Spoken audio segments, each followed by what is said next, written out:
Okay, we're ready for Freddy.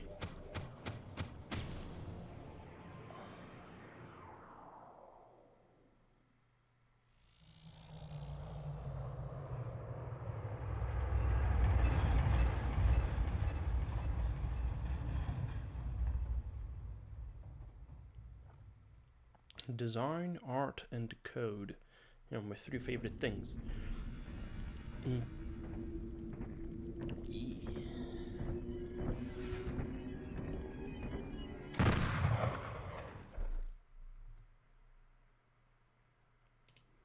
My three favorite things.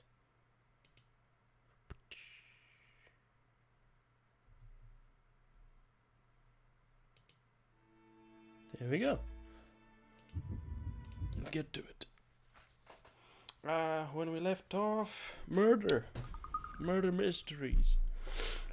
Unfortunately, though, it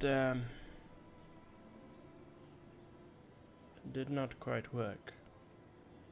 Last time when I tried to solve the murder mystery, now did it?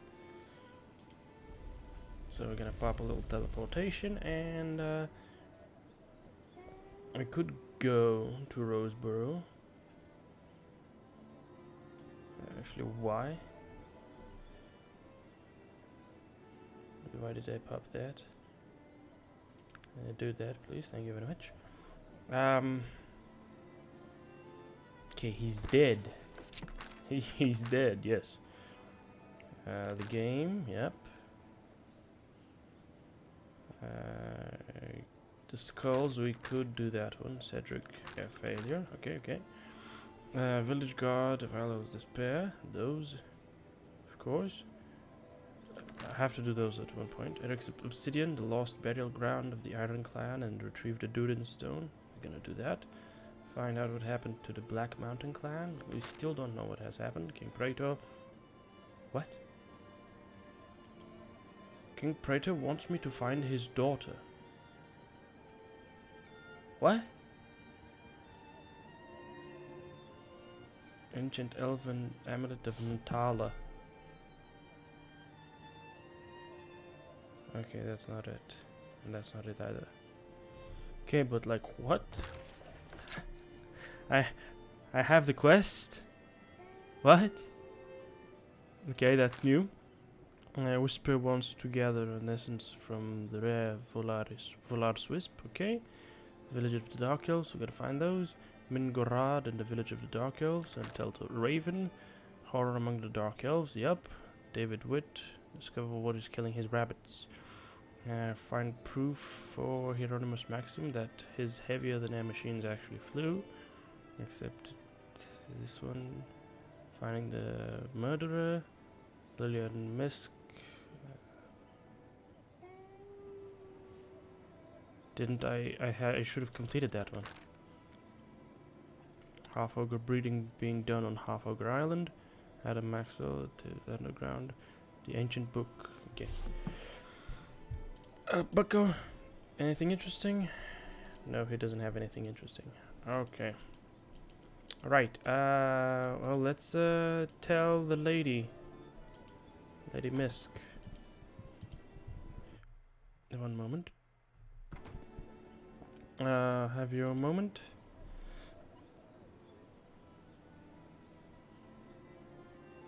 I found out who's all the information about Victor. Well, the butler did it. What do you mean his untimely death? My pleasure. There we go. It is done now.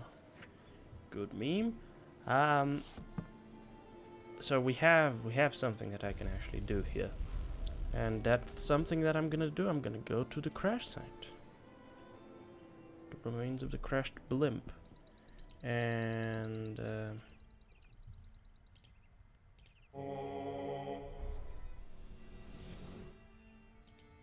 so, this is death. Why me? Forgive me. I see death. Goddess above, I'm dead. It's horrible. Help me. Okay. For a moment I thought to myself, hey, wouldn't that be neat? It wasn't. Okay, so these corpses have not despawned. That's something to consider, I suppose. Oh, there's this. There's the flying machine. Maxim Machinery, Caledon. Oh yeah, that's that. What about you, ogre bandit? What can you tell me? Burn! Where am I? This is not good. Don't leave me here. I did not know. Ah, you're above. Okay. Okay, so we have the flying machine. And the plague that bears the legend, but how do we do that? I don't know how we actually deal with this situation at hand.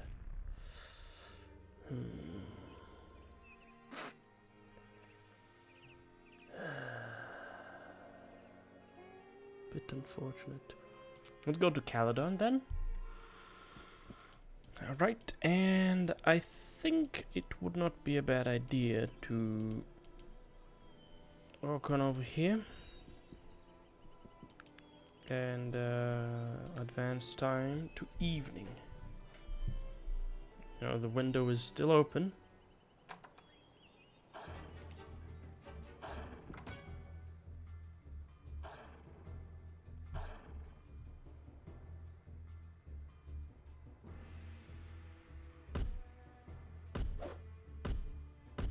Fighting the bunny.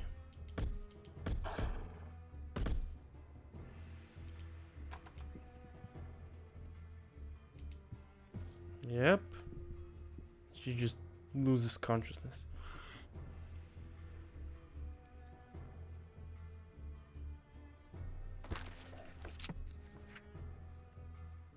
Yep, we just got a little bit of extra info on that. Mr. Witt, I've discovered what's been happening to your rabbits. I'm afraid it's your daughter. Yeah, you did? What? What is it? I'm afraid it's your daughter. Incredulous. My daughter? What are you talking about, mister? I'm sorry to have to tell you this, but she's become a werewolf. A werewolf? Oh, no, not my baby. It can't be. What are we to do? We will probably have to kill her. No, don't hurt her. She's all I have left in the world since my mother's death. Please, you're a traveler. Perhaps you have heard of a cure. No, I have not. Please, sir, in your travels, if you happen to find a cure, think of us. I've heard there are astounding cures in the great mage city of Tulla. Perhaps if you look there. But don't hurt her. I'll make sure she's locked up at night. I swear I will. She won't hurt anyone. I won't hurt her. If I ever find a cure, I will return with it. Oh, thank you, fiery guy. Thank you. I will take my leave of you now. I must go and speak with Cynthia. This will be my most distressing to her. I pray you return to us shortly. Goodbye. Hey, there we go. We hit level 55. Nice. I'm a bit more techy than I would have wanted to be, but that's alright. Congeal time, hasten. Doubles the target creature's speed. Halves the speed of all creatures in the vicinity of the caster who fail their saving throw.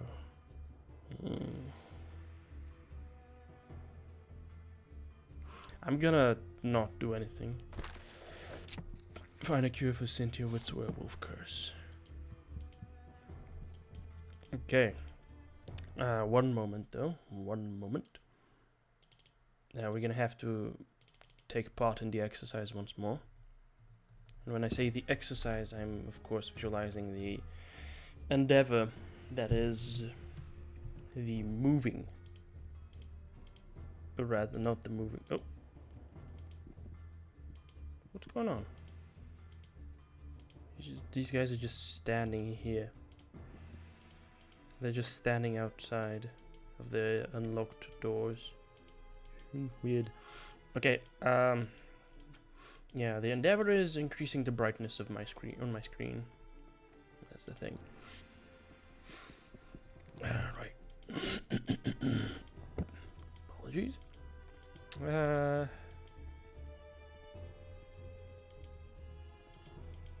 The onion. There we go. Enter the onion and take a look at Albert Leak. Hello, Ale. How about buying a fellow a drink? He buys me a drink. You're too kind. How about buying me a drink? about buying me another drink. You buy me drink? Yes. You buy me drink? Shut up, you don't know what you're talking about. Now go home.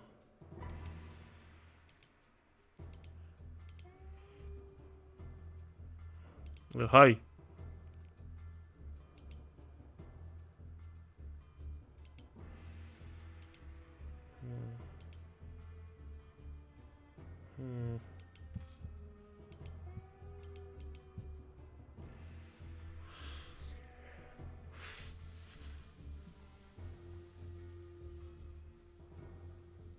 This is just unfortunate. I really despise this. Like, why does it have? Why is it so difficult to figure out how to mess with this thing? Wait. Oh no. Maybe I should not have clicked that button. Well, I did click the button, so yikes. This might have been a mistake. Such a mistake, in fact, that I am going to completely ignore the laws of physics and time, and I will just save scum, which is my favorite activity. And we're going to advance time till No, hold, stop. Okay, it's not evening just yet. I think I managed to prevent that. I need to be right on location to catch Cynthia doing the funny thing. Also, we're gonna have to visit Lady Minsk again to tell her that, hey, it was the butler. He's the reason your husband is dead. Sorry. Okay, let's position ourselves over here and wait until the evening. The sun falls, and there it is, the lycanthrope. There she is, actually, Cynthia. She's doing murder. There it is, fighting the bunny. She's almost losing against the bunny. Look at the damage she took. We're gonna go. No. Let me come in. Okay. And whack. Totally unconscious. Oh, that's that. That's all I needed to know. And indeed, it is fucking butlers. Who would have known? It's your dad. She's a werewolf. We probably have to kill her. I don't know. I won't hurt her. If I find a cure, I'll give you I'll give you the 1-2 on it. Okay. Now we're gonna have to report the butler. I've been playing Among Us, so I know how to convince people of their fault. The crewmates will not eject me. I am not sussy, but the butler is sussy.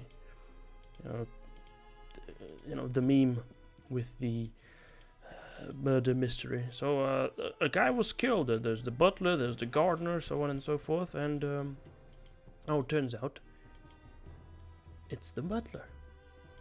Have I spoken to this guy? I have. Okay. No need to talk to him again.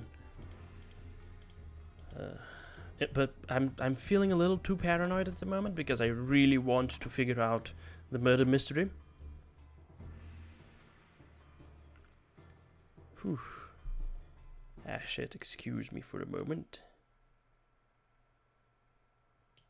Oh yeah, the internet is gay. That's a fact. We should always consider that. It is unfortunate, but you could manage it, I think. Okay, he's guilty. Oh, but he's dead. Okay, cool. Thank you for letting me know. Yeah, I'll take my leave now. I want to take a look at her inventory. Key to the MISC display case. That's the display case, yes. But then, do you have a key to this? Well, that's on you for living in Poland. Pull yourself by the bootstraps and relocate to a place with better mobile internet. Damn. Okay. In other news, it doesn't matter. It doesn't matter. Arcanum, it's just pixels. The important thing is listening to my beautiful, soothing voice. Okay. Because most of everything is just me reading here. Okay, fantastic. Maybe I should once more do the exercise of sitting and waiting until the evening, at which point Lillian Misk is going to decide, hey, I'm sleepy, I need to go to bed. And she goes to bed, and then I can just walk up and unlock the display case, unlock this door, and collect the books. I think that would be great, so let's do that. I don't think we have any time constraints, so I'm just gonna allow myself to do this. Oh, miss, could you go to bed? I would like to see you performing the Amimir movement. You know, Amimir. Why is she still here? Come on now. Ah, there we go. She's going. She's going. Have a good day. Have a good sleep and all these kinds of things. Now Brenda might be a bit of a problem. But I don't think we really care about that now, do we? This is gonna be a 9 safe slot. Okay, let's see. Pow, picked. Divinations and magics for the adept. Haha. Electric lights.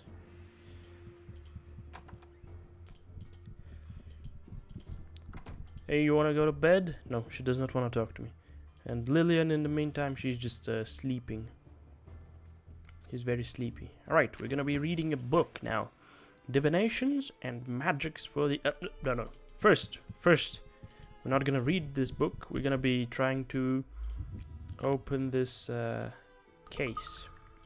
This display case. No. Yes, sir. What would you have? Gar, I don't want to click on you. Picking failed. Picking failed. Picking failed. Come on, I'm an expert.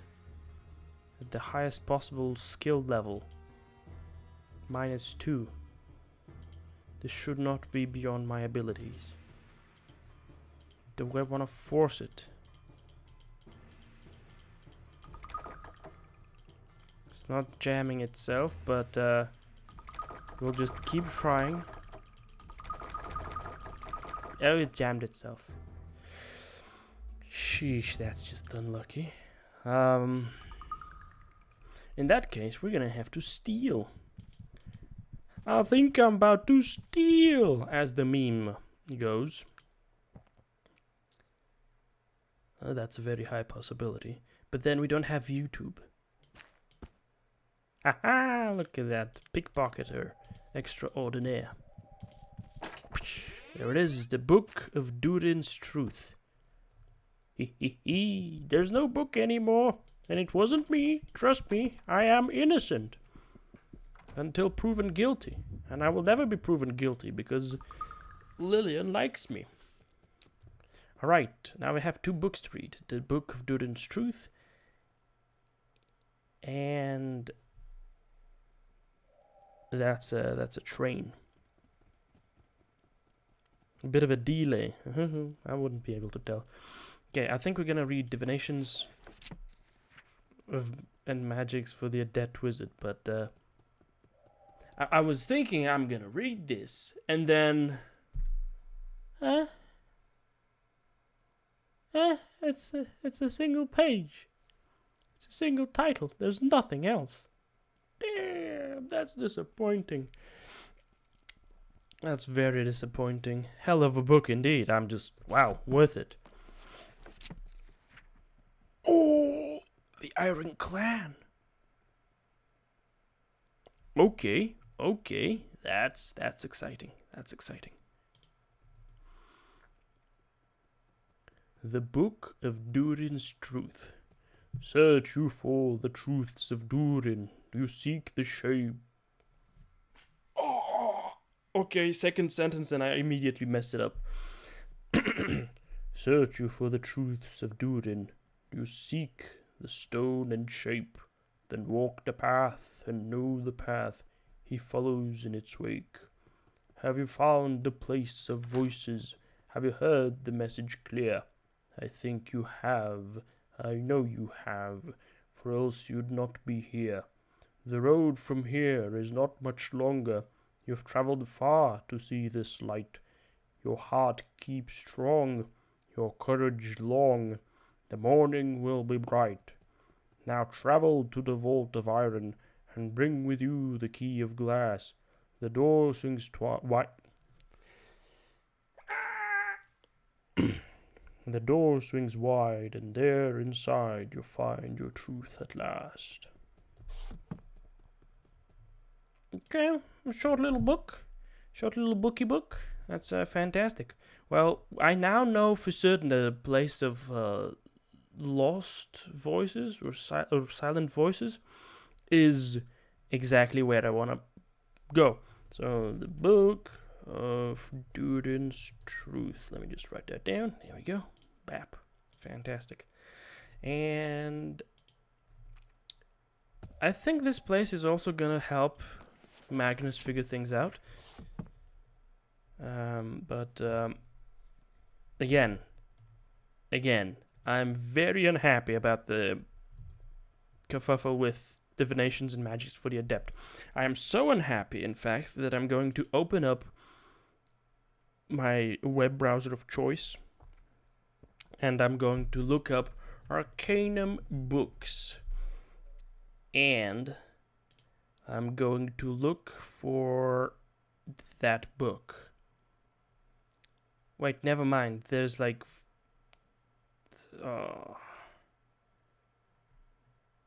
they don't have many.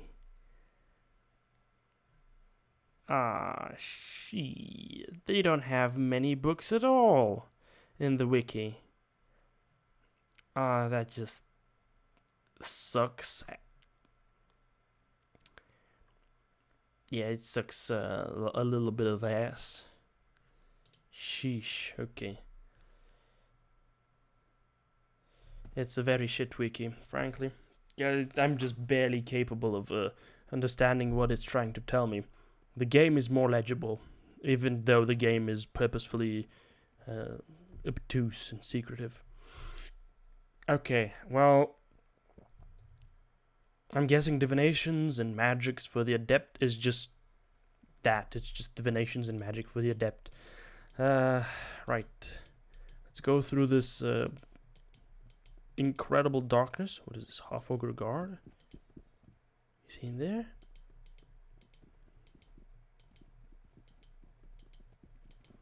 If only that was the case. Alas, people who write books for university, or in general science books, I can't see anything. Holy fucking shit, this is just abhorrent. My screen brightness is at the maximum possible, but I guess when the sun is vaporizing your eyeballs, you can't see anything. Apologies for the lack of... Oh, okay, that's the museum. Yeah, okay, I got to the museum, so that's cool.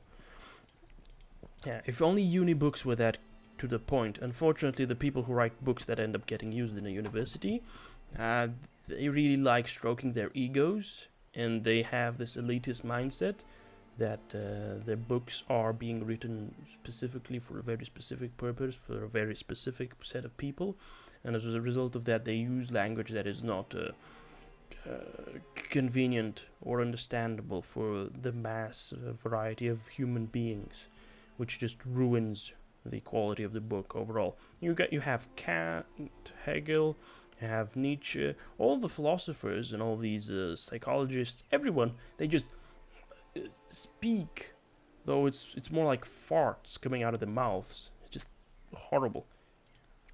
The manual, however, was a lot better. Arcanum's, that is. Okay, now, hello Adam. I've got the book here.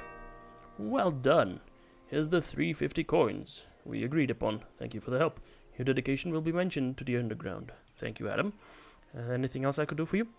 Very good. Your dedication is admirable. Yes, there is another job.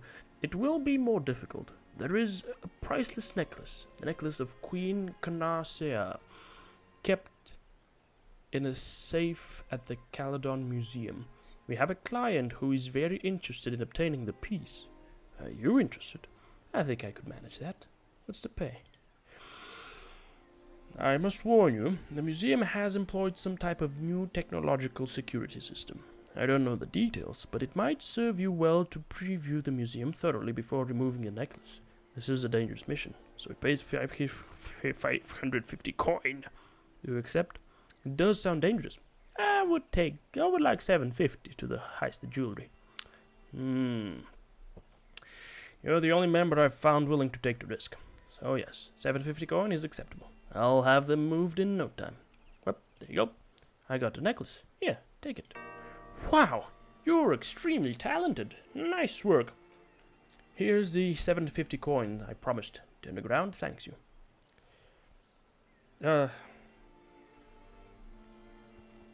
Ooh, look at the chat. It's getting a bit fiery. Ooh.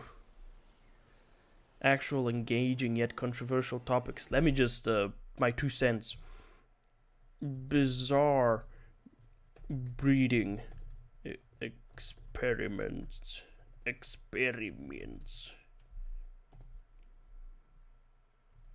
That's all I'm gonna say. Thank you, Adam Maxwell. Anything else?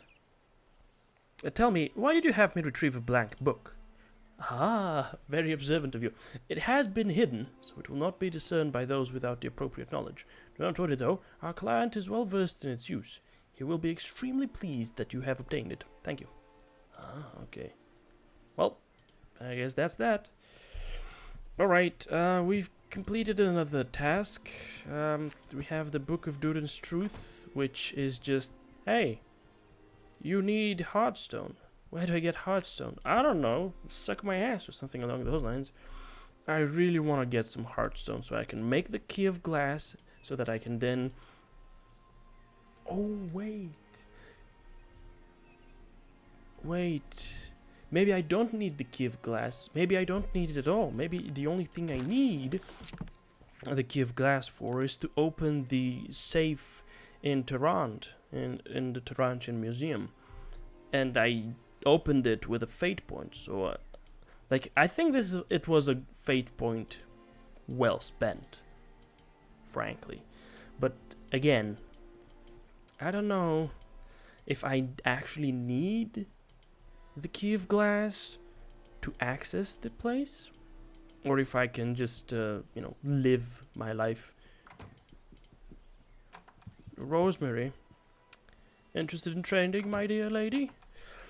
Do you sell Heartstone? No, you don't seem to sell Heartstone. I can't speak. I've become autism, and I can't speak at all. Apologies, ladies and gentlemen. Okay. Okay.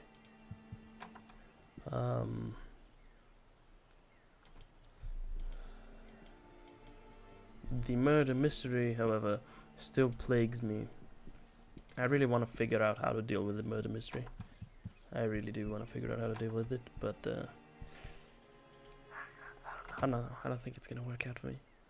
116 coins for some dwarven ore. Magnus, buddy. How can I help you? What kind of... What would you like me to do? never mind. Some things that you can make for me, Magnus. Okay, pure ore, balanced sword, featherweight axe out of dwarven ore, and dwarven gauntlets. I think he doesn't get any more recipes beyond that one, but I want to check which recipes could be had. Clock parts, clockwork. Okay, those are not worth it. Dwarven steel, elite plate mail, featherweight chain.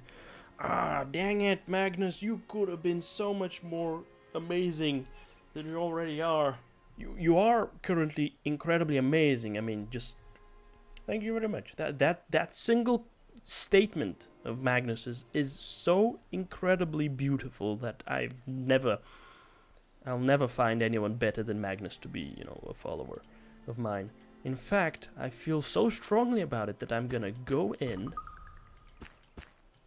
I'm gonna go to Kintara just so that I can have Magnus say the line. It's kind of like do the roar, but it's the line. 94 coins for those, huh? Okay then.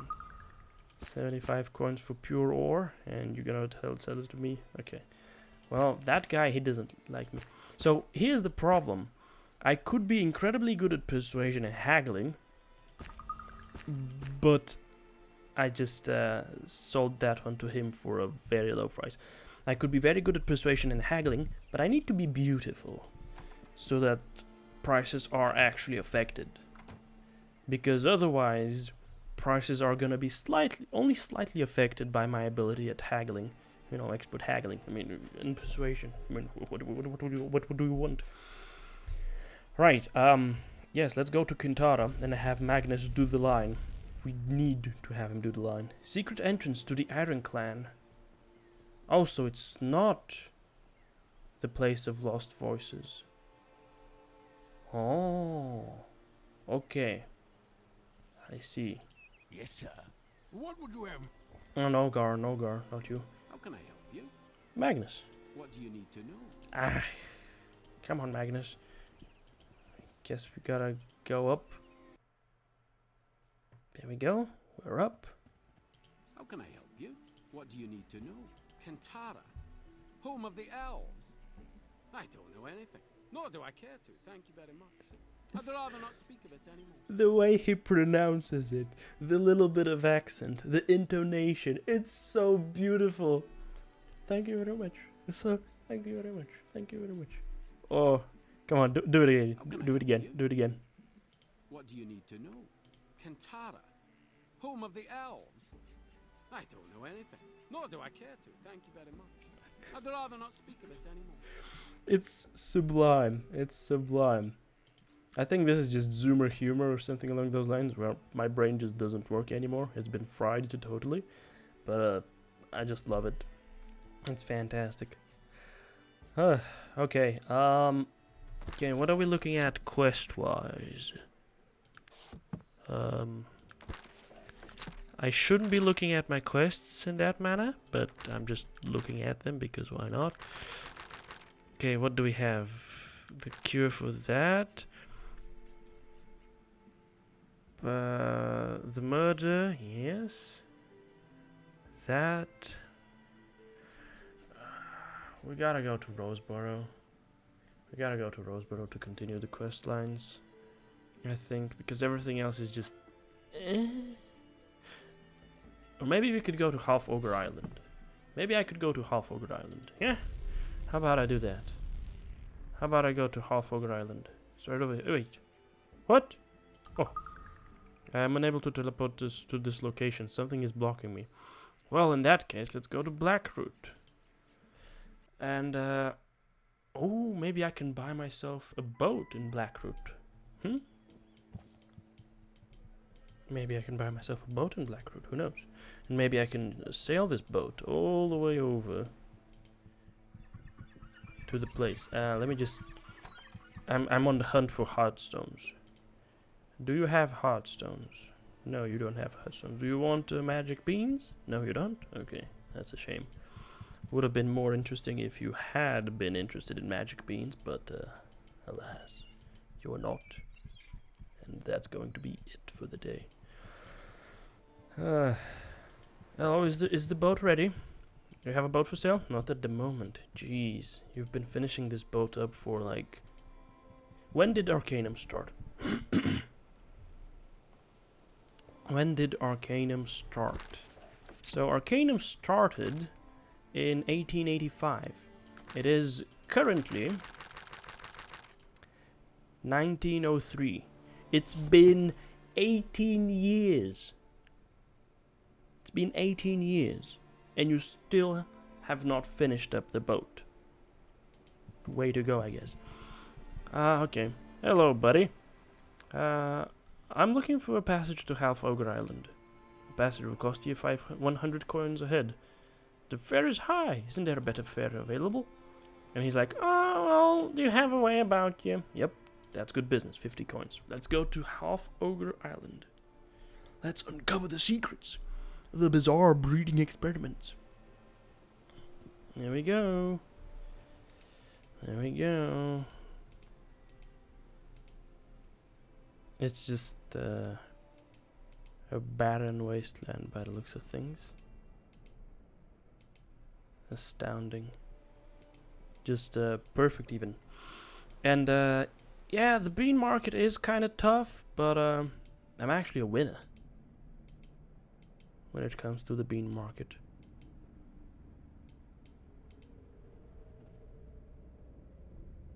Ooh.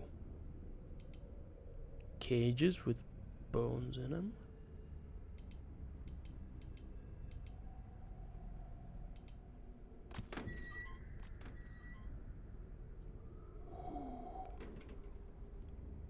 Wow.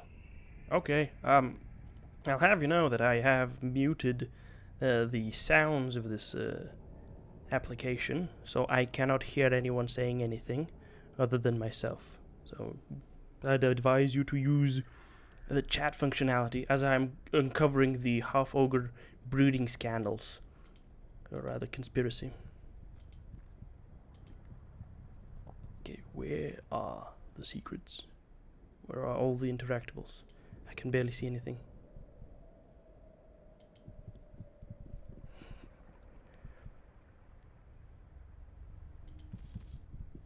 I'm way too excited by this opportunity to uncover the secrets. I would welcome you back, but that's all you. Wait, why am I going that way? My God, I hate this. I'm gonna have to do something about the sun. Okay, now I can see things. Okay, now I can see things. But what can I see? It's just bones and bones. And bones. And more bones.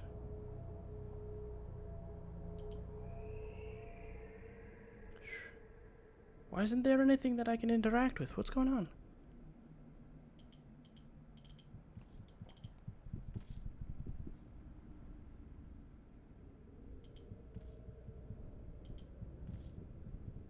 Ah! There's one thing. Ooh, trapped. Ah, fuck it, there's nothing on it. Oh, that's unfortunate. Okay, that's one thing. Oh, there's a safe over there. Half Ogre Laboratory Journal. Ooh. I found information.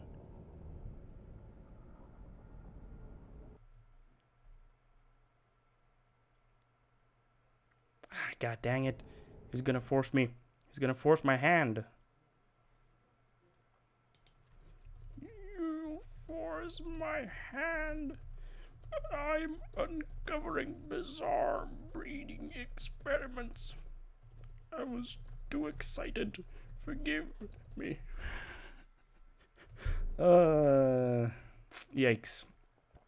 Right, unfortunate, but that's that. Let me just, is that gonna help? Is that gonna do anything? I don't know. We'll see. Okay. Well, we've got that. Half Ogre Laboratory Journal. Let's see. Experiment 1004A, Section 5. The male human, female half ogre coupling producing offspring seems to be an extremely rare occurrence and cannot be depended on for significant numbers. The female human, male half ogre experiments fare much better, but with 100% loss of host. Experiment 1008-5CE, Section 2. Our rate of experimentation has increased with the new influx of the female subjects from the lower part of society. These new hosts cannot even be relied upon to go to term, being in such poor health, suffering from common ailments those living in this manner are subject to. A healthier source of subject would help immensely, as I have some new surgical ideas I would like to implement, but the subjects I have to work with would not hold up under the knife. Experiment 1015E, Section 1. The new surgical techniques we are applying have reduced the numbers of fatalities by removing the unborn before term. The hosts seem to be viable for 3 harvests before their bodies fail. Subnote 1. Some of my less dedicated colleagues have had to be dismissed, as they were expressing doubts about our new female host. I have no such compunctions. Once they are here, they are a number to me and nothing more.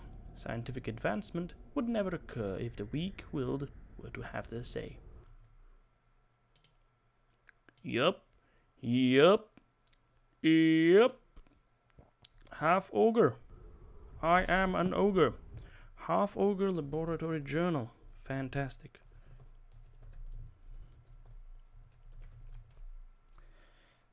There we go.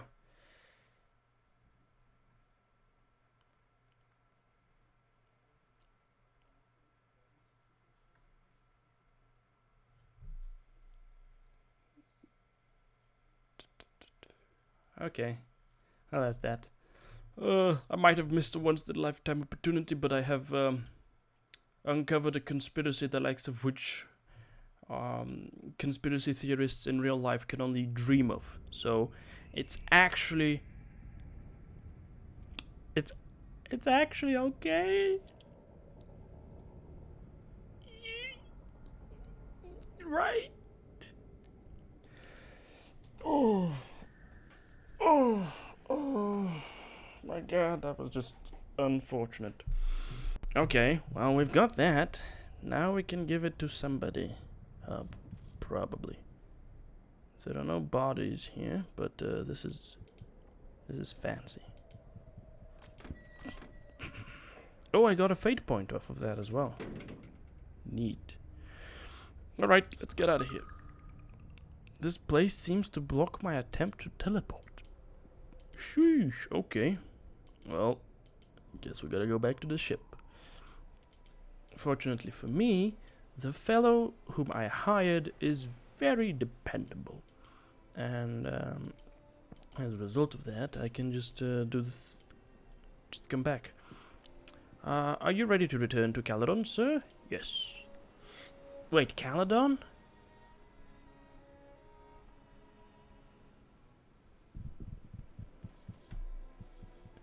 My guy just brought me to Caledon even though I sailed there from Black Root. What? Okay, that's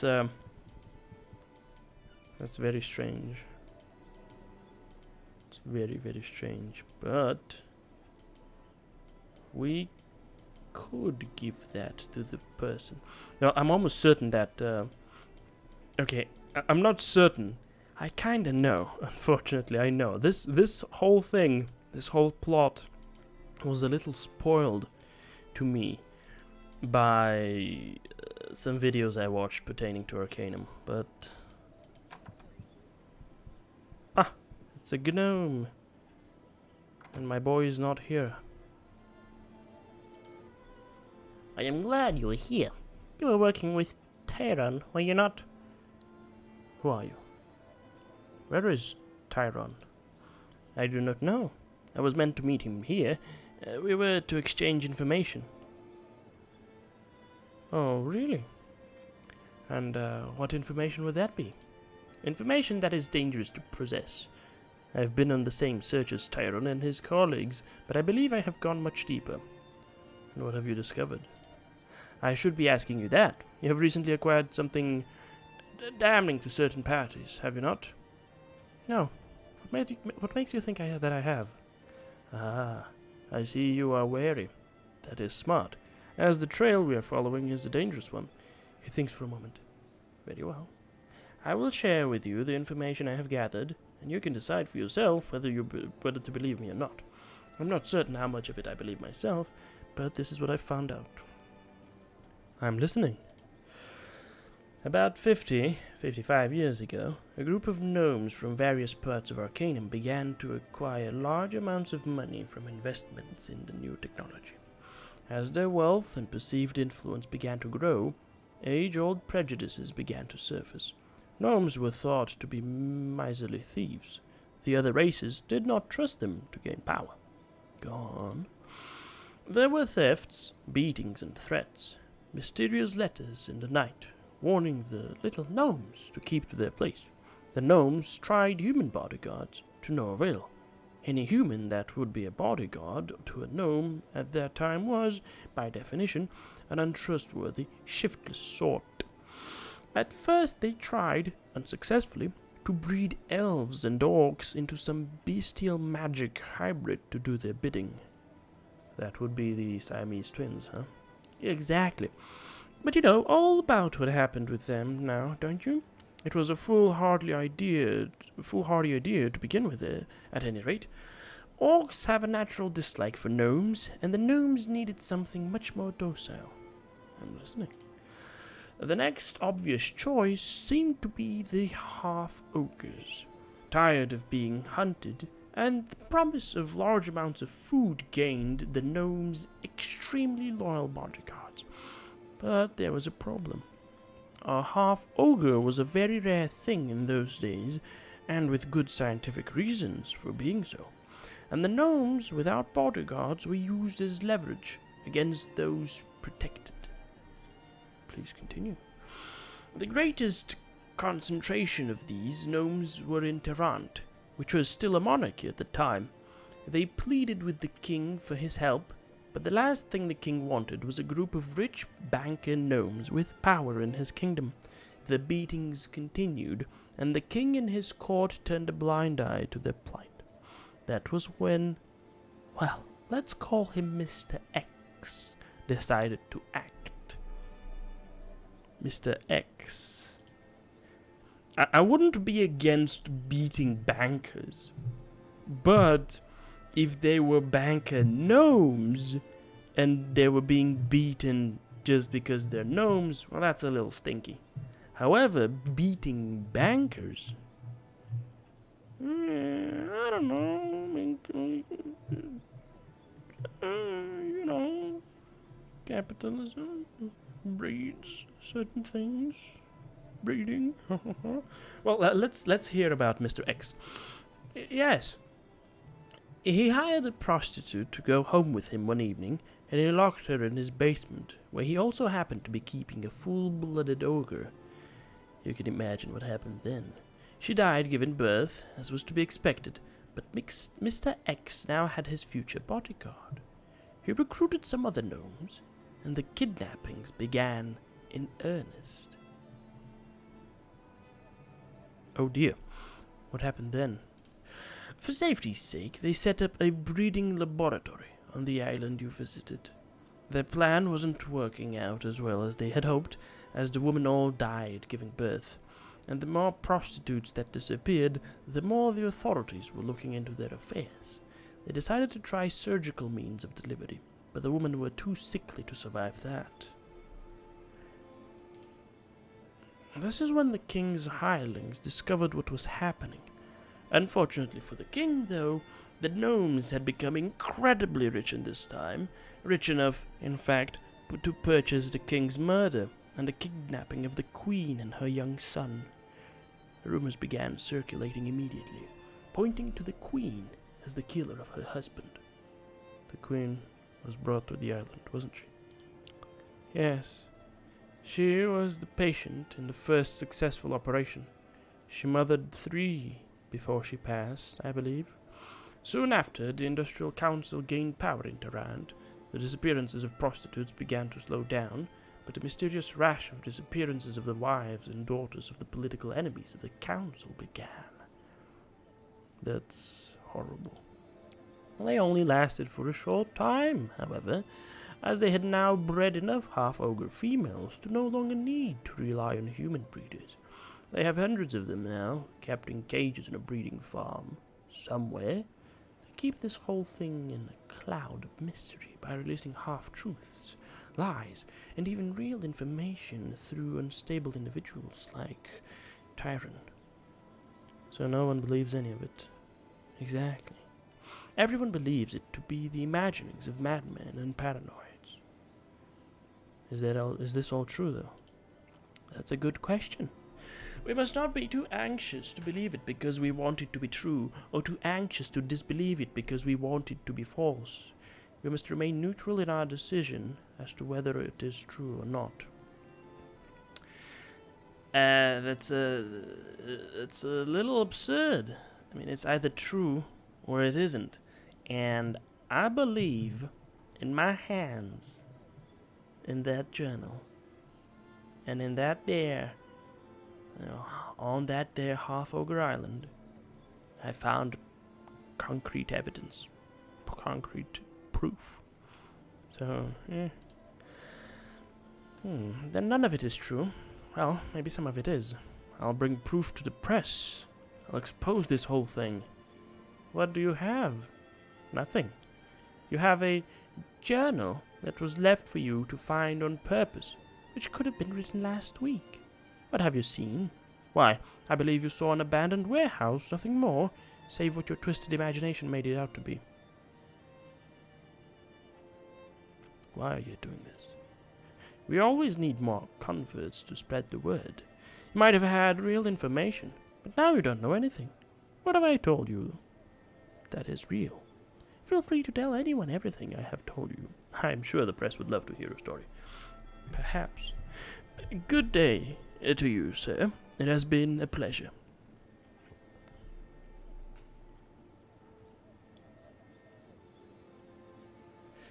That's just fucked. That's just super fucked. Well, in any case, doing such a thing is immoral. The breeding experiments themselves, immoral. The wrongest wrong that you could possibly imagine. Perpetuating these lies, I suppose, to control the masses, or maybe to paint the gnomes in an unfavorable light, because this is only going to paint the gnomes in an unfavorable light. You do know that, right? It's just... It's foul. And then also there's the fact that, oh look, De Cesare, he died. Oh, Tyron? Oh, he died. I wouldn't know why and how he died, but he died. They're all dead. They're all gone. Just disappeared. It's a coincidence. Trust me, it's a coincidence. Of course. As a result of that, my pleasure has not yet begun. It involves your excruciating pain. You stupid human sodding rotter. Get lost. Such a decent type. Magnus, did you not hear what I just said?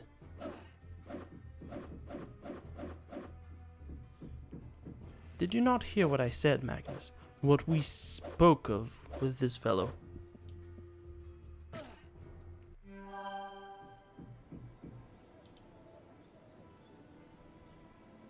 Did you not hear what we spoke of? What we discussed with this freak? Well, it's not a freak, it's just...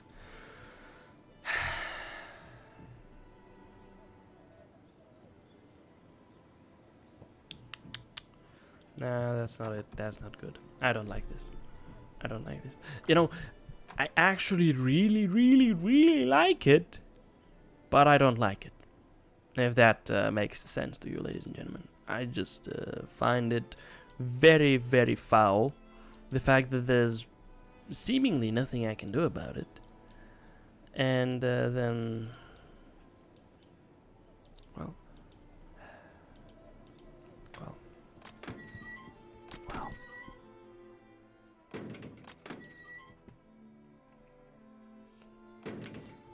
Left me silent, thinking, and so on.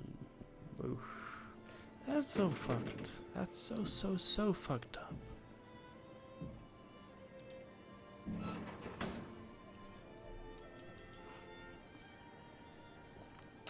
Ugh. I don't like this. No, not at all. Well, why don't I go to the Tarantian, huh? Why don't I go to the Tarantian? Okay? They might believe me, right? Wouldn't they?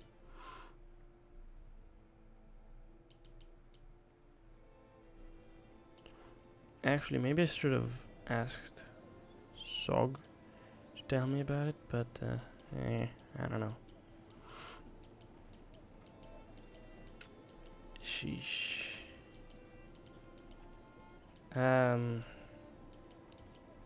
Yeah, I wanna... Oh, haha, good one, Smythe. Jolly good, Willsby, old boy. Willowsby, old boy. Huh. Greetings to you. Greetings, sir. Might I ask who you are? Of course, I'm Perryman Smythe, recent graduate of the College of Phantasm, and representative from Tulla, City of Mages. Very nice to make your acquaintance, sir. Yours as well. Sir, have you a moment? Certainly. What brings you to Durant, Perryman? Oh, nothing in particular, really. Just travelling and whatnot. I hadn't really seen anything beyond the walls of Tulla before a few weeks ago. The young mage smiles a little sheepishly. You might say I've lived quite a sheltered life. Interesting. Tell me of Tulla. What is it like? Tulla? Oh, it's absolutely breathtaking. It's located deep within the oasis of mist, hidden for centuries from the outside world. The black, windowless tower of Simeon Tor, encircled by the stone mansions of the Master Mages where they practice the oldest and most powerful of magics. What else? In the middle of the great courtyard is Pleogian's pool, where it's said that the spirit of the great conjurer still comes to watch over the apprentices. And in the early evenings, as the sun sets over the Vendigroth wastes, you can hear the haunting harmony of the soul singers as they weave melodies with their otherworldly counterparts. Where is Tulla, Perryman? Tulla? Sorry, my friend. Mother Oath never revealed that secrets. I see. Why did you leave there? Oh, I was sent to Durant on how would one phrase it? A mission, I suppose you could call it. Master Simeon felt I was best qualified for the job, and so to Durant I went. And I've just spent 2 weeks with Mr. Willowsby recovering from my mission. Quite an adventure, I must say. What happened? Well, here's a newspaper describing what happened as a result of the whole affair. He hands it to me. I'd rather not get into the whole story, but I have been approached by a gentleman who seems very interested in writing a short book about what happened. Sir Chadwick Moore, or some such, rather bothersome fellow, but he seemed rather insistent. I'll look for it. You mentioned a Master Simeon as well. Who is that? Master Simeon Tor? Oh, he's only the greatest mage in all of Arcanum. As leader of the Tullan Assembly, it is his responsibility to oversee all that happens within the walls of Tulla, and much of what happens without. He's a hard man, but fair, and extremely powerful. He's a master in the College of Summoning, and learned in many others as well. Interesting. A few more general questions. Perhaps we could travel together? An interesting proposition. You do seem well traveled, my friend, but what are you doing out in the world? What brings you all the way to Durant? It's a very long story, Perryman, but, I'll tell you everything. I see. He is quiet for some time, reflecting on what I have told him. So what you're telling me is that your whole adventure has spawned from an untimely incident you experienced while on the blimp, the Zephyr. Yes. Well, I must say that I've never heard a more interesting story in all my life, and I thought I had been through quite a harrowing experience. Will you join me then? Yes, of course. I'd be honored to travel with you and see what becomes of us. I think Master Simeon would want a representative from Tulla among those destined to save the world. He smiles broadly. Let's be off then. Okay. Yes? Might I ask who you are, sir? Greetings. I am Edward Willowsby, businessman and chairman of the Tarantian Industrial Council. How might I be of service? Well met, Mr. Willowsby. Might I ask you a few questions? I'd be more than happy to speak with you, young man. I'm always eager to hear the thoughts and opinions of my constituents. Unfortunately, I have a pressing engagement just now. Will you stop by my offices in City Hall in an hour or so, and we can speak further? Let me just do that. Good day to you. Sussy. Sussy. Let's read this newspaper. Train wreck at... Oh, it's that! Oh, it was that. The train wreck. Yes, on Friday evening, the Brackenton line was derailed by magical influences. Yes, with Smythe. Yeah. Okay, I've read that one. I know all about that case. Well, not all about it, but I kind of know a few things. Allow me a few more questions. What do you know about this place? This is Durand, my friend. One of the greatest cities in the history of Arcanum. Large human population, influenced greatly by the newer technologies, seemingly averse to the ways of magic. Well, no place is perfect. I've always wanted to see the Durand University. Well, we might be able to do that. Yes, hello. What goes on around here? Nothing new, huh? Well, okay. I maybe should head out. Oh, well, see ya. Thank you for tagging along, though. Been a pleasure having you by. Magnus. Would you like the Book of Duden's Truth? Would you react to that? Might I go in for a drink, of course.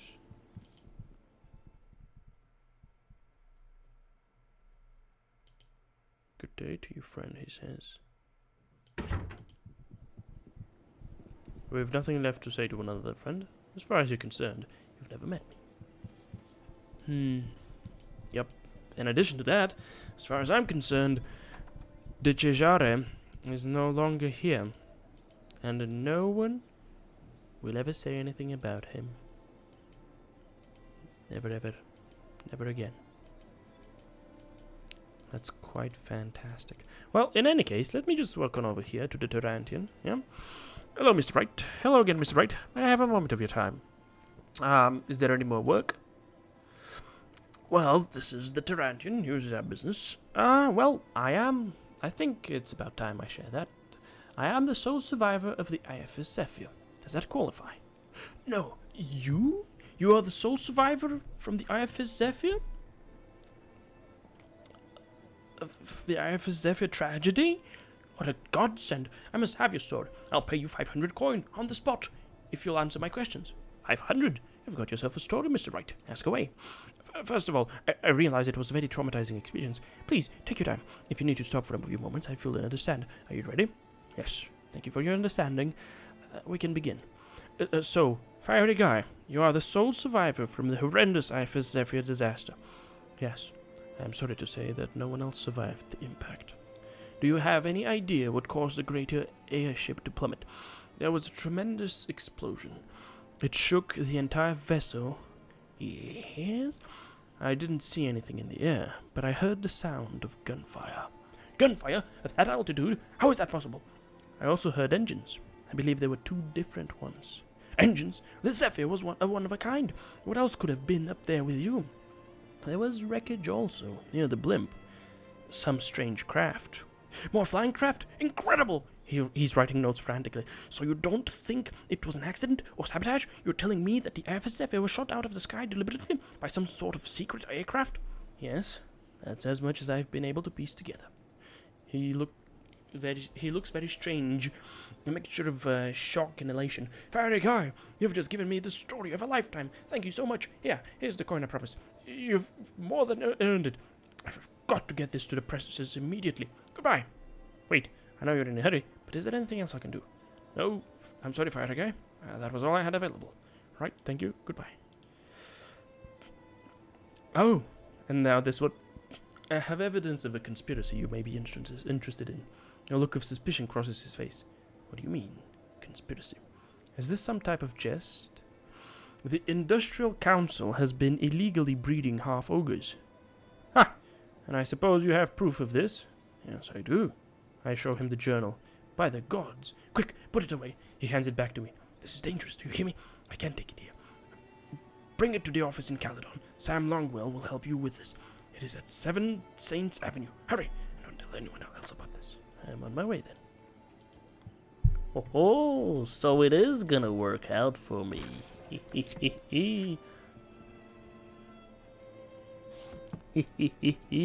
gonna work out. No, fuck you. Fuck you. Don't send messages like that, you piece of shit.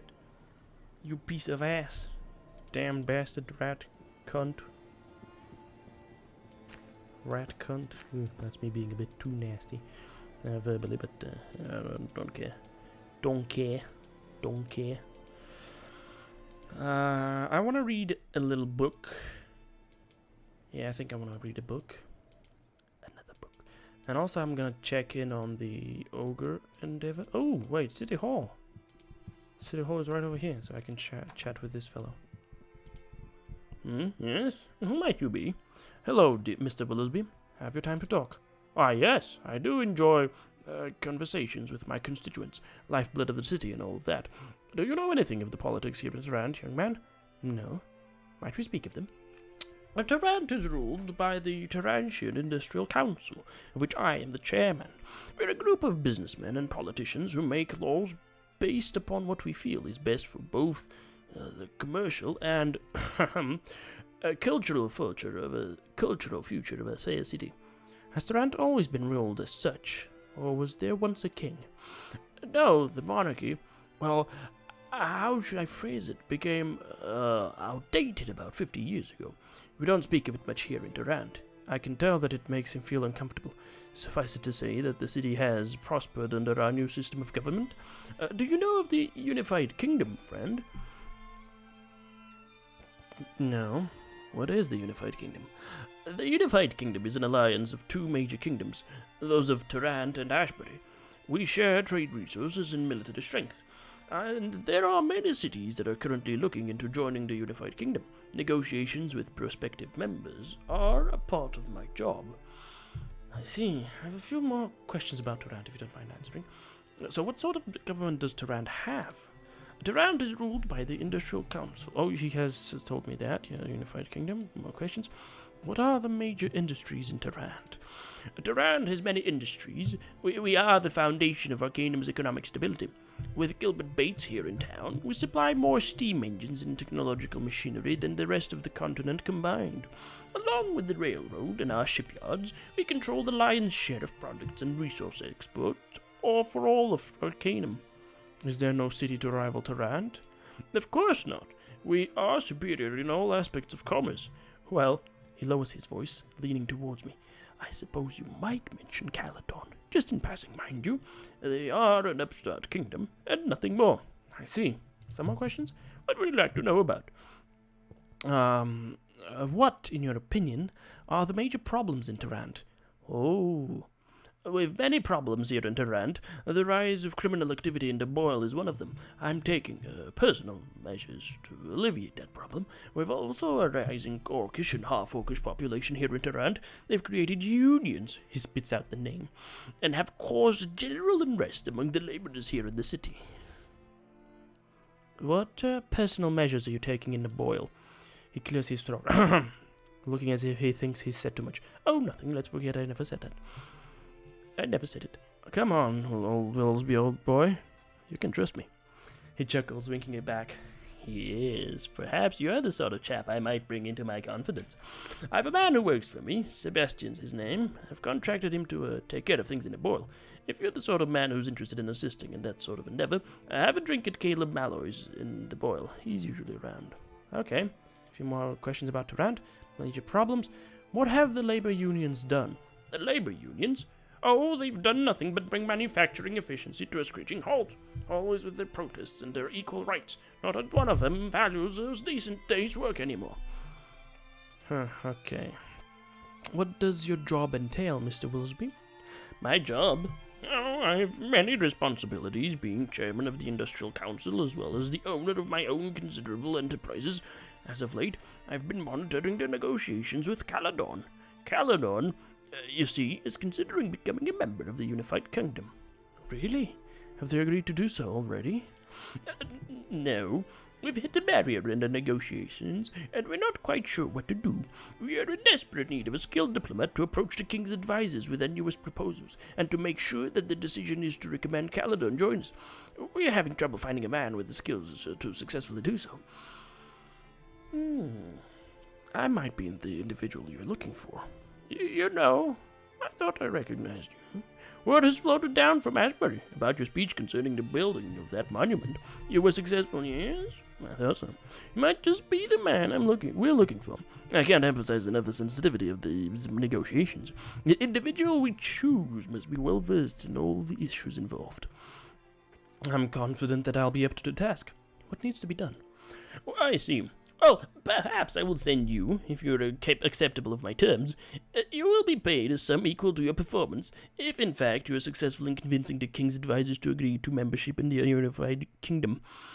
If I find your performance acceptable, I will also train you to be a master in the persuasive arts. And how will my performance be rated, sir? Well, in any negotiation there is a compromise. You will be given a dossier which outlines the articles of membership in the unified kingdom. The less you have to compromise on those articles, the more money you will be paid. Are we clear? Done. I'm glad you've agreed to do so. Travel to Caledon. When you've arrived there, you will meet a man outside the royal castle by the name of Renard. He will counsel you just before the negotiations. Was there anything else? Here is the dossier I mentioned. Read it carefully.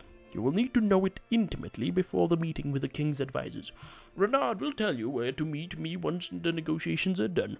And remember, these negotiations are very sensitive. Speak to no one about them. Understood? Of course, of course. A few more general questions, though?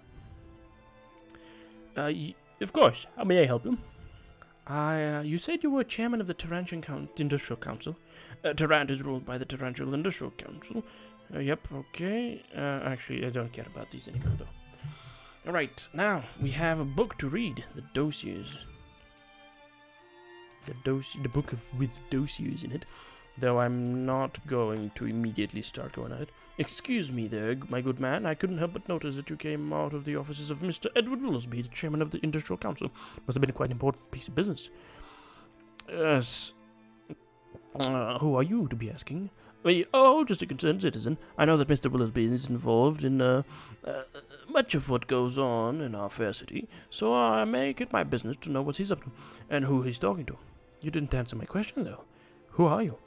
As I said, I am one of a group of concerned individuals who are working towards a common goal. Mr. Willoughby is a powerful man, and his influences are far-reaching. Men such as he, you just never know what they're getting into.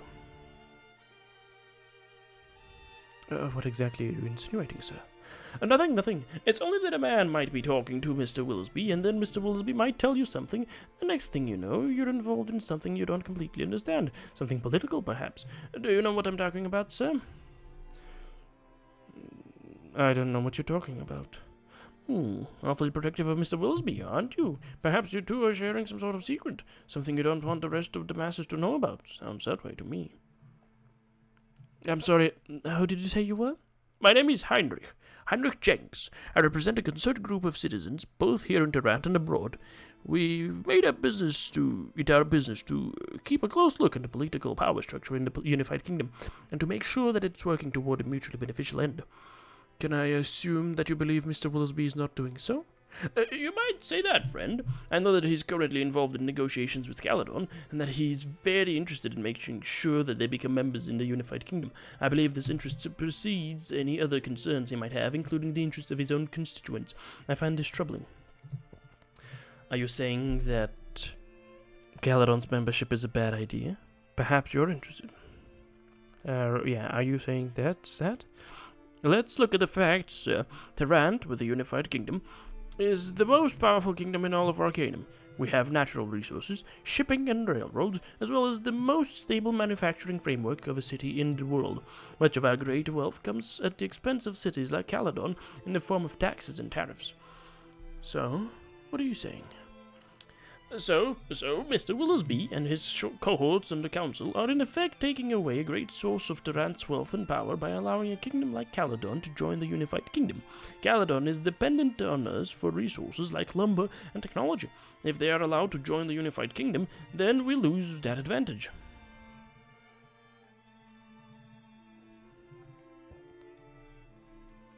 Okay.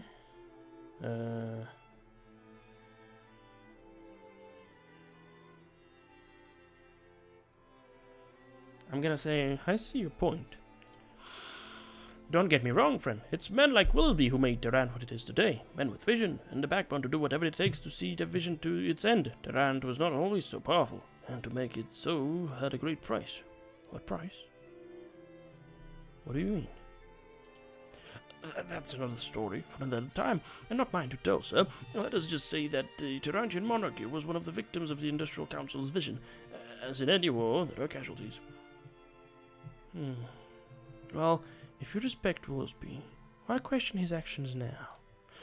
Power can do strange things to men, my friend.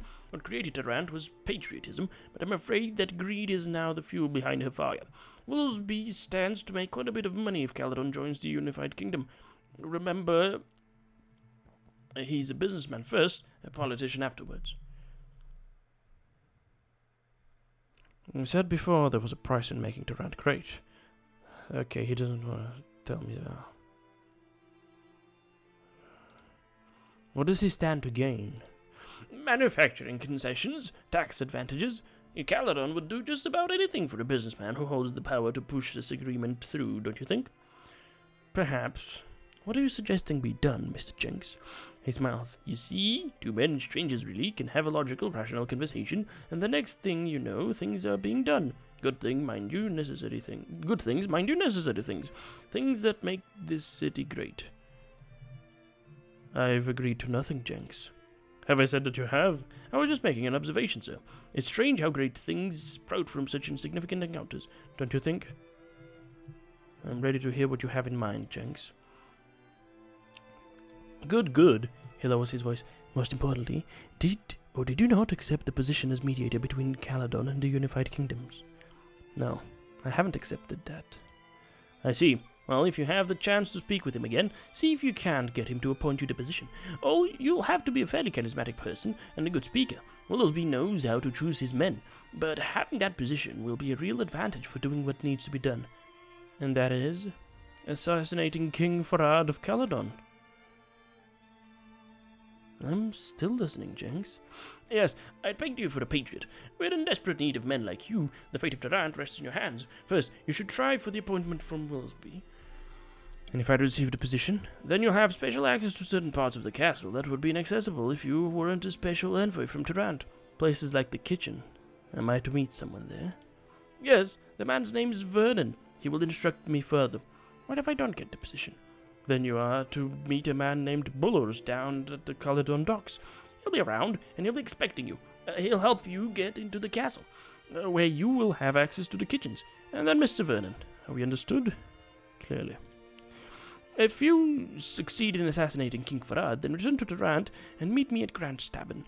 I'll have heard about it, and we'll wait there every day until you return. You will be paid no less than 20,000 gold pieces for your troubles. Agreed? I'll think about it and get back to you. Don't think too long, friend. An opportunity like this only comes once in a lifetime. When you've decided, come back here and tell me. All right? I'll be departing. 20,000. I mean, that's like a sixth of what I currently have, so it's not that massive an amount, but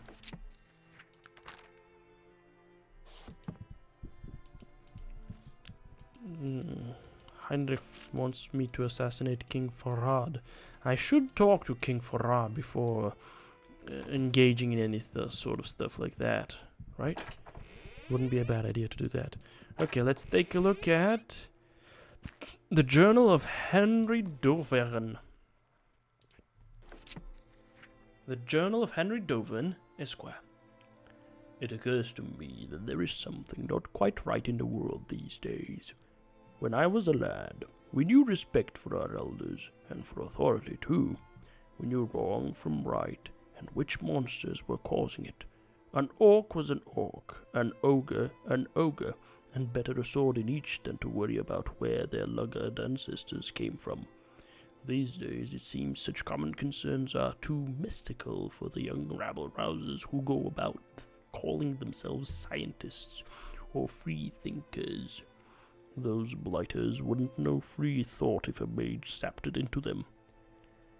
Drat and bother, now I'm shouting at my journal.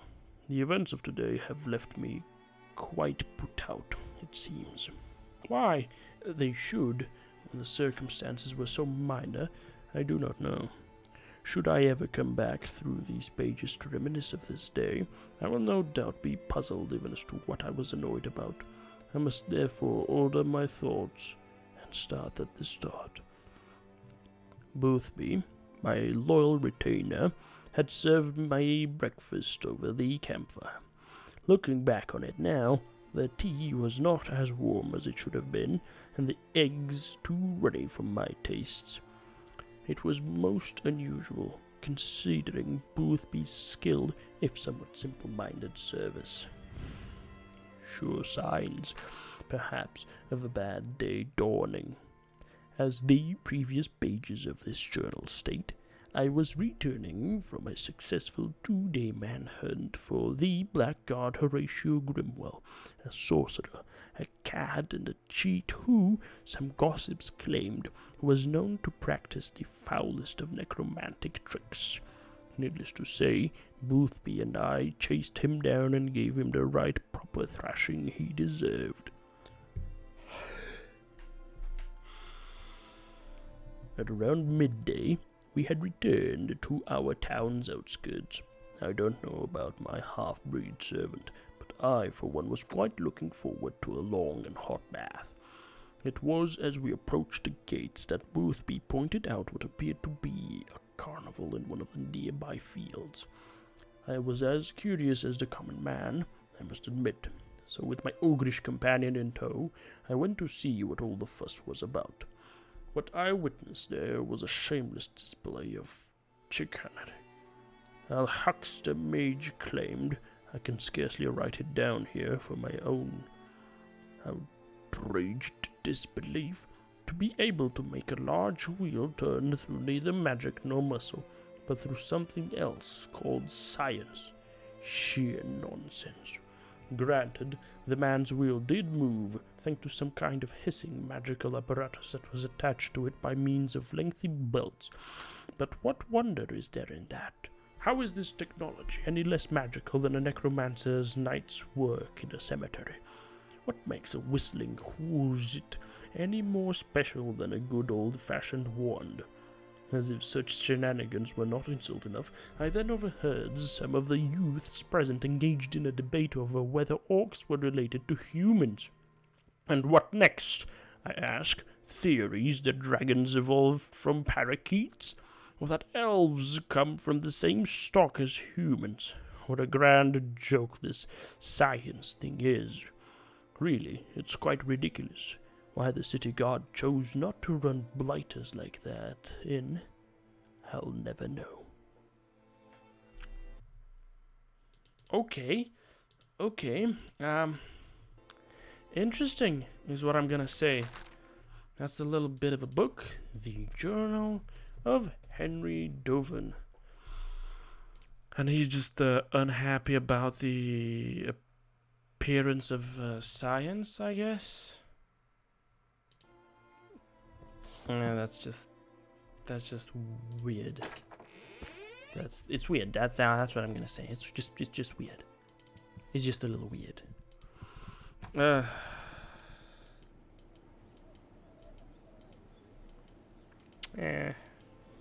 I realize I might have been a bit rude, but it's not just a bit rude. I was horribly rude. Horribly rude. I can't even believe I just did that. I behaved in that manner that I did, but...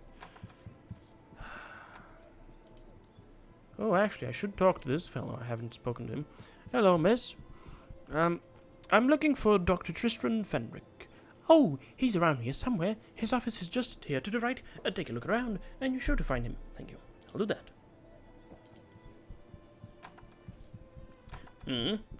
Who are you? Oh, well, if you mustn't know, I'm the head of this here Zoological Society, Dr. Tristan Fenwick. That's me, at your service, and all that nonsense. What does the Zoological Society do?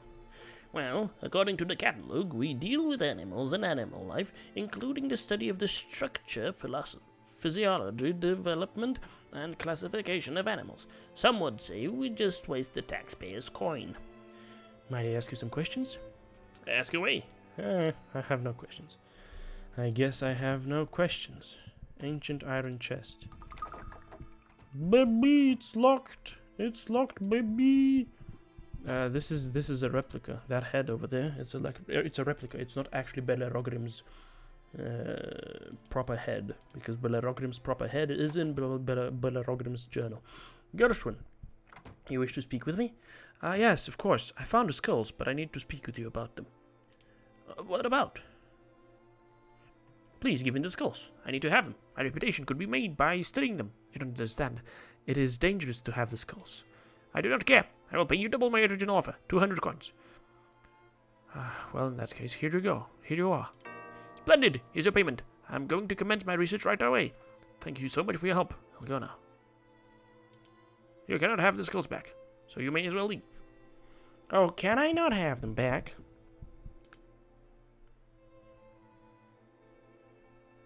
Is he gonna perform his research, or is he gonna get killed? That's what I want to know. That's what I want to know. So let me just check. Let me just check the quests. Okay, let's take a look at the quests. And whip. Shrouded Hills. We're not looking at those. Tarrant. Deliver. No. The Renar Siamese twins. A mysterious affair. Longest quest to complete. Kensington Half-Orc, Thumgrak. He will send me ding. Deserted factory with a book. There we go. The Phrenologist. He will offer 100 gold. Okay.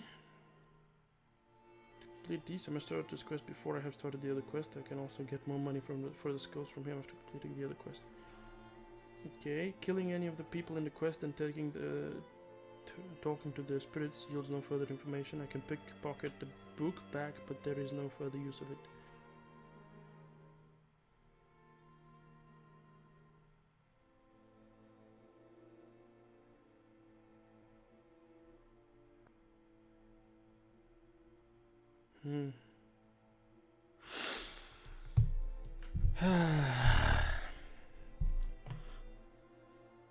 I have 8 points,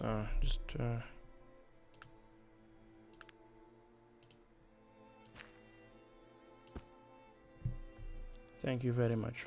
They're back home where they belong, in my hands.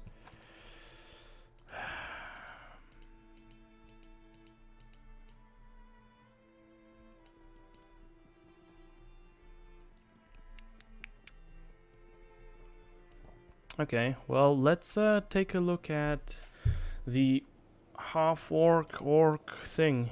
No. The situation calls for compassion and restraint. Please, your presence here is exasperating the situation. Please, you must listen to me. These are noble beings you're dealing with, not savages. Greetings, citizen. What is going on here?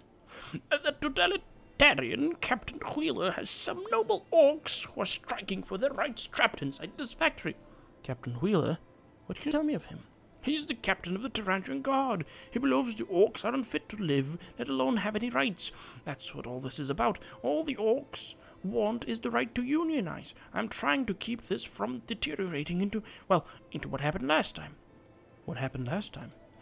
It was a massacre. Captain Wheeler mowed the protesters down with a mechanized gun. It was horrible. I suppose that is why they chose to hold up inside the factory this time, instead of protesting in the open. For Wheeler to get inside, he'd have to sacrifice some men, and that would look bad for him. What happened to Wheeler after he killed the protesters? Nothing. Some on the council actually wanted to give him a medal. That's shocking. Yes, it is. And what is more, I feel it is directly responsible for the situation that has arisen here today. Why is that? Hello, Zrater. Welcome to the stream. I uncovered the secrets of the half-ogre breeding experiments, and now I'm uncovering the secrets of unionizing in Tarant. The orcs feel they have to do things like this to draw attention to their plight. They feel they cannot effect any change through political ends when they are seen as expendable beasts. It is all the more the pity, as Mr. Throg could be just the man we are looking for. Mr. Throg, the man you're looking for? Don Throg is the leader of the orcs. Because he has human blood, we can make a case for his rights to unionize before the council. There has never been a case to determine the rights of a half-orc under the law. If an half-orc can pass for human, they usually keep their heads down so that others won't think of them as orcs. And if they look like orcs, well... I see. So Mr. Throg appears to be human. He's unique in that his features have a distinctive orcish cast to them, but instead of making him look the dumb brute, it actually gives him somewhat the appearance of a swarthy rogue. And I've never met a half-orc with the charisma he has, or near anyone else for that matter. So what can be done to defuse the situation? Don Throg must be convinced to give up this foolishness and work with us. This way he has chosen leads to death. Captain Wheeler will not let him leave that building alive if given the choice, so the choice must not be his to make. Mr. Throg needs to slip out in the night to be certain that he may live to fight another day. Why don't you go in there and propose the plan to him? Because, as a council member, I represent the establishment which is holding him down. He will not speak with me. An outsider, such as yourself, however, could gain his ear. Okay, I'll speak with him for you. What do I need to do? Simply go in there and propose my plan to him. I am certain he will listen to reason. He hands me a key. They've locked themselves inside, but I convinced the owner to give me the key. All right then, I'll return. Hello, what is it? What is it? Human guard. Another one. Hey, what? What is this? Have a nice chat with old Babcock, did you? He convinced you the poor orcs need our understanding? I'm helping him put an end to the situation. You do what you want. If I get the chance, I'm killing Throg. Keep that in mind, I guess, Captain Wheeler. Sword, guard, chainmail. He also has a key to the factory housing the quality revolver. High velocity revolver. Quality revolver, and this guy, a mechanized gun. Okay, I guess that's that. Well, I'm gonna go on ahead and enter. Who are you? What are you doing here? Where'll I send you? Speak or I'll kill you. Good. I'm here to speak with Mr. Throg to help you. He looks me over suspiciously. Isn't back? You try anything, you'll be dead. I do not have time for humans. I do not associate with humans. Speak up, human. Do not mumble. I do not have time for you, human. Don Throg. I don't think he's having any fun. This dark, brooding figure slowly turns to face me. His brutish features somehow accentuate his noble stature rather than detract from it as one would expect. So... yeah, but then again, the issue is that they kind of don't live with humans at all. They live in the factory or in the boil, and they just stay in the factory and work in the factory constantly, and that's that. They are slaves, technically, because that's you can be apprenticed to somebody, that's you being a slave to that person, or you can be, I guess, an orc worker, which is just almost the same. I'm here to deliver the no, I'm here to join your cause. What? I'm meant to believe that you want to throw in with the orcs? Your plight speaks to me. It speaks to you? What does it say? That we are fighting a hopeless battle? That we will never be treated with respect? No one voluntarily joins with orcs. Why are you really here? I'm to deliver a message from Mr. Babcock. Babcock? What does he want? Does he still think he can gain rights through the system? Yes. He has devised a way for you to gain the right to unionize. Why should I listen to him? Or you, for that matter? You can continue to hide out in factories, I suppose. Touché. Your wit serves you well, and you do make a good point. What is Babcock selling this time? Something that will put you legally beyond Wheeler's reach. Alright, you have my ear. It would be intensely gratifying to use the law against Wheeler for once, instead of the other way around. He wants to establish your rights as someone who is half human. I see. If it is done skillfully enough, it may work. And then what? Once he proves you have rights, you can create a union. For once, old Babcock might be onto something. He said Wheeler is sure to kill you if he gets the chance, though.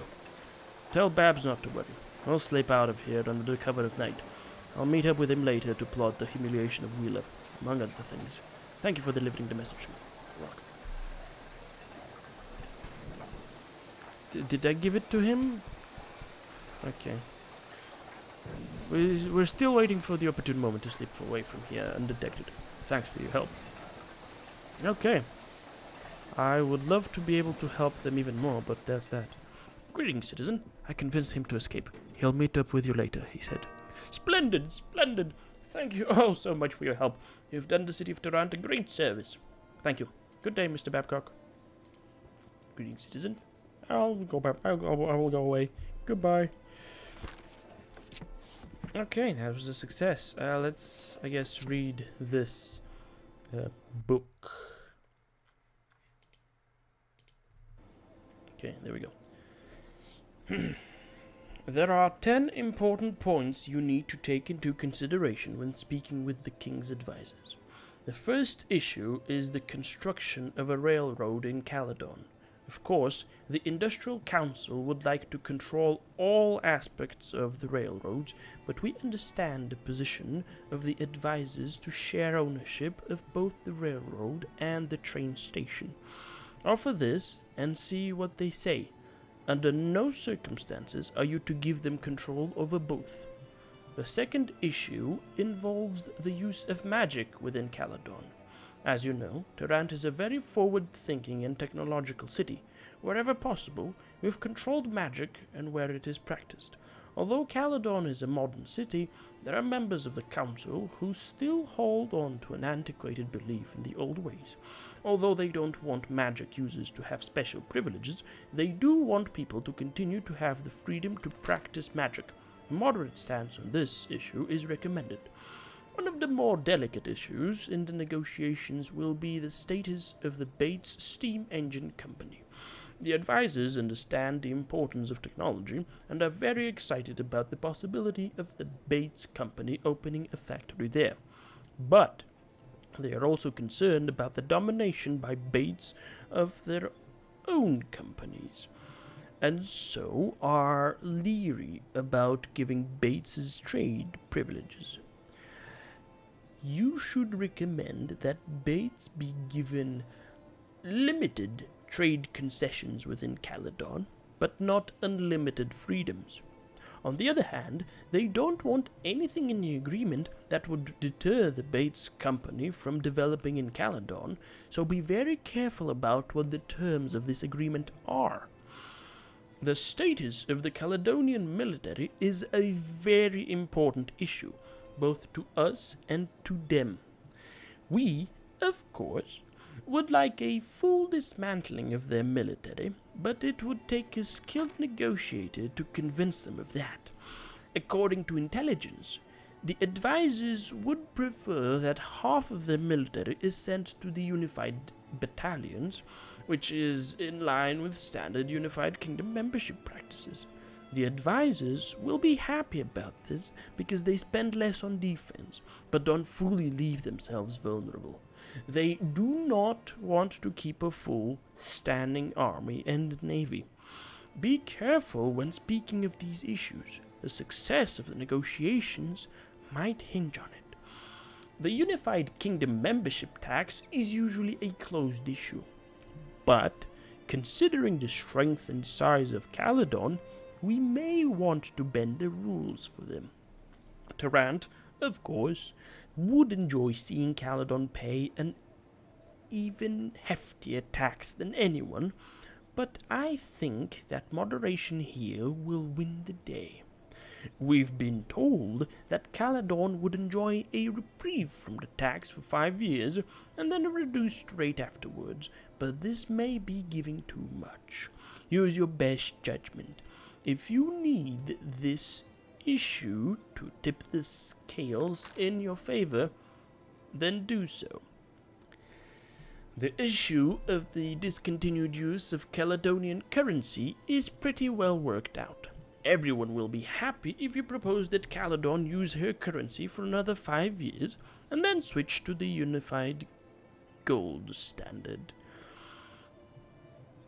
If you feel things are going well, then maybe push for a lesser timetable, perhaps 2 or 3 years, or even an immediate switch if you feel they are responding to you. Do not allow them continued use after 5 years. Anything beyond this would be a serious blow to the economic stability of the unified kingdom. It's imperative that we standardize new members as soon as possible. The shipping routes that Caledon currently controls are of great importance to the unified kingdom. They are a great source of Caledon's trading power, and they generate a lot of wealth through the use of tolls on foreign ships.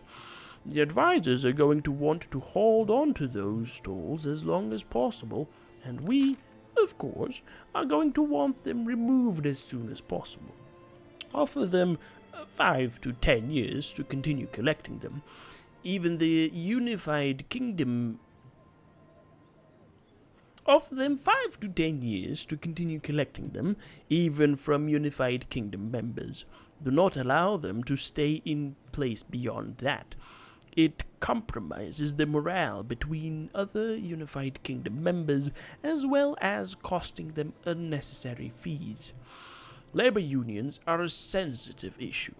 You probably know of the problems we have in Durant, and we are very interested in avoiding these same issues in a place like Caledon.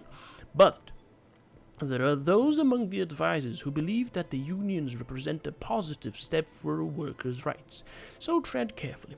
I think they would be happy if labor unions were legal, but had limited operating rights in the city walls. Only a truly skilled mediator would be able to convince them otherwise. The issue of the number of votes Caledon will have in the unified parliament should be academic. You should not, unless absolutely necessary, offer them anything but the standard initial 2 votes, followed by an increase of 3 votes after 5 years of membership. If there was a way to limit them to 2 votes indefinitely, we would be very happy, but you'd have to speak very convincingly to do so. The final issue concerns the Caledonian Farmers.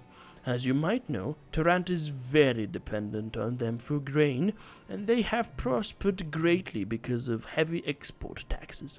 Caledon will want to keep this so as long as possible.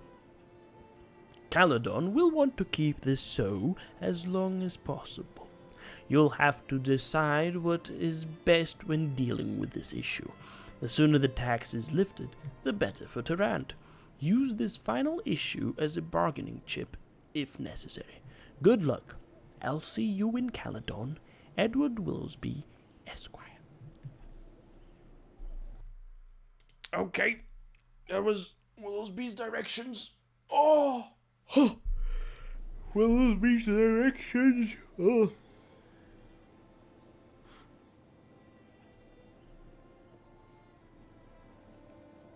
I want to take a look at the books.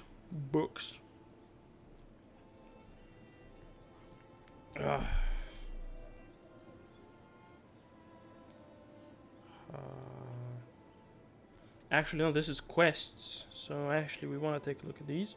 Okay. Shrouded Hills, no. Durant, yes.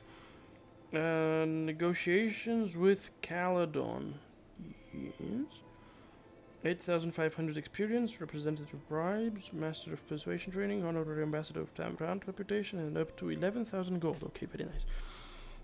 Okay, after I speak with the elf and queen in Kantara, I return. Okay, I can do that. Okay, cool. Leaving office, the living one will be stopped by I can inform. After I've approved that.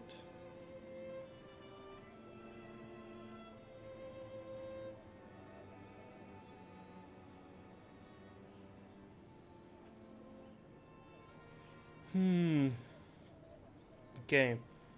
The book. The book.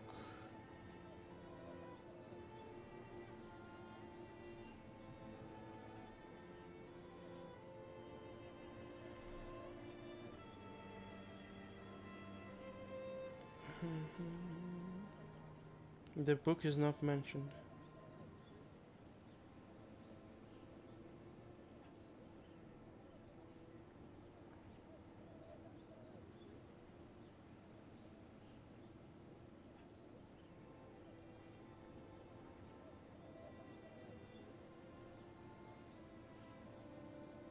Okay, well, I can't figure out what the name of the book itself is, so that's just a bit sad.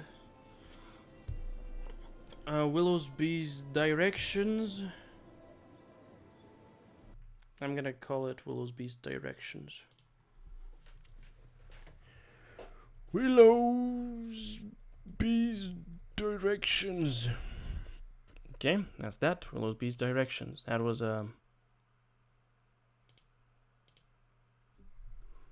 that.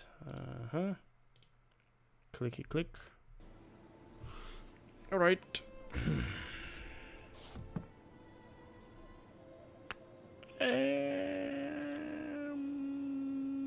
Mamma mia, pizzeria.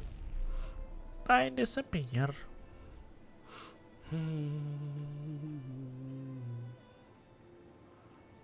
Where to, however? Where to?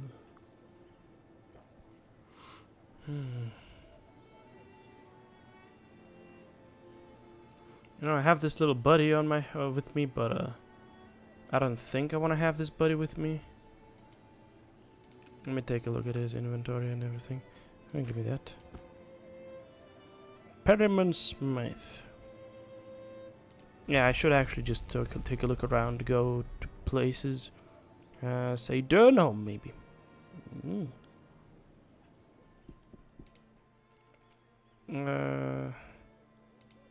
What do you know about this place?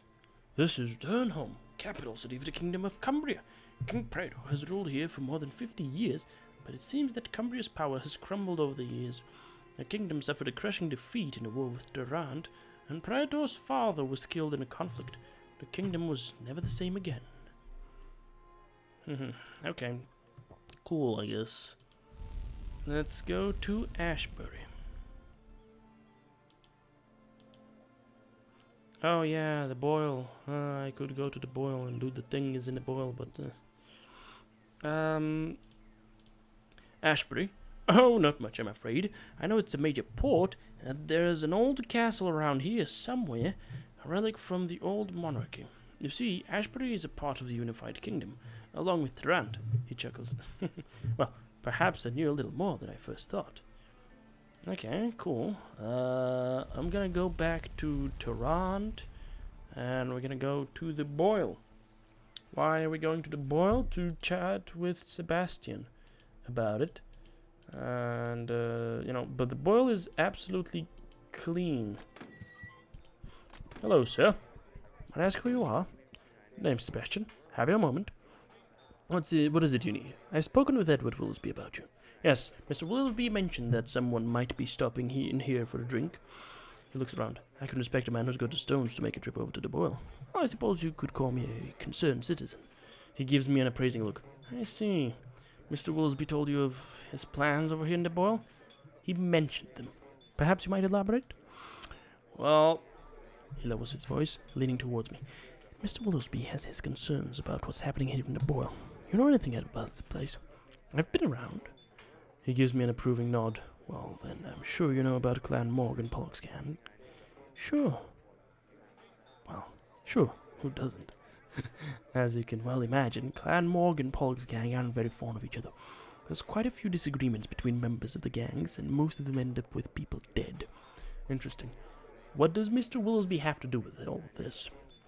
Well, Mr. Woolsby is an important man here in the city. He's a little more than concerned that the element here in the boil will spill over into the better parts of the land. And of course, we just can't have that happen. I take it that's where you come in. Sebastian smiles wolfishly. Exactly. Sounds like something I might want to get involved in. He looks me in the eyes. He looks at me, eyes narrowing. Really? You think you get out for this sort of work, friend? I'd be up for the task. I think I'd be up for the task. Aye, good. Listen, I know a little bit about you. Mr. Woolsby knows much about what happens here in the Tarrant and abroad, and he keeps me informed. Not exactly sure what it is that you're looking for, but I might be able to help. What is it you're proposing, Sebastian?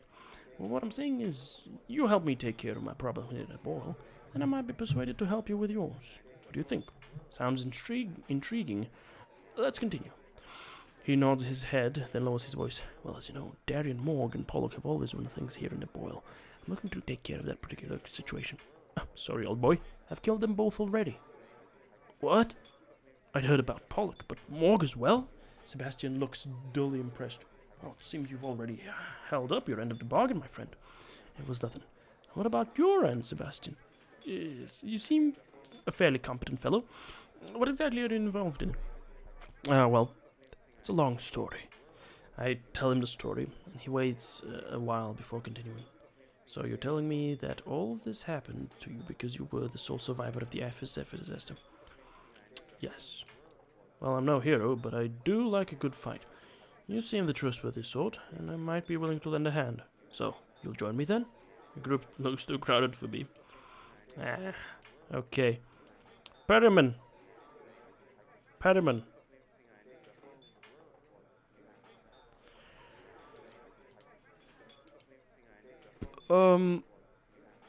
I'll be back, buddy. I'll be back. Let me just go to Kintara and talk to people about it. Okay, I've fainted while standing up. I've shown initiative. Jolly good work, innit? Very good work indeed. I am quite proud of my performance. Okay, come on now.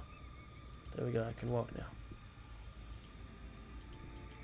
Hey fella, greetings to you. You keep saying this. You've never stopped saying it. Okay. Can you... Oh, you don't know anything about this place. Alright, cool. Cool, I guess. You wait for an hour? No, it's gonna be dark by the time you get to anywhere. But it's no problem. Caledon. There we go. You don't know anything about Caledon? Sheesh, buddy, what's up with that? Okay, let's advance time 1 hour.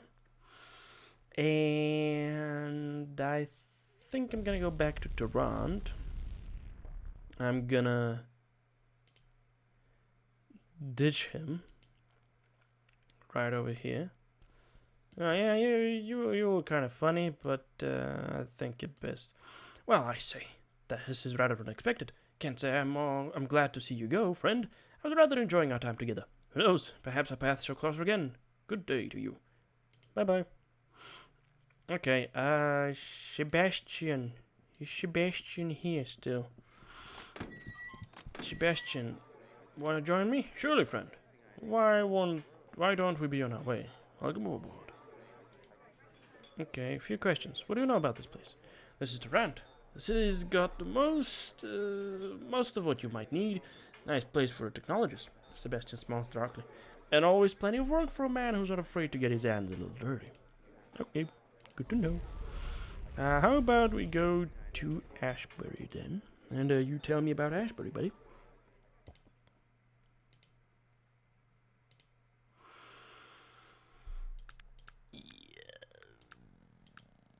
Oh, he can make explosives and electric stuff. Okay, cool. Open up your inventory, bubby. Ooh, charged axe. Ooh, flow disruptor shield. Ooh, regenerative jacket. accelerated healing requires charges and eye gear.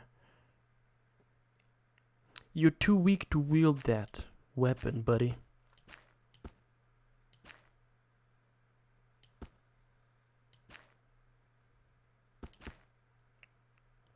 Now you can wield it because it requires less hands. I'm taking all your stuff and I'm gonna leave you for dead somewhere, buddy. Naked. Haha, he's naked. I get it. That's funny. Okay.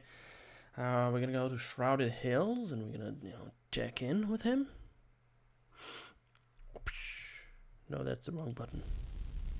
See if he can tell me something about Shrouded Hills. Oh, Duden also is a place that I could have asked about. Actually, no, I'm not gonna go to Shrouded Hills. In fact, I'm so not interested. I'm just gonna go back to Tarant and I'm gonna just drop him off. What do I need with him?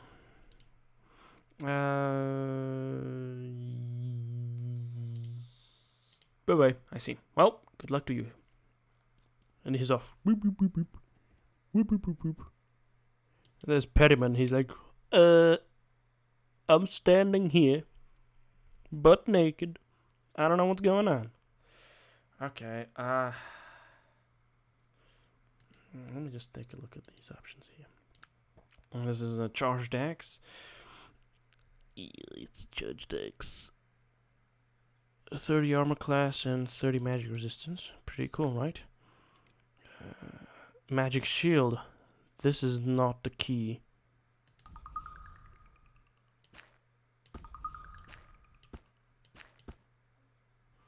This is not what we want to give him. Now you have a flow disruptor shield. You're very happy about that, aren't you? You are. Okay.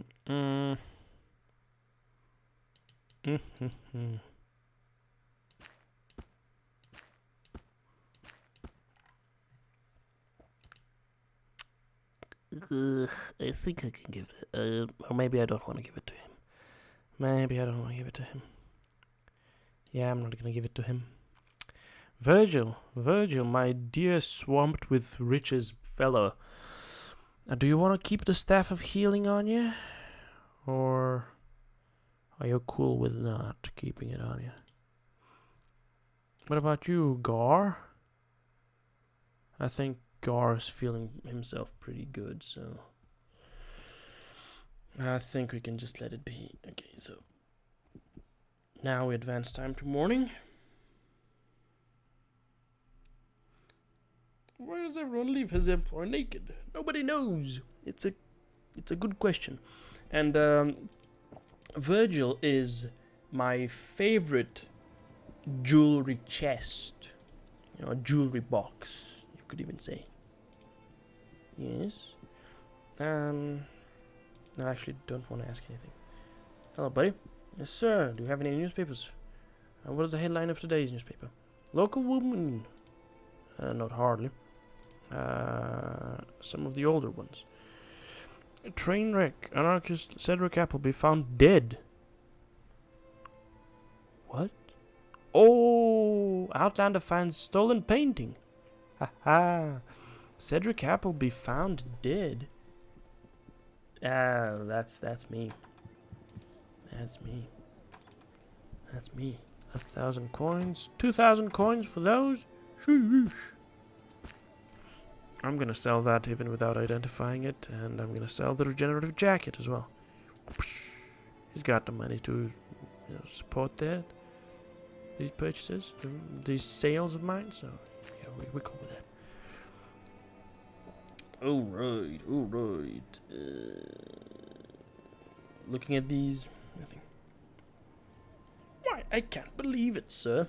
Oh, you're really nailing these. He has so many that he doesn't have any space. He has no space whatsoever. It's like, oh, sir. He does have a star ruby, though. He does have a star ruby, so hey. And he has so many. Actually, let's sort everything. It's not gonna sort. It would have been nice if it sorted them like in alphabetical order or something like that. But oh well. Could give him the magic beans and all that, but actually, let me check something. Okay, ding ding ding ding.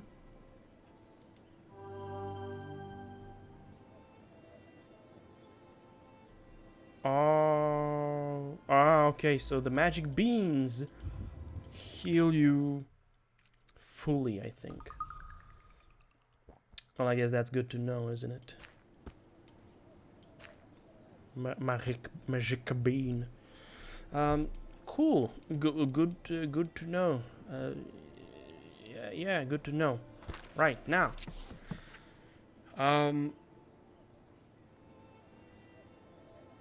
don't think you can kill the... So I just...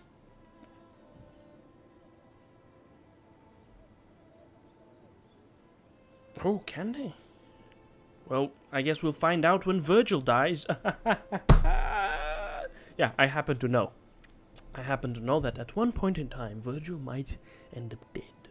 And that's why I have a scroll of resurrect on me. But then, when he dies, I'm gonna feed him a shitty little bean of the magical variety, and we'll see what happens.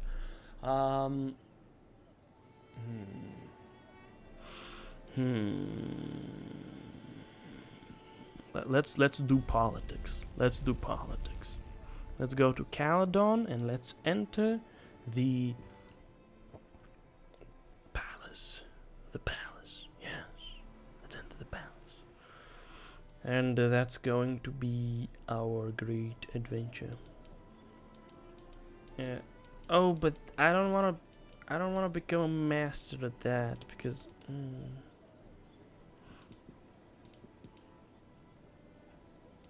I don't want to become okay, I'm gonna silence the music over here. And can you be master of many skills, Arcanum? Master of masters, master of all skills. A couple of years ago I thought if I could make master level in all my skills by level 50. I found that I could, and I had 9 points left over. This month I went back to my notes, tried to duplicate it. I ended with, I think, 12 points left over, so I put some in magic to try to become a master mage too. I still didn't do the best possible because, okay, I think you can do it too. Okay, cool. Right, so you can become master at many things at once. Alright, well, we're cool. This is Rod guy. Alright, who is this? Might I ask who you are, sir? I'm Prince Auguste Farad, heir to the throne of Arland. Please forgive me, but you've caught me in the midst of preparations. Sir, I found an amulet, an amulet I gave to Princess Aria of Cumbria. Dear God, speak up, man. Is she in trouble? Where is she? Her ship crashed off Fraser's Point. She's dead. No, not my dear Aria. Alas, I am to blame. I sent an incompetent sea captain. I am lost. If only I had something to remember her by. Please accept this, her amulet. I share your grief. Good sir, please accept my deepest thanks, as well as this insignificant sum. You'll never know the... Okay. Well, I have condolences, Prince fellow. Doody. Look at this. Damn, that's a big... Oh, that's the kitchen. The kitchen is locked, though. This is a big metal object. It's a staircase. Let's use the staircase and go upstairs. See what we might find in here. Whoa! Why am I under attack? Trespassing? Is that...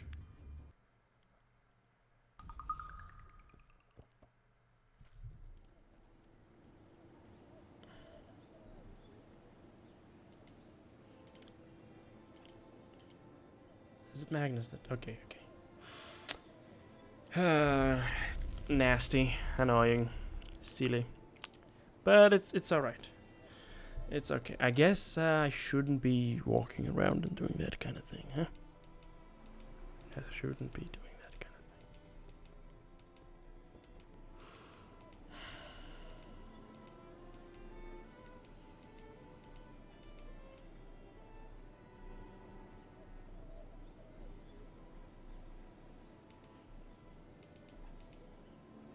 Okay, hui, hui, hui, hui.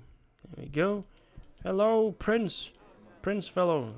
I found an amulet, a ship crashed. Share your grief.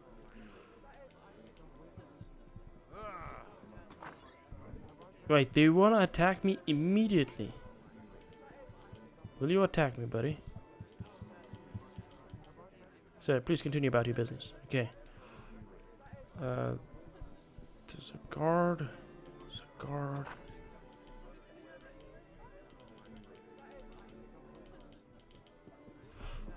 Advisory board members. Where is the king? Is the king not present? Interesting. Okay, let's talk to everybody about things. Greetings. What can I do for you? What is it? You're not supposed to be here, sir. Please leave the throne room immediately. What do you want? Hello. My pleasure. Okay, guess I'm not supposed to be here. That's just bit of yikes. Okay, well, that's that. Ding ding. Ring ding ding ding. Greetings, sir. I am Renard. I have been expecting you. You are sent from Mr. Willsby, no? Yes, Renard. I'm here for the negotiations. Yes, of course you are. Renard lowers his voice. You're not from Caledon? No? I hate this place. Mr. Vipers. He spits on the ground. I'm a politician, and I know that sometimes the game is hard, but these Caledonians, I've never seen so much backbiting and boot-licking in all my days. Interesting. Do you have any advice? Yes. Hold on to your wallet. So much money passes from hand to hand here. I've received bribes from beggars here. Bless me, I have. He makes a sign across his breast, bowing his forehead. I pray to the gods that I survive this wicked place. Let's get to the point, Renard. My apologies, sir. I've just never had a more terrible time. No matter. He straightens his coat. You will proceed through these doors, straight ahead through, and to the large doors at the end of the inner courtyard. The guards there will be instructed to let you pass once we have finished our conversation here. And then, once through those doors, you will walk directly to the end of that long hallway to another set of large doors. Through these doors is the council. You will proceed to the podium, and the advisors will begin asking you questions. What happens then? Once you've finished the negotiations, you will obtain the signed agreement from them and leave the premises immediately. Mr. Willsby will meet you right here with me once the negotiations are done. You will be paid then. Sounds clear enough. Some personal advice. You will no doubt be approached by not a few persons on your way to the advisors' chambers. These individuals will represent various interests here in Caledon and will attempt to sway your position on any number of the points detailed in the dossier you've received. So, do not speak with them, take no money from them, and for the love of the gods, do not change your position on any of the points. The very economic future of Arcanum hinges on the acceptance of Caledon into the unified kingdom. Do you understand? Yes, of course. Good day to you, Renard. Good. I will send word to the guards to expect you. Good luck in the negotiations. I am leaving now. Okay. Well, guess we're gonna do some negotiating now. People are gonna try to talk to me. Oh my god, look at that. That's a lot of people. Well, we're gonna start off with this lady. Greetings, good sir. Could I ask for a few moments of your time? Of course. Thank you. Thank you ever so much. I understand the position you are in, and I won't be long at all. I am a representative from the Department of the Treasury here in Caledon. Greetings, madam. How can I help you? We've, heard great things about your skill with setting price, and we need someone with that skill to represent us fairly in the negotiations. Of course. How might I help? Well, members of the Unified Kingdom pay a considerable tax to be included. New members are usually charged more heavily. Caledon needs time to build in this new age, and the tax will hinder us. Of course, we'd like no tax, but if you can give us a 5-year reprieve and then a reduced rate, I'd be authorized to donate 1,000 gold pieces to you. Interesting. Let me think about it. Return here if you're successful, and I'll give you our donation. Hello there. You have a moment to speak, sir? Surely. He smiles, gesturing expansively. I knew you'd be an individual of good judgment. I represent the Department of Transportation here in Caledon. How can I help you? I know you're on the way to speak with the advisors. I'd just like to tell you that if you can get a signed agreement that says that Caledon will have the rights to build and own her railroads, we would be very appreciative. Just how appreciative, sir? Oh, I'd say about 1,000 gold pieces appreciative. He smiles, offering his hand. If you do so, return here and we'll complete the transaction. I'll take it under an advisement.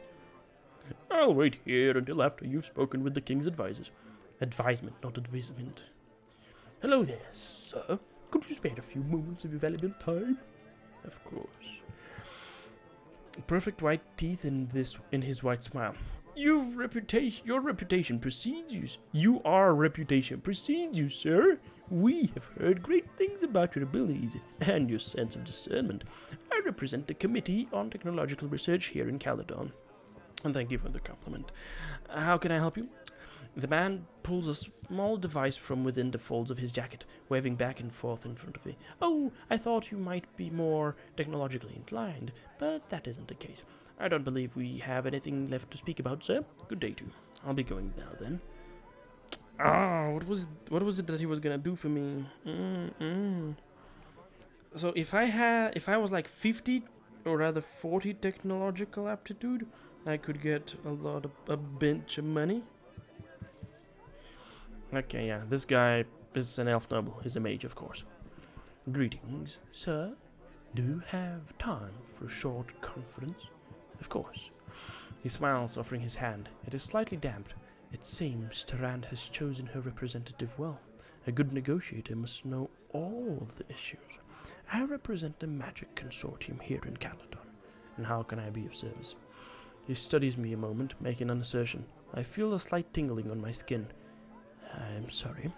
It seems you are of no use of magic, nor a friend to its ways. I don't believe you have anything left to talk about, sir. Yeah, no use, not magical at all. No. Ignore the fact that I'm a master. I am a master of conveyance. Ignore that. Gnome. Thank you for stopping, sir. Might we speak? Of course. I knew I could count on you, sir. I'm the president of the Caledon. How can I help you? I just wanted to thank you for being here and to say that it would be in everyone's best interest, but especially yours, if Caledonian gold will always be honored as equally as unified gold. You know, there are more concerns here than meet the eye. He gives me a long, solemn wink. How would you define my best interests? Would you be interested in 700 gold pieces, sir? I might be. I'll consider it. Return here if the agreement is signed and you have made those concessions for our beloved currency. I'll think about that. Greetings, sir. This dwarf is gruff, battle-scarred. Might I impose on you for a moment? Of course. He nods curtly. I thank you.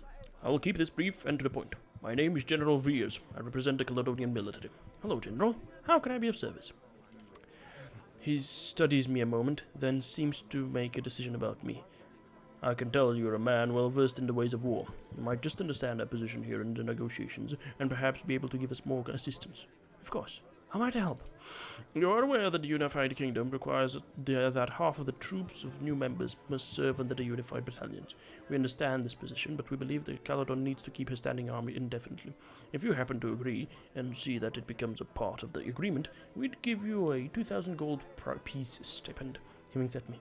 The spoils of war. I can see the validity of your point. I'll consider it. If you win this particular battle, return here after the proceedings.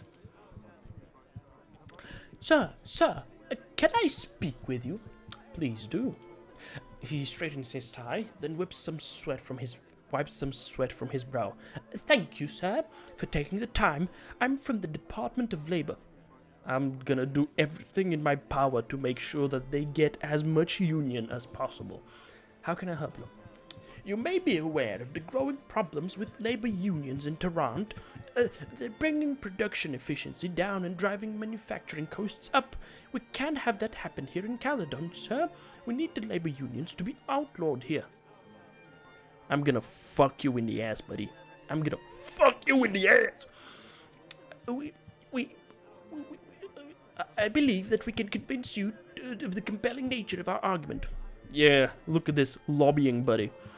He lowers his voice. If you should happen to include that labor unions are outlawed in the signed agreement, we would be most grateful. The manifestation of that gratitude would be in the form of 1,500 gold pieces.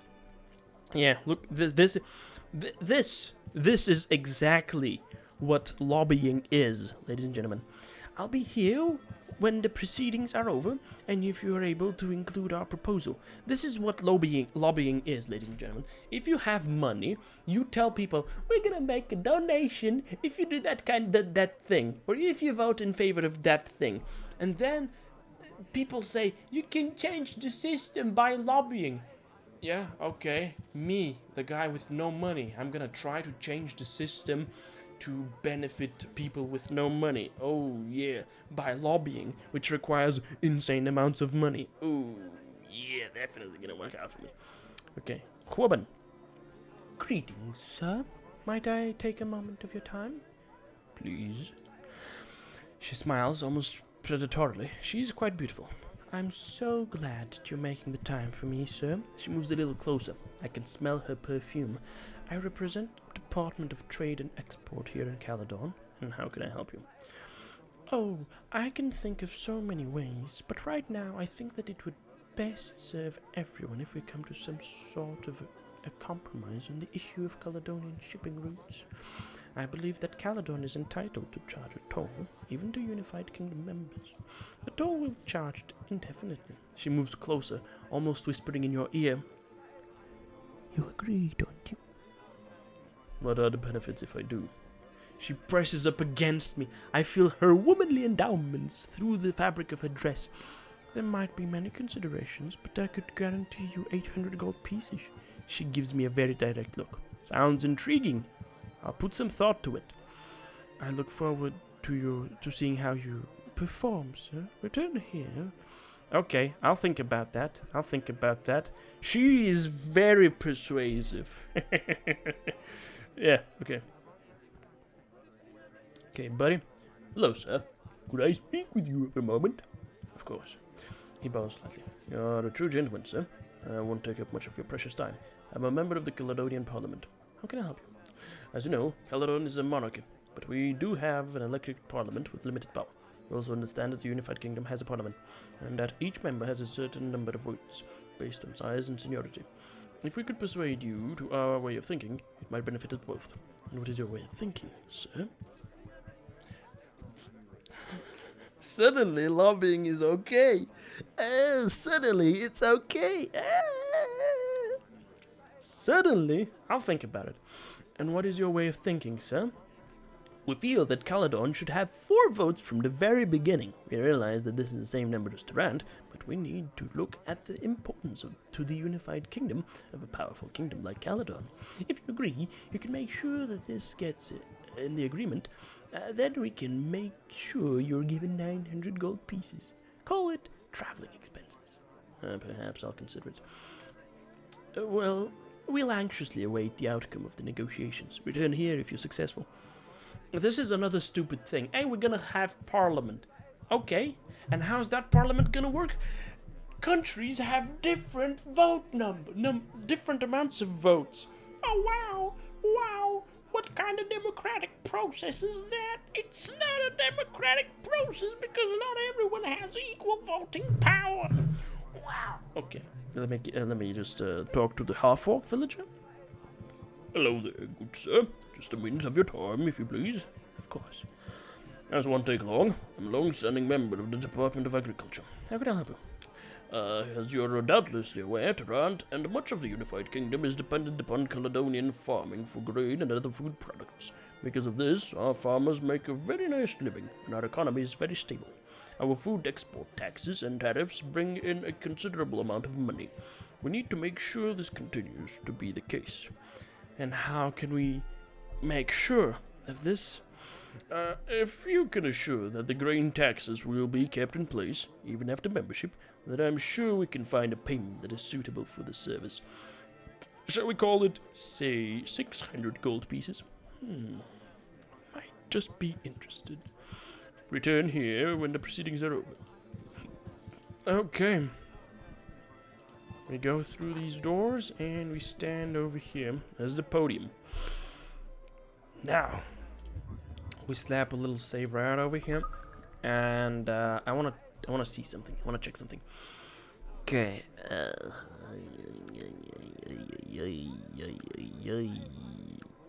Sense alignment, vitality of air, constitution, strength of earth, agility of fire, purity of water, beauty. Okay. I'm gonna grab that one. I'm gonna give myself some extra beauty. And then we're gonna cast... Come on. There we go. We're gonna cast that on myself. And okay, that might be good. All right. Okay, they have good reactions to me. Dear sir, we are grateful for your time today and would very much appreciate a few moments of your time to clarify the remaining points in the Articles of Membership. Once you have answered our questions, then we will vote as to what our position will be concerning Caledon's membership in the United Kingdom. Might we begin? Please. Please specify what Turan's position will be on the issue of the construction of railroad here in Caledon.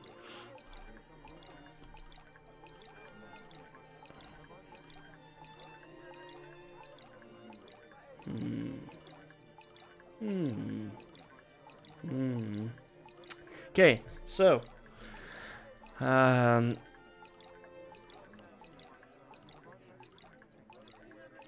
I'm gonna say shared ownership of the railroads and stations in Caledon. On the subject of which magic and its uses within city walls.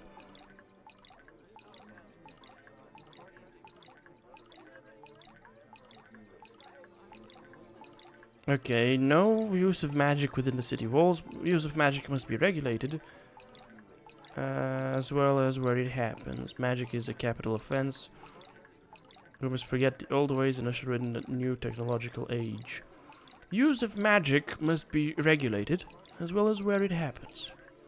And what of the technological trade issues, more specifically the economic and social status of Mr. Gilbert Bates?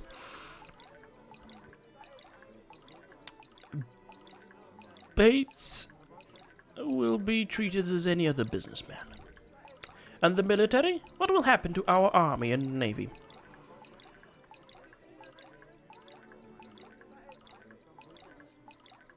Half of the army and navy will serve in the unified battalions. And what of the so-called membership tax that is placed on all new entrants into the unified kingdom? Heavy taxing for 5 years, then the standard rate. The heavier the tax, the more Caledon reaps the benefits. Caledon pays double tax. No tax. Okay. I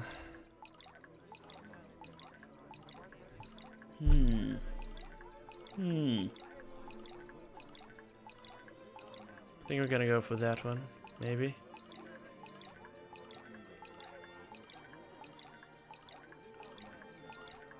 We're gonna go for heavy taxing for 5 years and then a standard rate.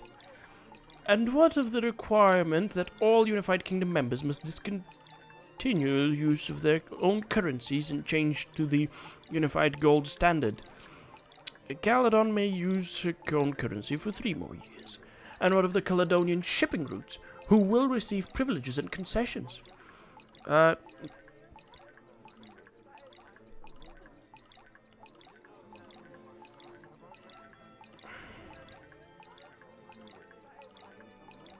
Caledon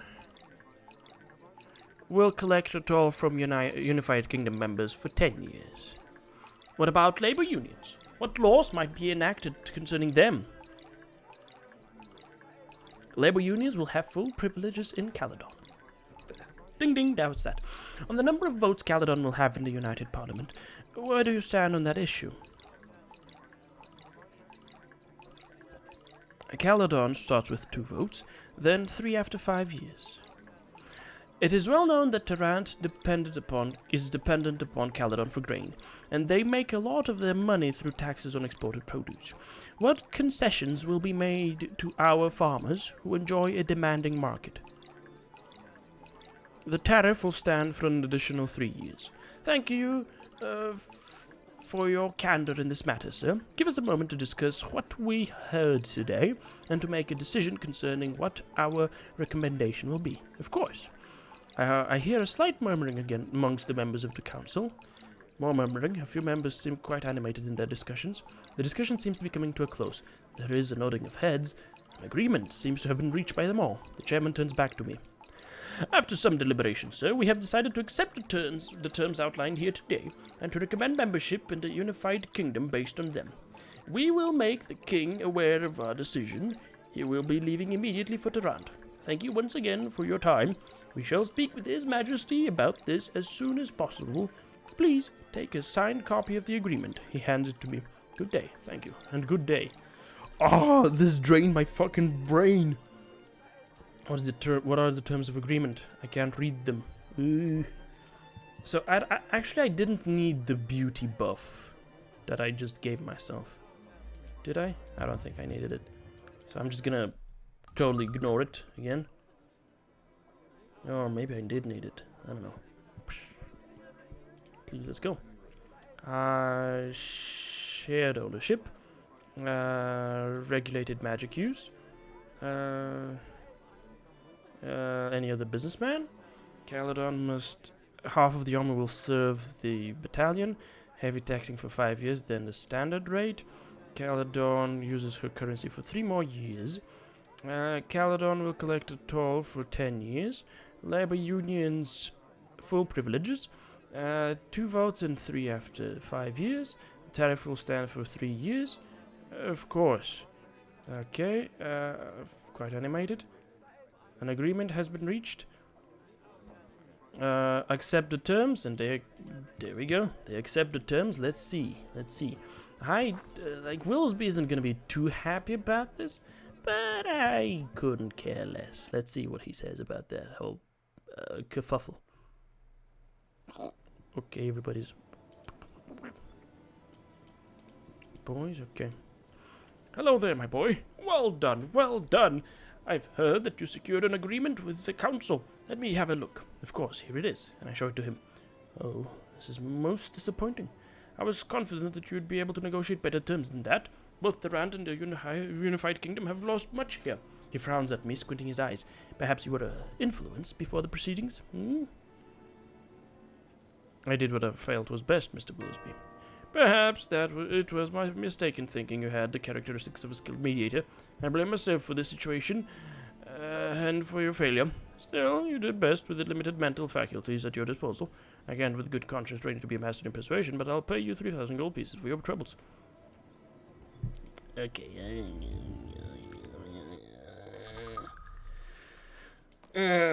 What did we want? No circumstances do we give them control over both, okay? Magic, yeah. Baits. Limited trade concessions. Okay, let's try it. Let's try it, okay? Hello. All the railroads. Regulated. Limited concessions. Half. Heavy tax for 5 years, then standard rate. Caledon, 3 years, 10 years.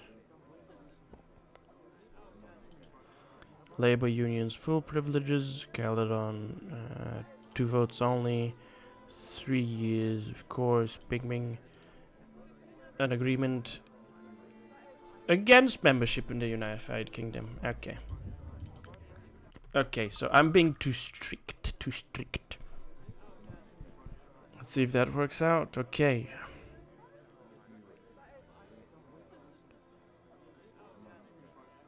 Tarant owns the railroads. Caledon owns the station. All the railroads. Magic is regulated.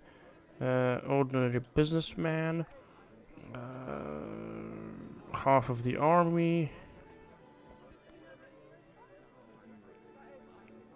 Heavy tax for 5 years, then the standard. Currency for 5 more years. For 10 years, labor unions will have full privileges.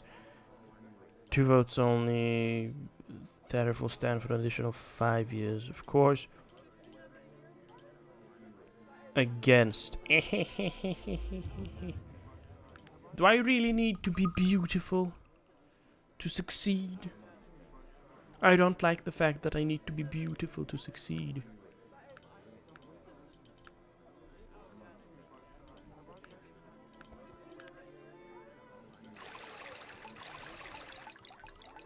Oh wait, I can just stack it. Look at that. I am lovely. Dear sir. Okay, cool. Alright, well, Toronto owns everything. Use of magic regulated. Only out of the businessman. Half. Heavy tax, then standard rate. Currency for 3 years. 3 years for all of that. Full privileges. 2 votes only. 5 years, of course. Against.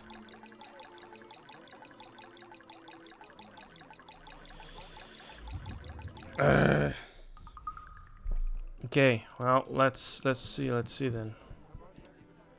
Okay, Toronto's the railroads, use magic regulated, limited trade concessions, half, heavy tax, then for 5 years, then standard, it may use the currency. 5, toll from UK for 10 years, full unions 2 of 3. 5 years, of course. They accept the terms, okay. Let's see if Bates is happy about that.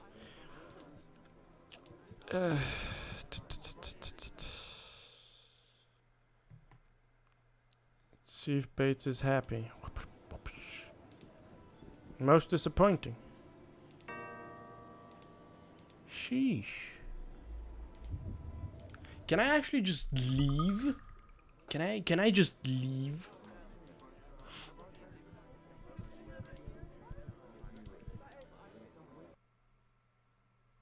Yeah, it looks like I could just leave.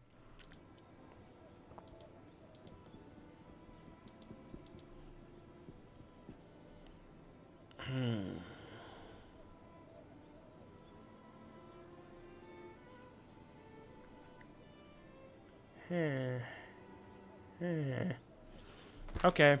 Well, we're gonna go. Actually, I'm not gonna use that spell to go anywhere.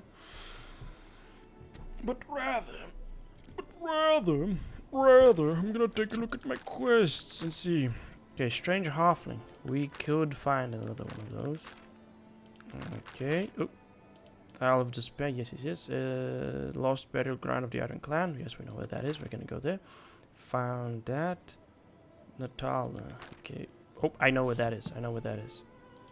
I happen to know where that is. The amulet of Natala. I think it's in Stillwater. Yes, it's in Stillwater. Hey, teleport me to Stillwater, buddy. There we go. It's in Stillwater. Yes. Was it over here? No, it wasn't over here. Was it over here? It was over here. Okay, advance time to evening.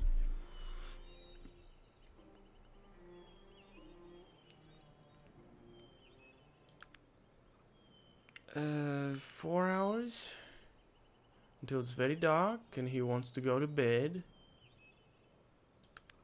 Don't you want to go to bed, buddy? It's past midnight. Why do you have beds? You fucking piece of shit.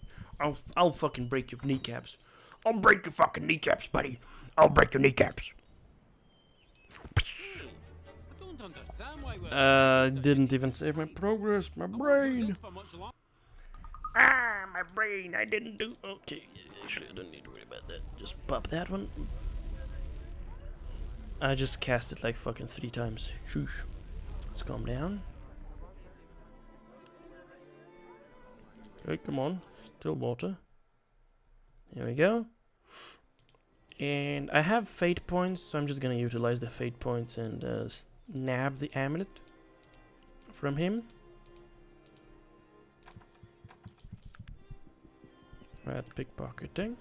Critical success at that. There we go. And now we're gonna go to Shrouded Hills. And now you see, let me just show you, okay? Those are my stats: 9, 6, 18, 9, okay? Then I put that baby on. Wait, what?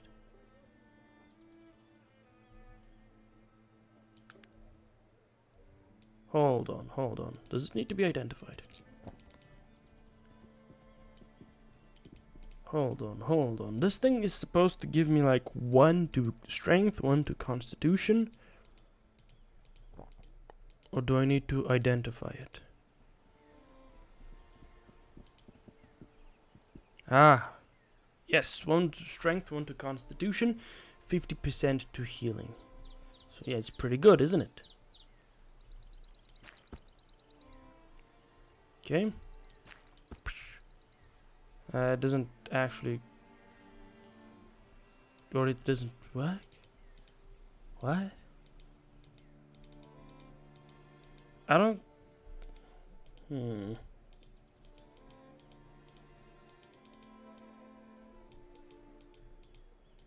Okay, that's something to consider, I guess.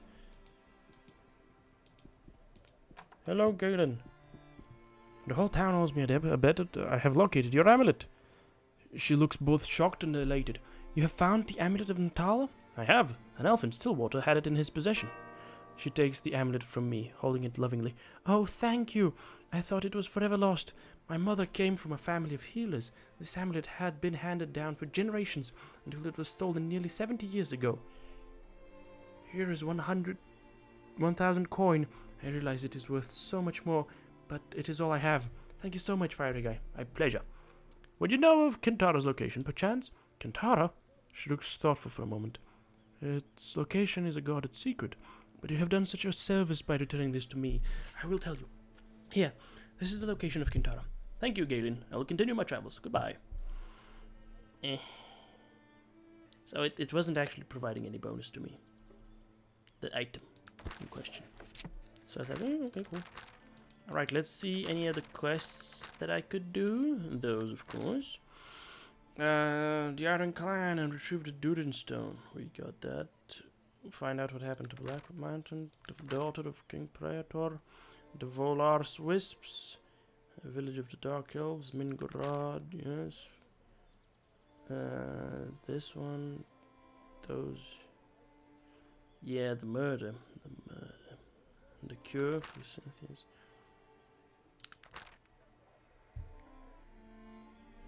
Okay. Hum. Well, we're gonna go to Kintara. And after that, we're gonna walk around the glimmering... No, we don't. I don't want to go walk around the glimmering forest, actually.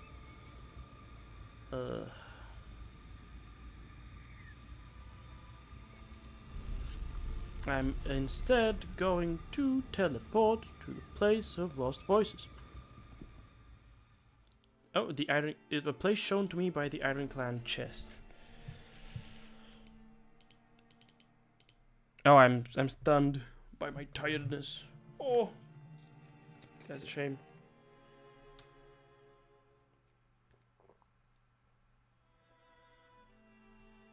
All right. We will do that, and then we'll see what happens next.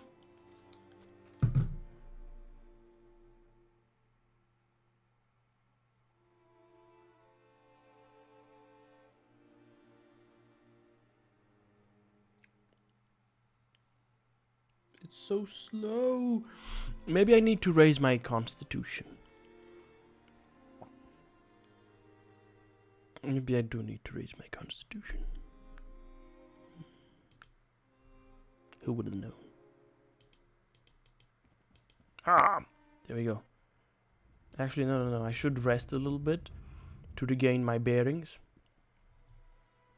2 hours for a total recollection of bearings. There we go. Now then, let's see what we find in here. Probably some massive, powerful ore golems, which is not something I would want to be forced to fight. But alas, Arcanum doesn't really decide you get to do what you want to do. The ancient iron device before me has a number of empty slots on its face. It seems to require additional machinery in order to operate.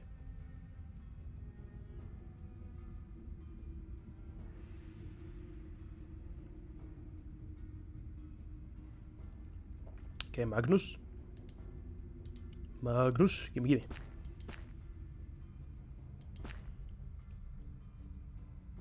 How can I help you? What do you need?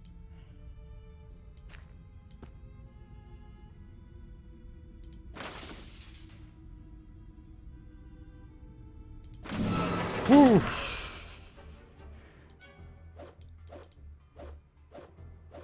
Iron arachnids.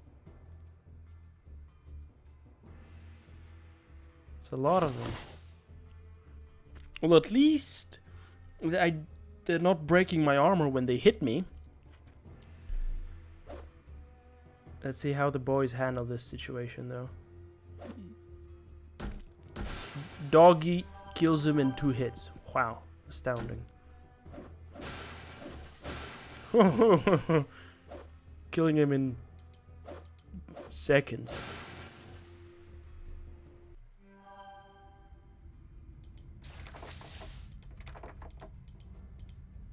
Okay, buddy, fight me, you iron arachnid. Okay, this is intriguing.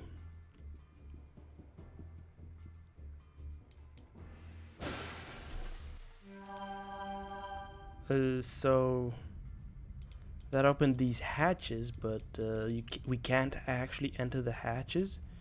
So guess not. Wait, what are we actually looking at? So this one is. There's a faded symbol. There's a book. There's a key. Key book.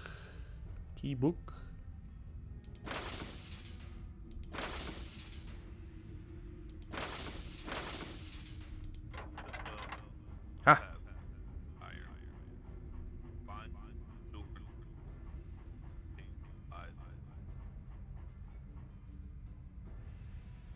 Okay, we heard a voice.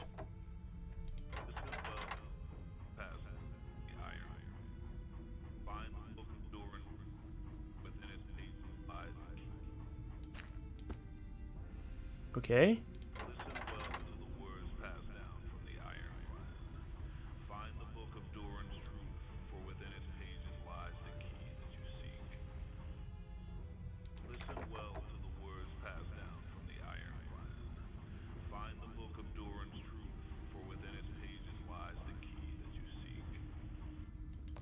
Okay, so this was just find the Book of Duden. How can I help you? What do you need to know? How can I help you? And it's just the location. So I need Heartstone. Okay, where do we find Heartstone? Where do we find Heartstone? Look at me, ignore you, ladies and gentlemen, for a moment as I figure out where do we find Heartstone. Heartstone. No, that's Artstone. Heartstone. Okay. While traveling around, we can ding. Yep. Offerings in their locations. Yes, of course. Bone-handled weapons, weapon dealers and gypsies, Caledon sewers and catacombs. Hearthstone on the ground in the Bedokhan village. Okay, well that wasn't expected. I didn't find a single piece of Hearthstone in the Bedokhan village, but hopefully we have more than one little piece of Hearthstone lying around on the ground.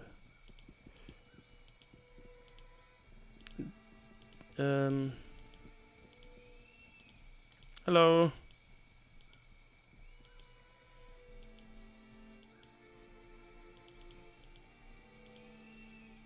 Is it in the Bedokhan village or around the Bedokhan village? Could I pick the lock over here?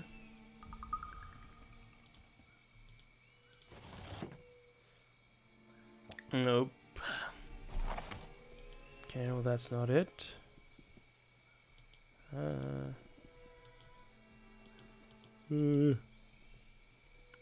That's just kind of underwhelming.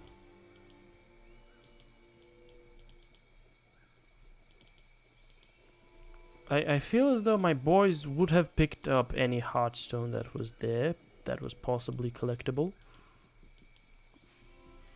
from the Bedokhan village when we passed through.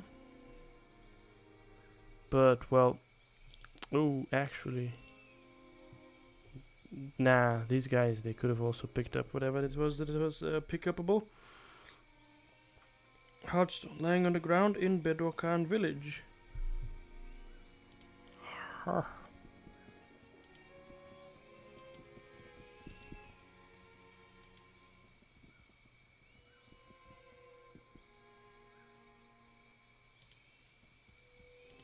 Do you happen to have any Hearthstone on you?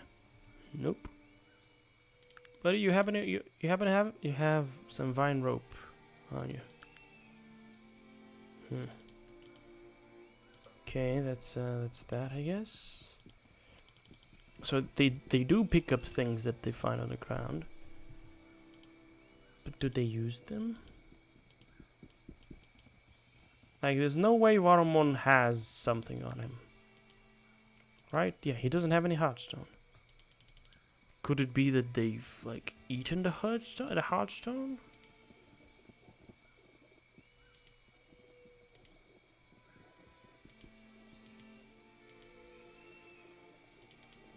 Or could it be in the altar? Nope, it's not in the altar. Well, this is just a little... This is just a little distressing and disappointing. Because, like, where could it be?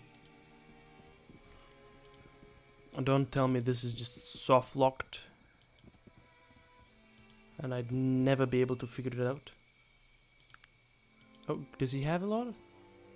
There's an unidentified bow and an unidentified staff, but no Hearthstone. What about you? You have vine rope. Hearthstone.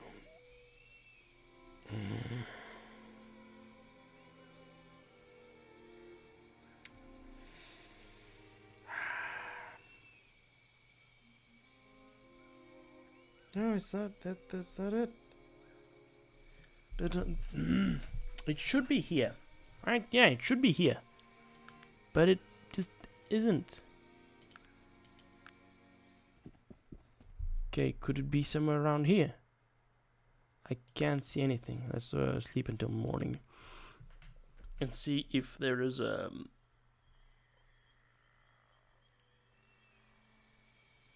something around us.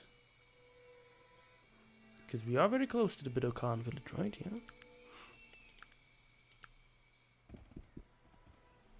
Yeah. Fuck. Okay, we're gonna check online even more than what we were checking previously. Hearthstone in Arcanum.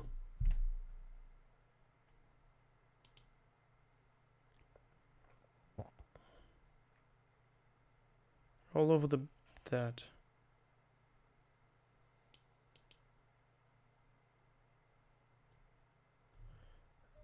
south. Okay, so people say I found it all over the Bittercon village, southwest of the pit. Okay, where's the pit? Where is the pit? Where's the pit? There's the pit. Okay, southwest.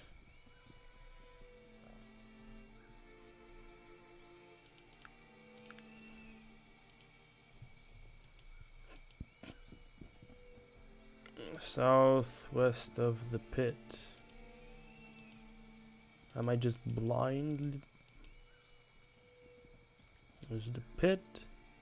Southwest.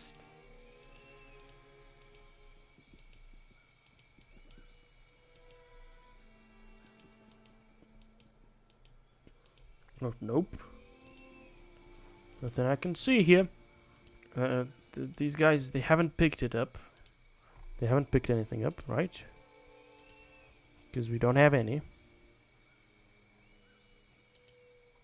So it's like... Where? Where could it be? Am I just gimped perpetually? Or do I need more perception to be able to see it?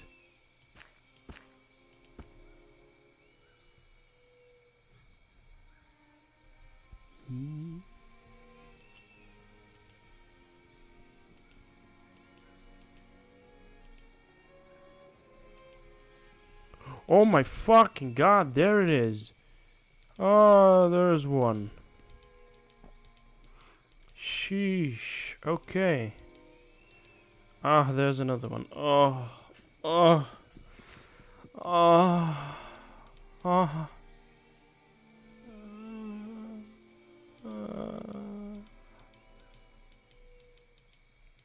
Okay, good. So I guess it's just somewhere around the village. Oh, yeah, one of you boys, you gotta gimme. Let's make ourselves the key.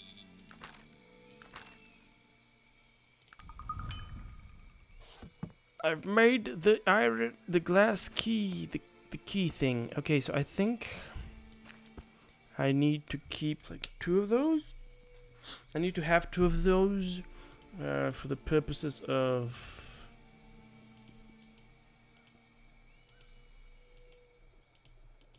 receiving blessings. So ideally there should be a 3rd one that I can see somewhere, that I can find somewhere deep. But where exactly that would be, I don't know. And unfortunately, I'm not gonna be finding out by the looks of things. I was probably just incredibly lucky to find those, but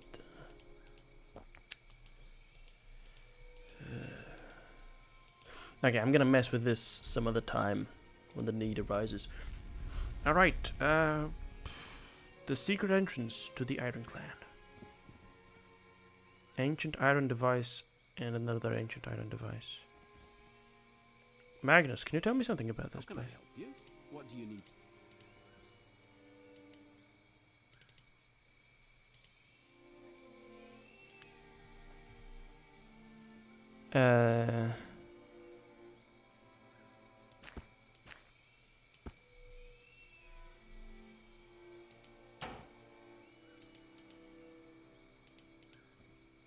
Did I just... Okay. I just threw my keyring at the ancient iron device and I no longer have my keyring.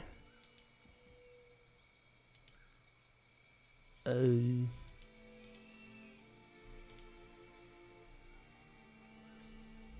dear. Well... Okay, there's the heartstone. Okay, so I guess I should do that I should make the glass key before... rather, not before, but I should drop my keyring before making the glass key, because otherwise it's just gonna be kind of stinky. Oh, there's a third one. Oh, thank you, thank you. Alright, let's teleport. Right. Right over here. Now then. Gar, give me that. I'll save my progress and see how that goes. Ah, fuck my brain. No.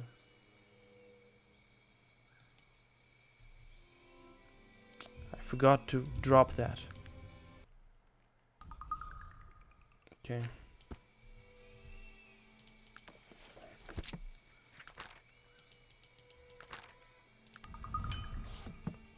There it is. The key to the Iron Clan chest. Uh-oh. Right, so it's not actually...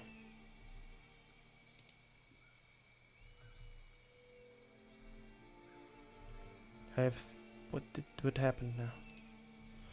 I pressed something and Arcanum might have just crashed. Oh dear me.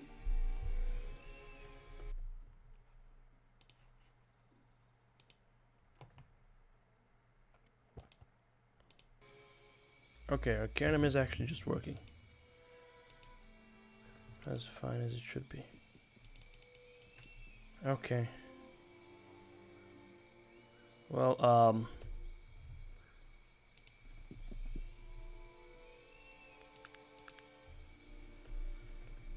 escape is not working. Okay, maybe I'm just gonna shut down Arcanum.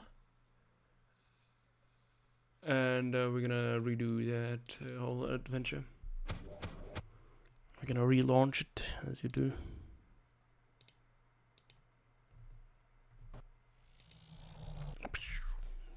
Because we're not losing much progress here, other than just a little bit of time, but that's okay. Okay, so Magnus. How can I help you? The bracelet.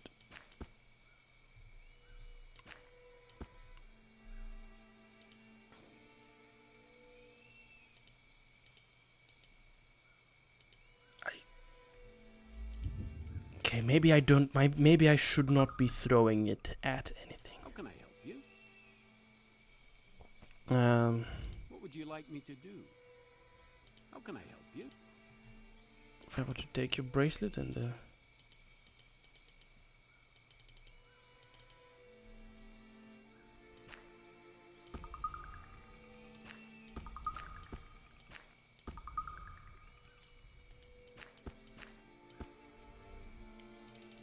What is it that you want of me? How can I help? Magnus, how did we do that? How were we meant to do that?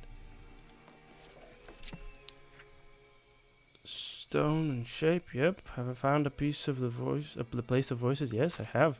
Have you heard the message clear? I think you have. I know you have, or else you'd not be here. Much longer, yep. The heart keeps strong, your courage long, the morning will be bright. Travel to the vault of the key of glass. The door swings wide, and there inside I find my truth at last. How can I help? Magnus.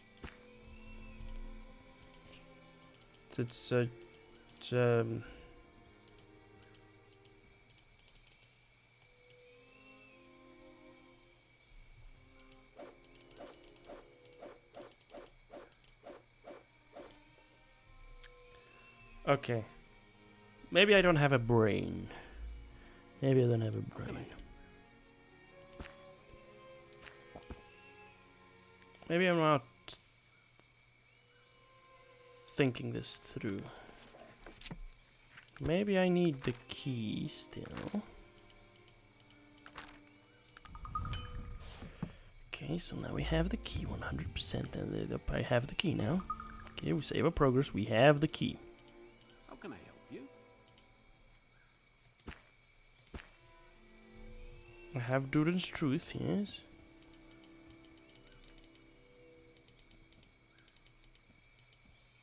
Do I need some measure of technology? Know-how? I'm a little technical. So like...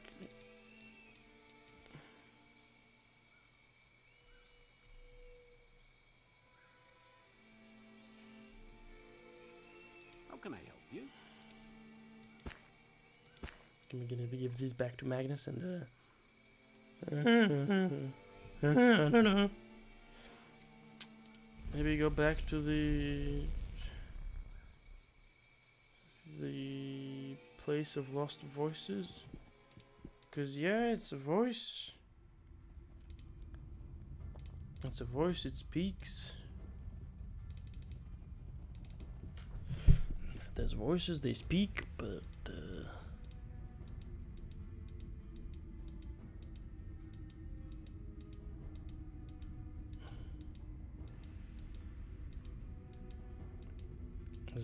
there's something else that I need, but I'm not getting. Listen well to the words passed down from the Iron One. Find the book of Durin's truth, for within its pages lies the key that you seek.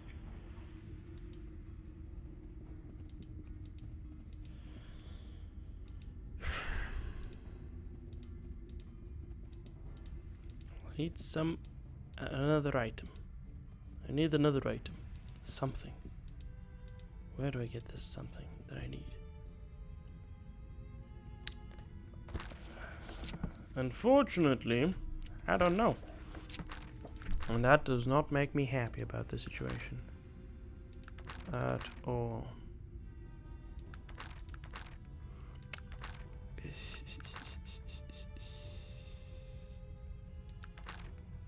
I'll tell you what. Let's go to Caledon. What are we gonna do in Caledon? Well, we're not gonna do anything in Caledon. We're just gonna run off in a certain direction. Or maybe... maybe I can tell him, hey, it's in the news now. It's in the news, buddy.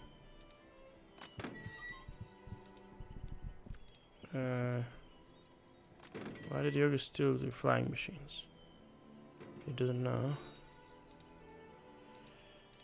Can repair some items for me. He can. Cool. And since he's the master repairman, I guess he can fix everything up just like that. Okay, well, yeah, I don't want to mess with you, buddy. I'll be back, ladies and gentlemen. I'll be back in the place where I should be back. But until then, we're gonna walk over to Roseboro. And we're gonna do some actual walking for once. Oh, look at that. Widowers. Haven't seen these in a while.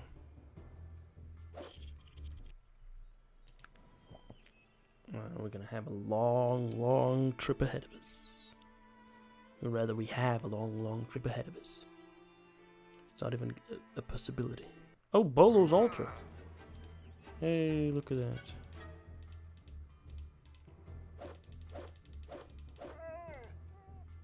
The Timberwolf runs away. Oh, you take fire damage off of that. Oh, I mean, you can actually wield that. Yes, sir. But no, that's not good.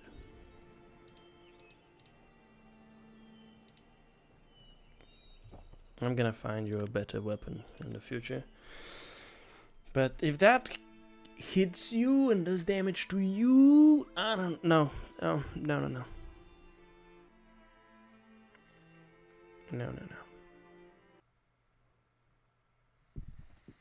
Okay, Roseberry.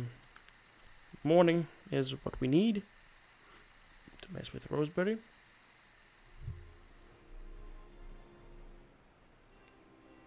Okay, we got a huge castle. What? This is a big place by the looks of things. Hello, fellow. May I ask some questions? Actually, no, never mind. I will continue about my day, don't worry about that. Just, who are you? What is it? Pray tell, who are you? I am captain of the Roseboro Guard. What can I help you with? Nothing at the moment, thank you. Okay, captain of the guard. Alright. Good to know. What is this place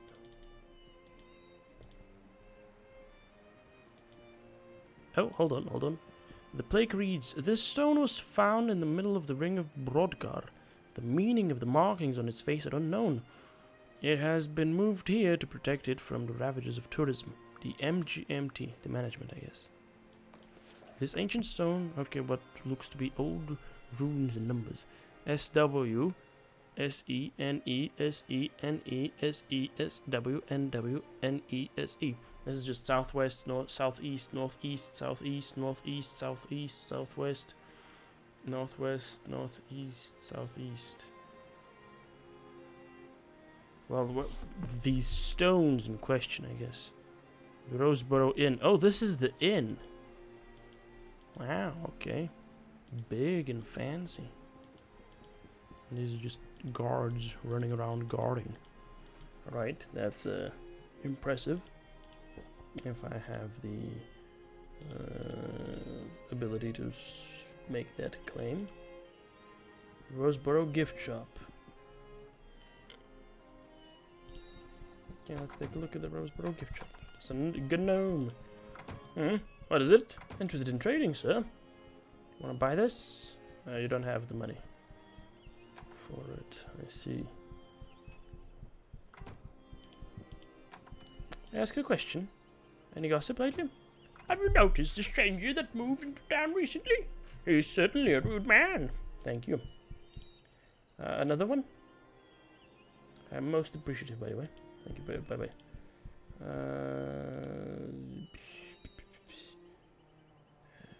So what is this place all about? The Ring of Brodgar? Surely you must have heard of the banishment of the evil Aronnax. Oh? Long ago, in the Age of Legends, an evil wizard came to power. His name was Aronnax. In his twisted reasoning, he believed that elves were of a higher order than all other races, and he sought to make them his slaves. All other races, that is, I guess. Aronnax accumulated many elven followers, and it appeared as if he would succeed in ruling the races, until the great mage Nasruddin appeared. Nasruddin became the savior of the lesser races, opposing Aronnax and his evil tyranny. The great mages of old chose sides, and then their armies fought an epic battle right where we are standing now. Many died that day. As the battle neared its end, powerful Nasruddin called upon all of the powers within him and opened a huge rift into which the evil Aronnax was cast, banishing him forever from our land. So powerful was the magic that Nasruddin cast that day that it took the remaining great mages to seal... all the remaining great mages to seal the Great Rift. The Ring of Brodgar is what they created that great day long ago when the rift was sealed and the land was free from Aronnax and his evil minions. That's quite a tale. Is there anything more I can do for you, sir? You don't even sell the book, but okay. So, Stenar Stonecutter was here. Maybe he started his journey from over here, because you gotta... Because, like... Oh, maybe, I don't know. We'll find out. We'll find out in the future. Anyone over here? No. Yes, sir. What would you have me do? What can... I guess, Virgil. What is it that you want of me? What What can I answer for you? Well, since this Victor Misk fellow is meant to have a copy of Horror Among the Dark Elves, we need to find him. Well, he's dead, Virgil. He's dead. He's a corpse. Okay, well, let's go that way. Where does this lead? It leads nowhere. Right. Good to know. Let's see where the other path leads. That would be even more appropriate for me to uncover, I guess. I hope. Ah, a well. Nice. There's a little house over here. Who lives here? A woman. A woman. An honor. Hello, may I ask you a question? Anything happening? I've heard that someone has been digging up graves in Roseboro Cemetery. Ooh. That's not very nice, is it? They have a little farm with sheep in it. Oh, look at that, a blacksmith. Interested in trading goods, sir? Would you like to buy this? You don't have money. Why are you poor? Why are you poor? Actually, I'm gonna buy this Inferno Hammer from you, and I'm gonna sell this to you. Okay, thank you very much. And I'm gonna give the Inferno Hammer to my boy Gar. Even though it's a very slow weapon and I should not have given it to Gar, I just decided I'm gonna give it to Gar. Because I can. Okay, who lives here? Always nice to see a member of the underground. Greetings. Greetings, good woman. May I ask your name? Oh, certainly. I am Mrs. Morgan. Oh, thank goodness. I've been seeking you. Suspiciously. Seeking me? Why would you be seeking me? JT's prison guards mentioned you were the only visitor allowed. That is true. I was hoping to seek his knowledge as trainer. That is a bit difficult, considering his predicament, don't you think? I agree, but I was hoping that perhaps I could be of use to you. Use to me? In what way? Perhaps there is something I could do to help his predicament. I see. And if there was something you could do, what would we ask in return? Merely that he train me as a master, nothing more. He is capable of training you. I feel it is a small request, considering the risk I will take. Perhaps you can be of assistance. Let me think for a moment. She pauses, looking deep in thought for some moments. Then, suddenly, her whole being brightens with inspiration. I've got an idea. Now, listen carefully. I have a set of JT's locksmith tools. If you could get them to him, I'm sure he would be able to escape. Do you feel up to this task? I am capable. But can you assure me that he will train me? Oh, thank you. I will go to him on the morrow and inform him of your agreement. I give you my promise as a mother. If you get these tools to him, he will train you. All right, then. I shall trust your word, madam. Some advice. There are several locked passages that you must pass through. In addition to guard patrols, be very cautious. You will have to use every ounce of skill you possess. Also, the night guard appears a lazy lout. Perhaps that will be in your favor. Perhaps not. Here are the tools. Please help my son get out of that vile place. Thank you. I am off. You have my word that he shall be free. These J.T. Morgan's Master Locksmith tools. Okay, cool. She has a pool table.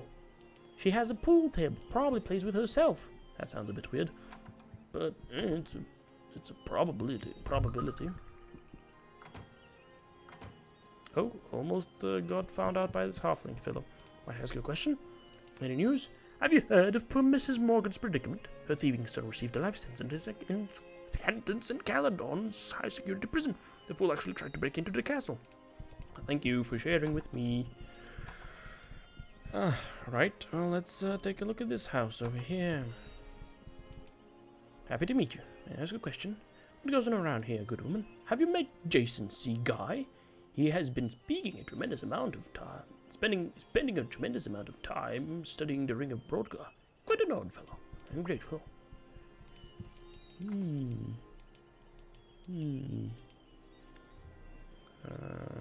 That's the gift shop. Okay.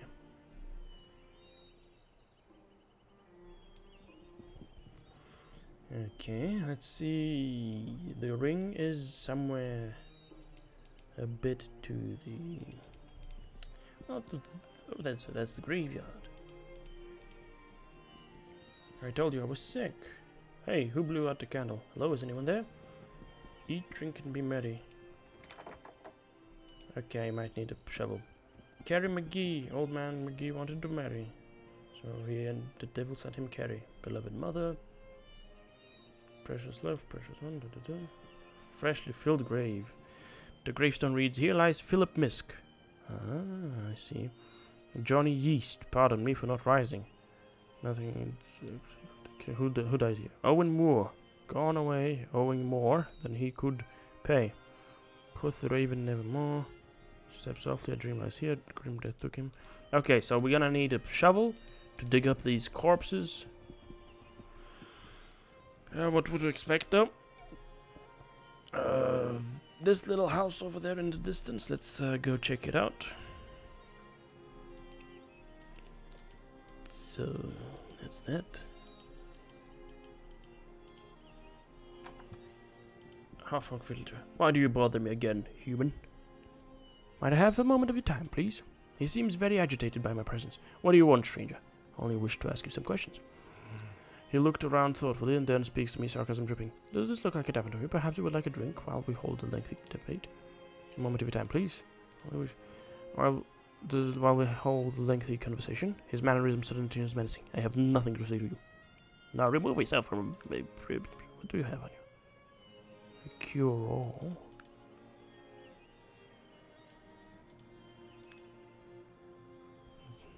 He just... I don't know. I guess he's just angry. He's just angry. Oh, this might be the new fellow. The fellow who moved in recently. And he's rude. That might be it. Yep. Yep. Yep. Rumor has it the adjacency guy has been spending a tremendous... Okay, maybe I don't know. Maybe, I don't know. I don't know. Maybe. We'll see. Over there. That stone with the carvings that was moved. We will check in just a moment. But here they are, though. Okay. Which one was it?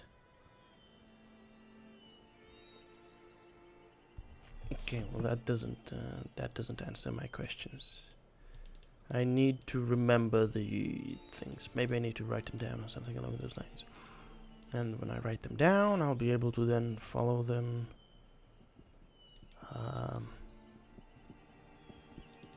Yeah. Well, in any case, what we need to check on now is the Roseboro Inn.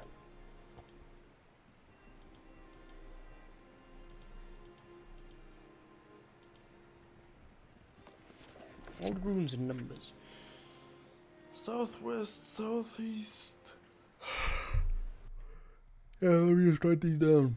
SW40, no, 30, SE40, NE20, SE15, NE30, SE30, no, that's 50, not 30. 50, SW15, NE North W, NW20, NE40, SE50. Okay, cool. Good to know, I guess. Let me just pull up these over here.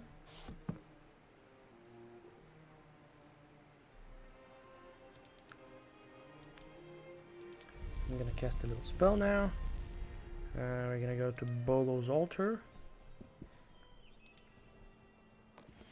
Bolo, clever thief. Progo, watchful eye. Shadow, now here, now gone. Arm, now here, now gone. Bolo, face of pain. Progo, face of rage. Soul, now here, now gone. Progo, now here, now gone. Bolo, god of thieves. One-armed god of thieves. This ring, now here, now gone. Your blessing, now here, now here. So I guess I need a ring. Okay, cool. I give him a ring. Okay, now we're gonna walk to Roseboro. After we walk to Roseboro,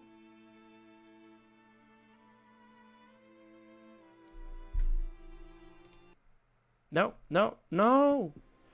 Ah, god dang it! My plans were ruined. Okay, I need to walk off of Roseboro. Walk away from Roseboro so much so that I can, enter the map. But I need to be right at the precipice, I suspect, so that I can get the proper thing. Whoever lives here? No one lives here. Okay. Okay, come on. Come on, come on. There we go, there we go. Now, there's Roseboro.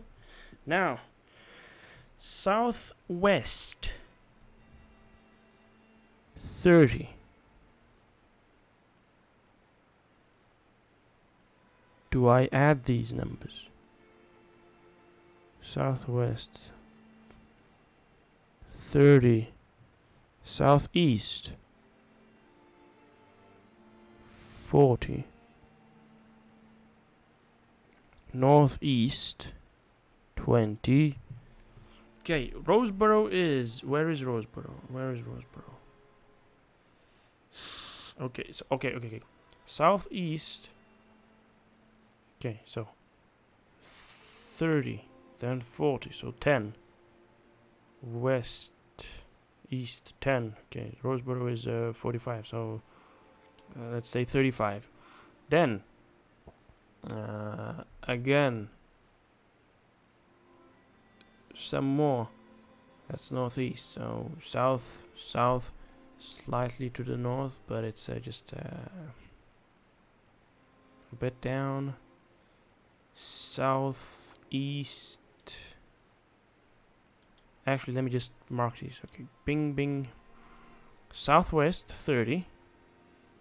Southeast 40. Let's click here. Say that. Northeast 20. Southeast 15. Northeast 30. Southwest 50. No, southeast 50. Southwest 15.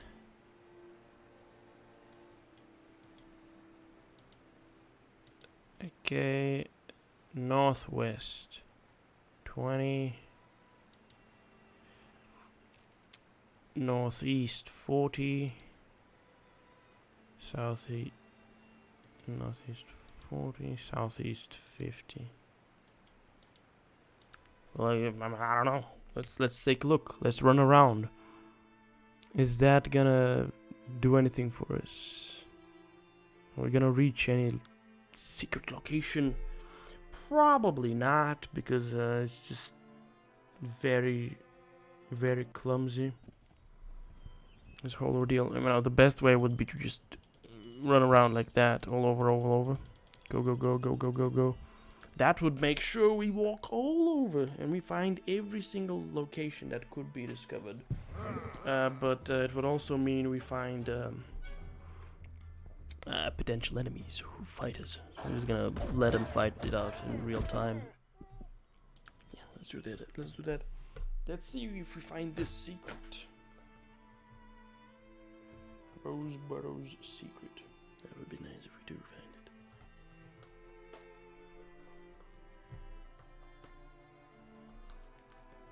Thieves' Cave. Hey, look at that. We found a thing. That's how you find things. In Arcanum, at least. Alright.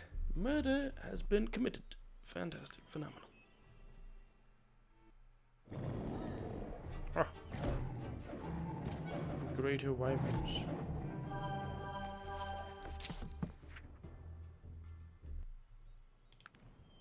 Thumbs up, I guess.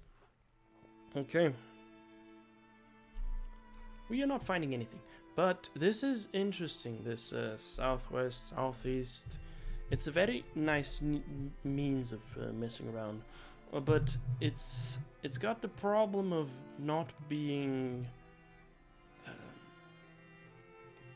I guess it's got the problem of being part of this system, which is not very convenient, not very fleshed out. I mean, how do I add numbers? I can't. Like, how do I add to these numbers? Can I press enter? Gay. I say gay. I just said the gay. Does that do anything? No, it doesn't do anything. Putrid rodents. All the dead, so yeesh. That's that. Good to know, I suppose. And we run around, and we run around, and we run around more and more and more. And there's nothing. There doesn't seem to be anything. Maybe it was Bolo's altar, but no, it wasn't Bolo's altar. It couldn't have been that.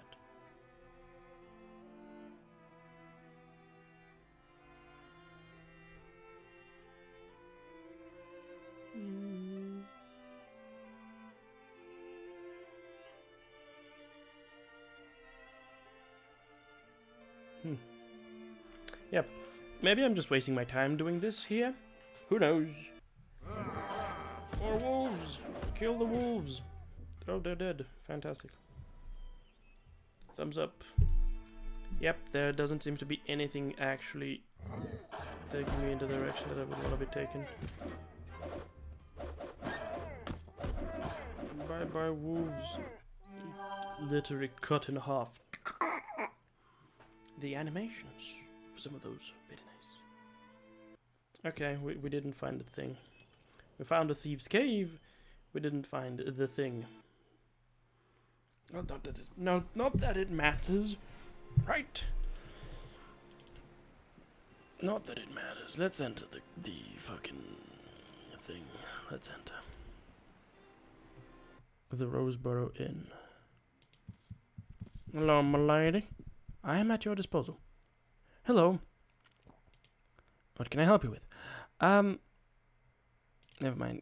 Could you answer some questions for me about this matchbook?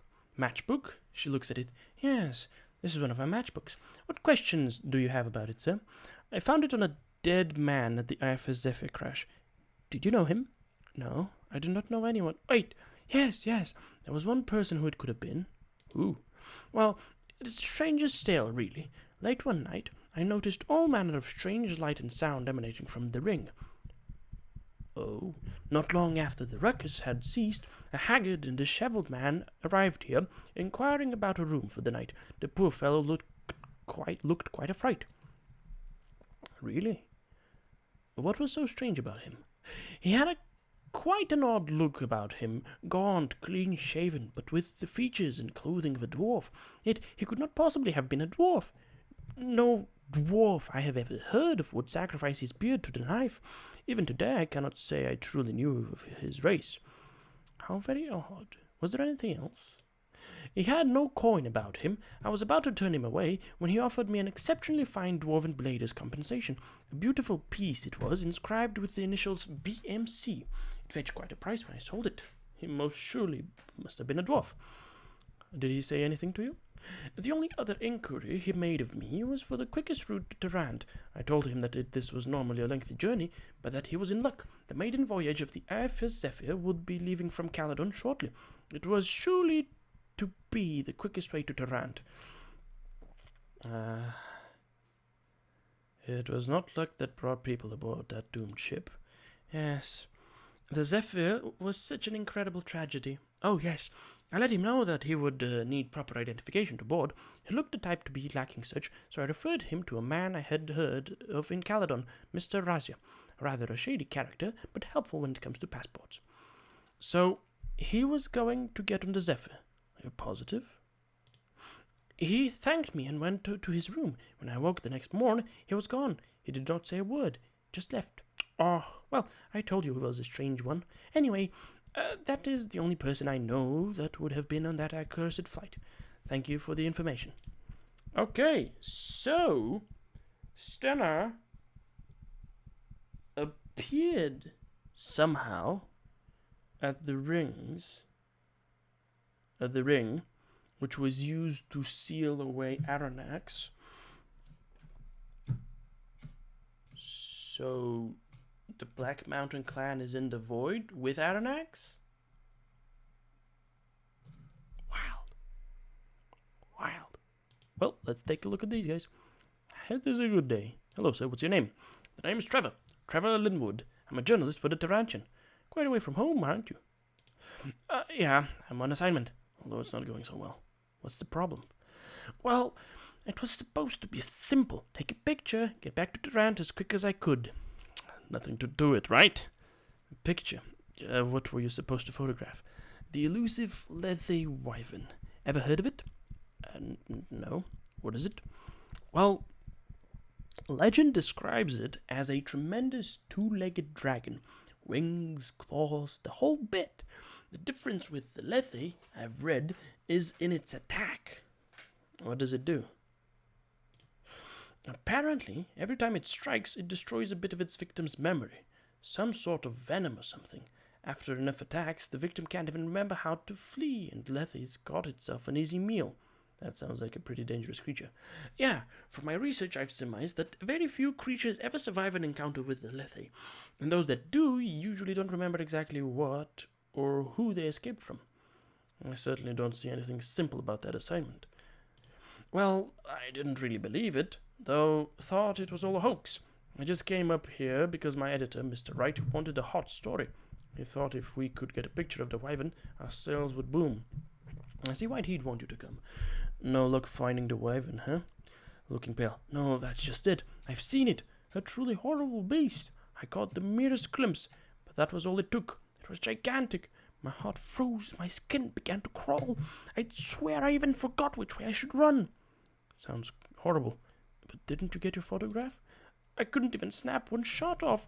I was that terrified. And now I'm not going back. There's no way I'm going back. What am I to do? Mr. Wright will fire me for certain. You need a photograph.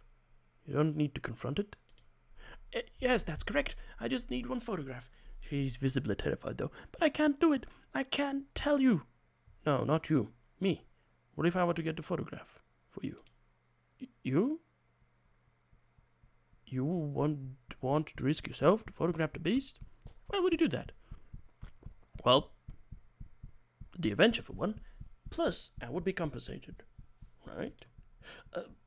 But of course, I'm being paid 500 coin for the shot, but I've spent part of that in supplies so far. I wouldn't be able to pay you any more than 300. 300 coin? For risking my mind? I think it's worth a bit more than that. Yes, I definitely agree it's worth more than that. You know, you would be saving my career. I could throw in some of my own coin for that cause. If you'd do it, I'd pay you the full 500. What do you say? It's a deal. So, what do you need to do? Yeah, take my camera. All you need to do is get within visual range of the Lethe, and use the camera on it. After that, I'd run like the wind. Here, I'll mark your map with the location. One more thing. I have heard rumors that an old bridge exists somewhere near that location. I did not have a chance to look for it, but it may be of interest to you, an adventurer like myself. Thanks, Trevor. I'll get that photograph for you in no time. Okay, we got Trevor Linwood's camera. Let's plop that over with him. And you, fella? Yes, friend. Hello, sir. Might I ask your name? Oh, of course. My name is Jason. Jason C. Guy, to be precise. What are you doing out here, Jason? Well, my good man, I'm studying the Ring of Brodgar. Studying it? Why? I have always been fascinated with the Ring of Brodgar. It is strange. The history is always mentioned black spires synonymously with the Ring of Brodgar, but its meaning is lost in antiquity. Perhaps it symbolizes the power of the wards. I do not know. I came here to study wards and to see how they are holding up. Wards? Yes, the rift that Nasruddin created when banishing Aronnax required all of the great mages from the Age of Legends to set up powerful wards around the ring in order to keep the rift sealed. Why would they not be holding up? Technology has spread throughout the land at an amazing pace. I feared that its propensity would have caused the wards to weaken. That is why I am here, to ascertain the strength of the wards. What have you found? The results of my studies are quite puzzling. As I suspected, the wards are weakening, but at a rate much more accelerated than I had originally calculated. What happens if the wards fail? I'm sure the great mages placed such powerful wards in this place for a purpose, but many years have passed. That knowledge has been lost to us. I fear if they were to fail, something terrible would occur.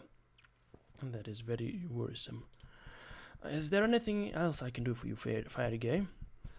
What do you know about the Ring of Brodgar? The Ring of Brodgar is the exact spot where Nasruddin banished the evil Aronnax after their epic battle.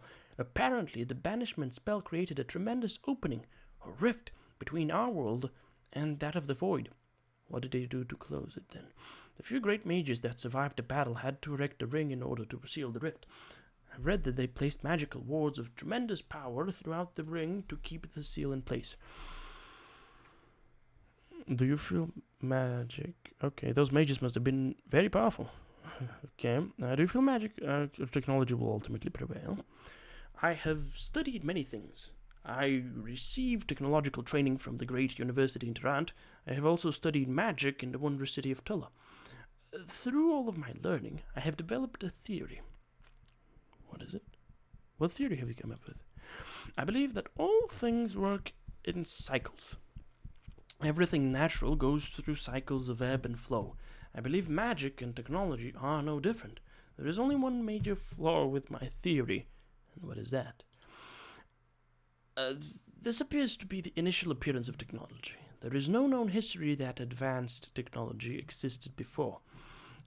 As a result, I am unable to prove my theory. An interesting theory. Have you searched for signs of such? Extensively, and to no avail. Say, you are a traveler, yes?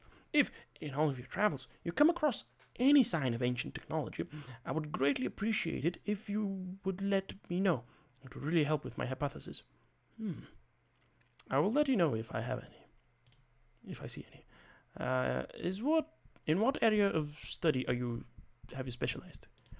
I learned many things from the great minds gathered at the great university in Durant. My most extensive studies were in the colleges of chemistry and electrical. I earned full degrees in both areas. What of your studies in the field of magic? Tulla is truly a city of wonder. This common man has not even an inkling of an idea as to the power that exists there. After much study and exhaustive practice, I was able to master the College of Temporal. Ooh, the extent of your knowledge is astounding, Jason. Is there anything else I can do for you? Nope, that's everything. Okay, he's mastered Temporal. That's very fancy. Ooh, gnome. Whammon. Happy to meet you. What do you know, friend? Let's play game. Who's the king of Caledon? Auguste Farad. Right, nicely done. Here's your money. What have you heard, madam? Her eyes widen. She moves a step closer to you. Goodness, you're the survivor of the blimp crash, aren't you? I read about you in the paper. Such a brave man. She smiles mysteriously. Yes, that was me. Ah, wonderful. That's such an exciting story. And you're so brave. Thank you for sharing it with me. Thank you. What do you want? What have you heard, madam? She's like, oh, wow, that's an incredible story, sir. And you're an amazing man. She looks around mischievously. I know it's not proper for a lady to do so, but would you allow me to buy you a drink? It would make me so happy. Sorry, I don't drink, but thanks for the offer. She smiles, but seems a little sad. Oh, I suppose that a man has the right to refuse a drink. She takes your hand. Good luck to you, sir. Good day. Elf villager. Oh, little dwarf. Yes, who are you? What do you know, friend? Nothing, and I recommend you keep your questions to yourself. Good day to you, sir. All right, then. Yes, what can you be wanting me for? Might I ask who you are? My name is Frederick, if you must know. Peasant. Now please leave me alone. Sheesh. Yes. Bye-bye, Frederick, I guess. You fella. Yes. Who are you? What do you know, friend? Just enjoying my drink, friend. No offense, but rather that I'd just be left alone. I'll take my leave of you then. Ding ding. This inn is massive. Woman! Any news? Can you believe it? Someone actually said they glimpsed a Lethe wyvern roaming the countryside north of town. What rubbish. Thank you. Human villager, what were you doing with this whammon in this private location? I ask you a question. Anything unusual?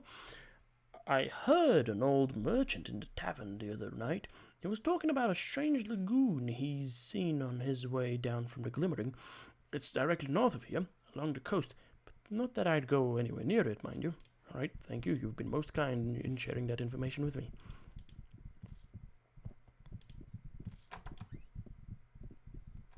Okay, this is the kitchen.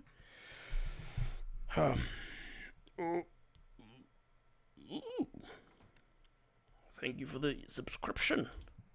By the way, I just got the email. Or rather, just took note of the email. Okay, what is that? Nerve pills. Hello, fella. Anything happening hereabout? Rumor has it that there is a band of thieves hiding in the mountains near here. They were meant to have been involved in a robbery at the inn. You're most kind, thank you. Well, I guess I'll figure out some about that. Ho, ho, ho.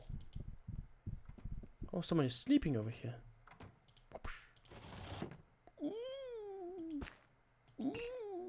Top hat. Sunday dress. Thank you very much. I'll be off. Ooh, hold on. What is that? That's a pool. They've got a whole ass pool. I'm gonna grab these nerve pills. And over here they've got a lantern and some of the uninspired stuff. And here they have a shovel. Okay, baby. I needed that one for naughty purposes.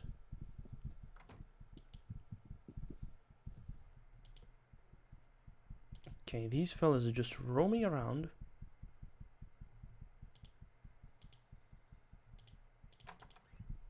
And doing their thing, I guess.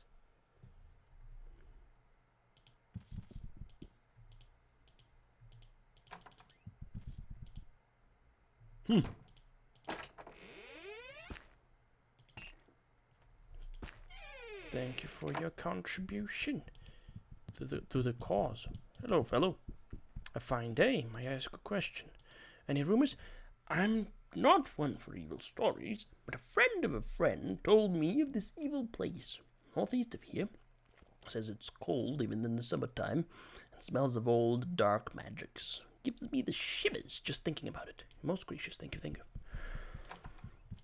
Okay. Be fucked off. I just locked this door. And over here we've got nothing. Nerve pills. Locked door.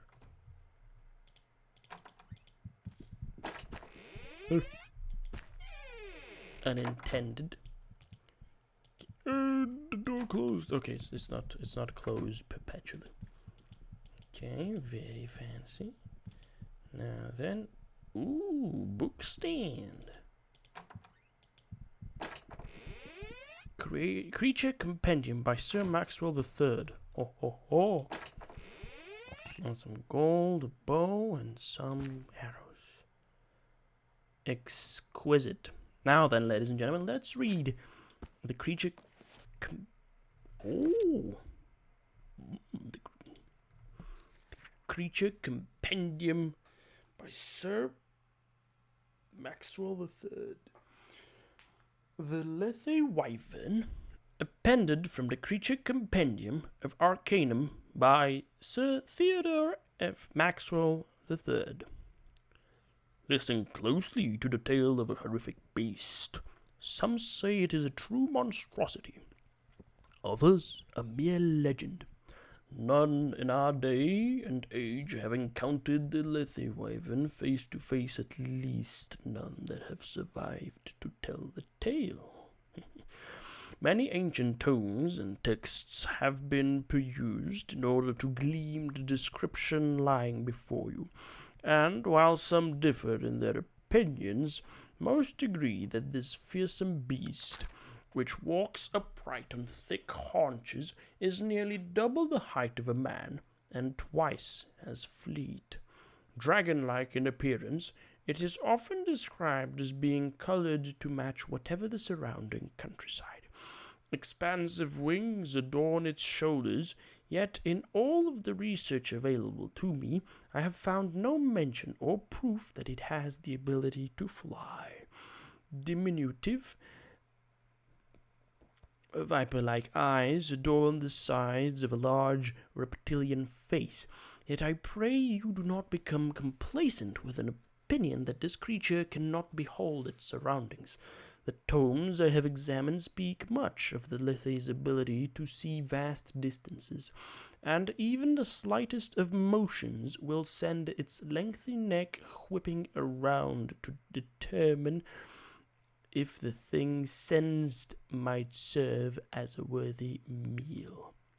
The Lethe wyvern is described as consuming all manner of flesh, that of both man and beast. Its numerous rows of razor-like teeth are undoubtedly most helpful in this endeavor, and it is believed to possess the most terrible and sharp claws, which are most certainly used for ripping prey asunder. Yet the most fearsome quality of this monster is the venom carried deep within its deadly fangs. Each account I discovered bespoke the same tale of the Lethe's treacherous venom, which poisons not the body, but the mind. The Lethe will envenom its prey repeatedly, causing the intellect to degenerate, and thus forever altering the mind of the hapless creature. Soon the intended prey is too lack-witted to flee, and it is then that the Lethe may enjoy a live meal at its leisure. As a fact, the only accountings of survivors that I came across described once intelligent gentlemen, now become blithering fools, who required care to perform even their most basic needs until the end of their days. Whether or not there is an antidote to this deadly and degenerative poison is unknown. Well. Creature Compendium. Creature Compendium by Sir Maxwell III. Fantastically intriguing, I have to say, and I have to admit that I am very excited to uncover more secrets about Arcanum. Do I want to leave it over here? Nah, I don't know. I don't care about that. I'll give this to Magnus, and we'll see what comes next. Right, okay. Now, is there anything of a treasure-esque variety over here? There is one. Ah, it's all unlocked. Unlocked and unlocked, okay. This pool over here is just the pool.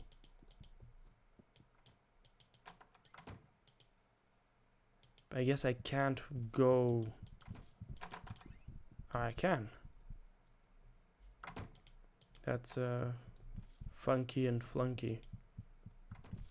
Okay. Well, good to know. Good to know. We've discovered some secrets, we've gotten some tasks, and now we have stuff to do. Let's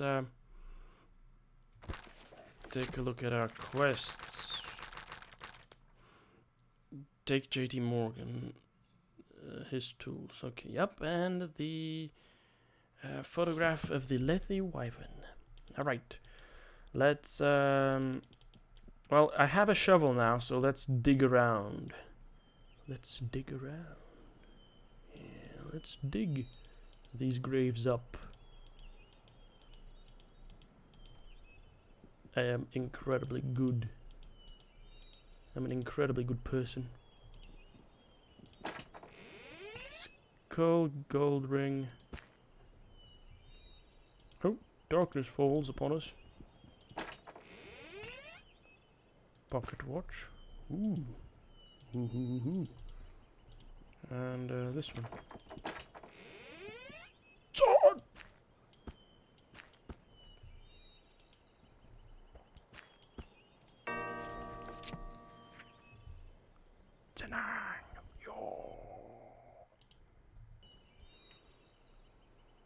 I dedicate this to my dearest Raven.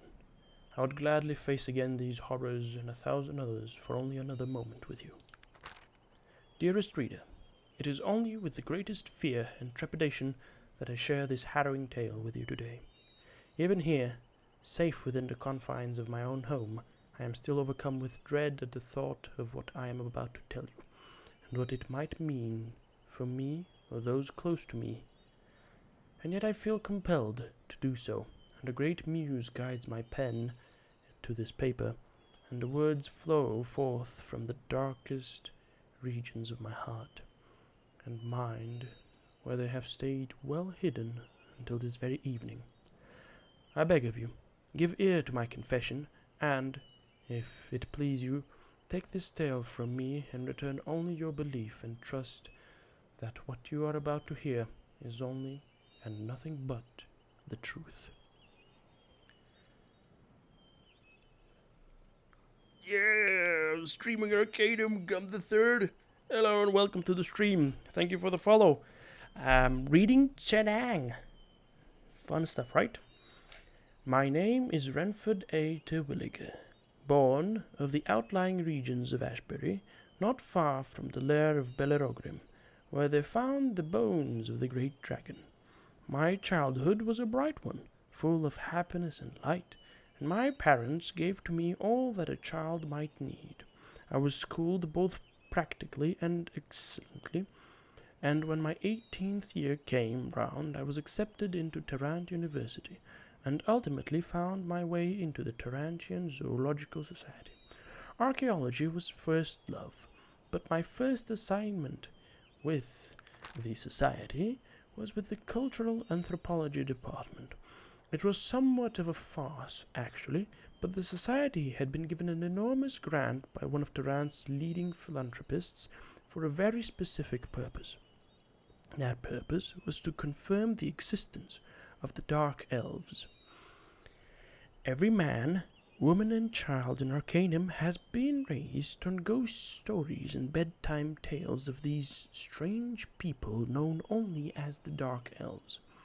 To the anthropologist, they are the proverbial oasis in the desert. Proof of their existence has always literally disappeared into the air. No man had ever set eyes upon them, and not one shred of physical evidence had ever been found to establish that they were real. Myths and legends were plentiful, but for the itinerant scientist these mean less than nothing. What was needed was undeniable evidence, and I set out on this adventure with determination and confidence in my ability to bring forth just that. Had I known what lay ahead, I would have forsworn both anthropology and philanthropy and returned to work as a day labourer in the Ashbury shipyards. Better the back-breaking work than the nightmares I face every night. Before leaving Tarrant, I employed the services of a certain Jaren Benal, an elven tracker who was recommended to me by the noble Mr. Quentin Payne, famed explorer and gentleman in every sense of the word. Jaren Benal had been born in the Glimmering Forest, and it was said there wasn't a more knowledgeable man about the deep elven groves this side of the Stonewall Mountains. His fees were a little less than reasonable, but I had been given enormous liberty in spending the allotted funds, and it was my honest opinion that Mr. Benal was crucial to the success of the mission. I couldn't have been more correct. Within weeks we were well within the deepest and yet uncharted regions of the Western Glimmering, and never once did the unflappable Mr. Benal look to his compass or consult a map. Occasionally he would stand for a moment within a clearing or beneath a great tree, head cocked, eyes closed, but aside from these infrequent moments of meditation, it was all we could do to keep up with him. Upon the 42nd day of our journey, we came to a great meadow, seemingly alive with the multitude of birds and butterflies that flew above it. Crossing this fragrant and lively field was the one of the most vivid moments I'd experienced on the journey so far, and I was so enthralled by the scene around me that I almost missed the most spectacular vision given to the eyes of mortal man. Kintara, the great elven tree city, lay within the towering trees at the end of the clearing, hanging like a cut jewel in the crown of a king. The mother tree, almost 400 feet tall, housed the intricately carved Hall of Truth, which shone white and smooth in the noonday sun. Impossibly thin walkways wove in and out of the boughs of the great tree not taking away from its natural beauty, but adding to it, as if the city were merely a convenient and beautiful... My dyslexic inability to read has taken me by storm. Impossibly thin walkways wove in and out of the boughs of the great tree, not taking away from its natural beauty, but adding to it, as if the city were merely a convenient and beautiful tangle of leaves and branches, tattooed with the flowing runes and symbols in the ancient elven tongue. And among these, the graceful and lithe forms of the elves, singing their beautiful songs and looking down upon the ragtag group of men with curiosity and amusement. Of Kintara I can say only this. The month I spent there was the best of my entire life. I learned much less about the dark elves than I would have liked, almost nothing at all, really, but the moments I spent there were strange and wonderful and breathtaking, and I will not do them a disservice by attempting to put them into words. Suffice it to say that I learned there as a young man what often takes others a lifetime, and to my teacher I give heartfelt thanks and the warmest greetings. There's not a day that goes by that I don't think of you. We left the trees of Kintara with little more than faint whispers about the dark elves and where they might be found. The elves of Kintara were very reluctant to speak of them, and they begged us to forget such foolishness and to go home to Tarant. I, of course, would hear no such talk, and we travelled on, north this time, as Mr. Bernal believed he had uncovered a clue as to their whereabouts during his investigations while in Kintara. And he had discovered a name, Senang, the home of the Dark Elves. We travelled for 17 more days, exhausting our supplies and sending most of the party back to Tarant. The forest had become thicker and more brambly, and it seemed that many of the trees were adorned with thorns, some more than a foot long. Another week, and it was only Mr. Bernal and myself. We had agreed to return before the first of the month if we failed to find any further evidence of the Dark Elves' existence. That gave us 6 days to find Senang, and we pressed on despite our anxiety and fatigue. One day before we had planned to return, the weather took a vicious turn. From out of the north came dark thunderheads, and lightning flew down from the sky like barbed lances of white fire. It began to rain, and we found an uneasy shelter beneath the massive roots of one of the great trees, which seemed poised over us like a giant and grotesquely gnarled hand. I was shivering, and not altogether from the cold and rain. Weird shadows played against the trunks of trees as the storm strengthened and the lightning became more frequent. Thunder tore the sky above our heads. I looked at Mr. Bernal, and for the first time since we left Tarant, I saw fear reflected in his eyes. I can't say when I first became aware of them, but one moment, while looking out through the rain, I began to notice shadows that stayed even after the lightning had subsided. Those shadows became phantoms. The phantoms, something worse.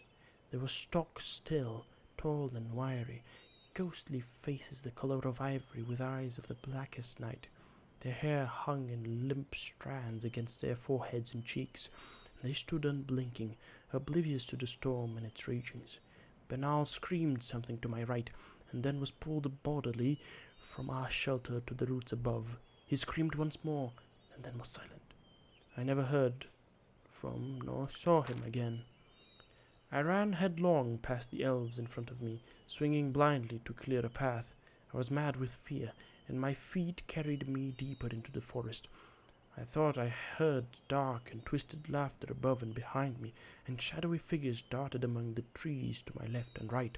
Thorns tore at my arms and legs, and I stumbled among stones and the underbrush, screaming incoherently. More than once, great elven arrows sunk into the trees around me, grazing my skin as they flew by. They were playing with me, enjoying the hunt, waiting for just the right moment. My head was light from exhaustion and blood loss, and I fell to my knees, gasping for air. When I looked up, I saw it. There, in the trees above me, was Senang, the home of the Dark Elves. Unlike Kintara, Tenang was an abomination, slouched in the branches like a great beast waiting for its prey. There were sputtering fires all along its battlements, and great spikes protruding from every surface, like dragon spines. And I saw robed figures, gaunt and terrible, lined along its walkways and looking down upon me, beckoning, it seemed, for me to join them. I screamed again, and the figures seemed to raise their voices in unison, a terrible call without sound or meaning, but I heard them nonetheless. They were cursing me. They were welcoming me. In moments, I was surrounded again by my pursuers. Through the downpour I saw them unsheath daggers, their ghostish smiles floating towards me as the sun there it was going so well!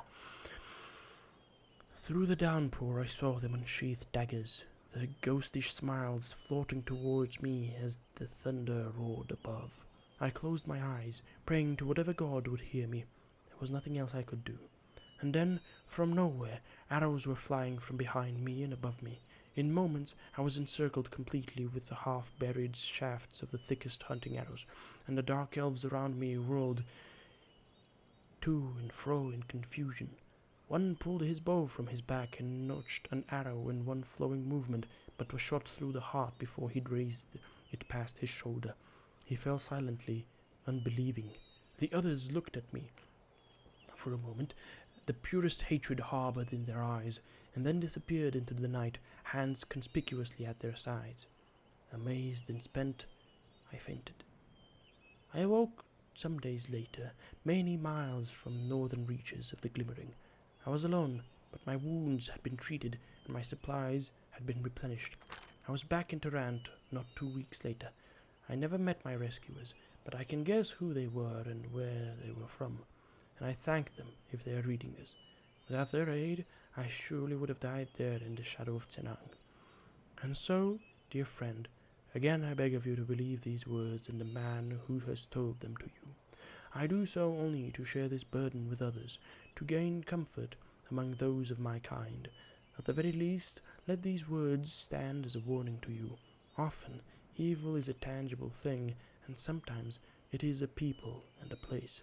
Such are the Dark Elves, and such is the hell that is called their home. I have never returned to the Glimmering Forest, and I pray that I never do. Some things are better left alone. What a fanciful tale! The horror among the Dark Elves, Sinang. Sin-Ang. Horror among the Dark Elves. Phenomenal. Let me just write down that I've read that. Fantastic, fantastic. Now, ladies and gentlemen, as you can tell, it's getting a little dark, and my fancy visage is still very much discernible, but the light emanating from my screen is becoming a little too poignant for my eyes. As a result of that,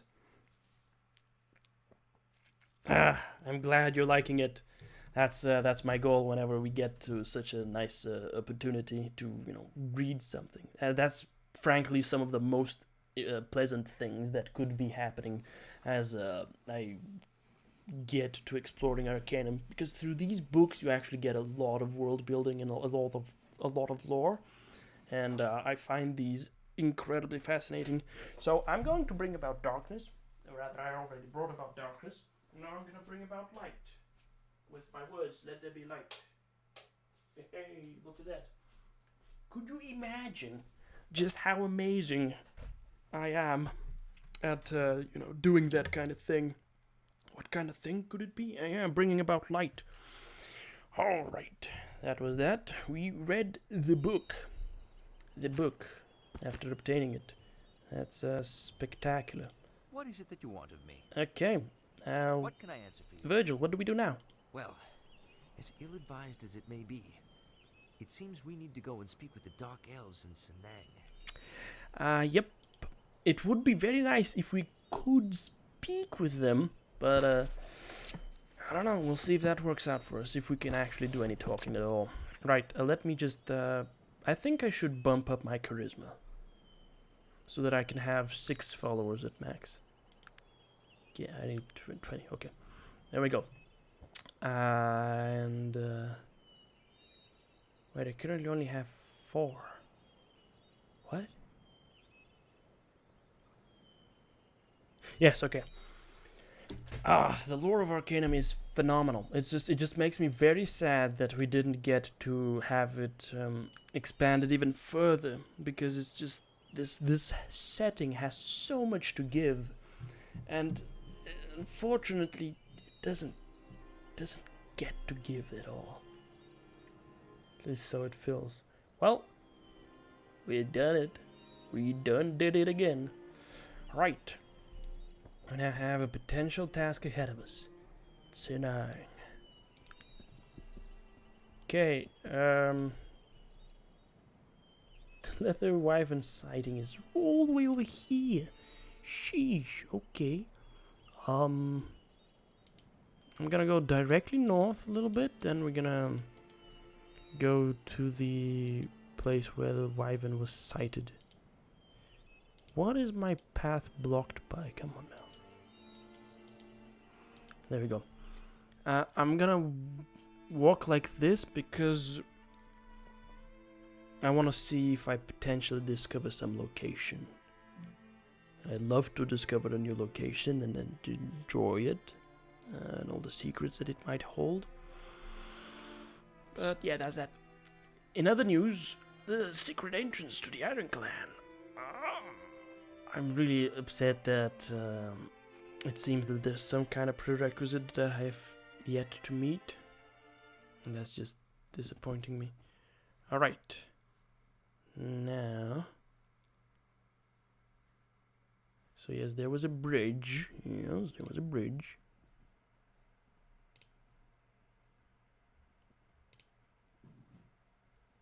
Okay, there's something over there. Some rubble. Doesn't seem to be anything specific. Trees. A little bit of extra rubble. Whoa, whoa, whoa, whoa, whoa.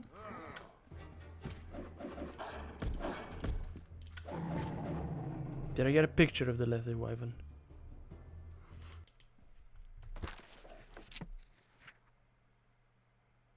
I clicked that twice.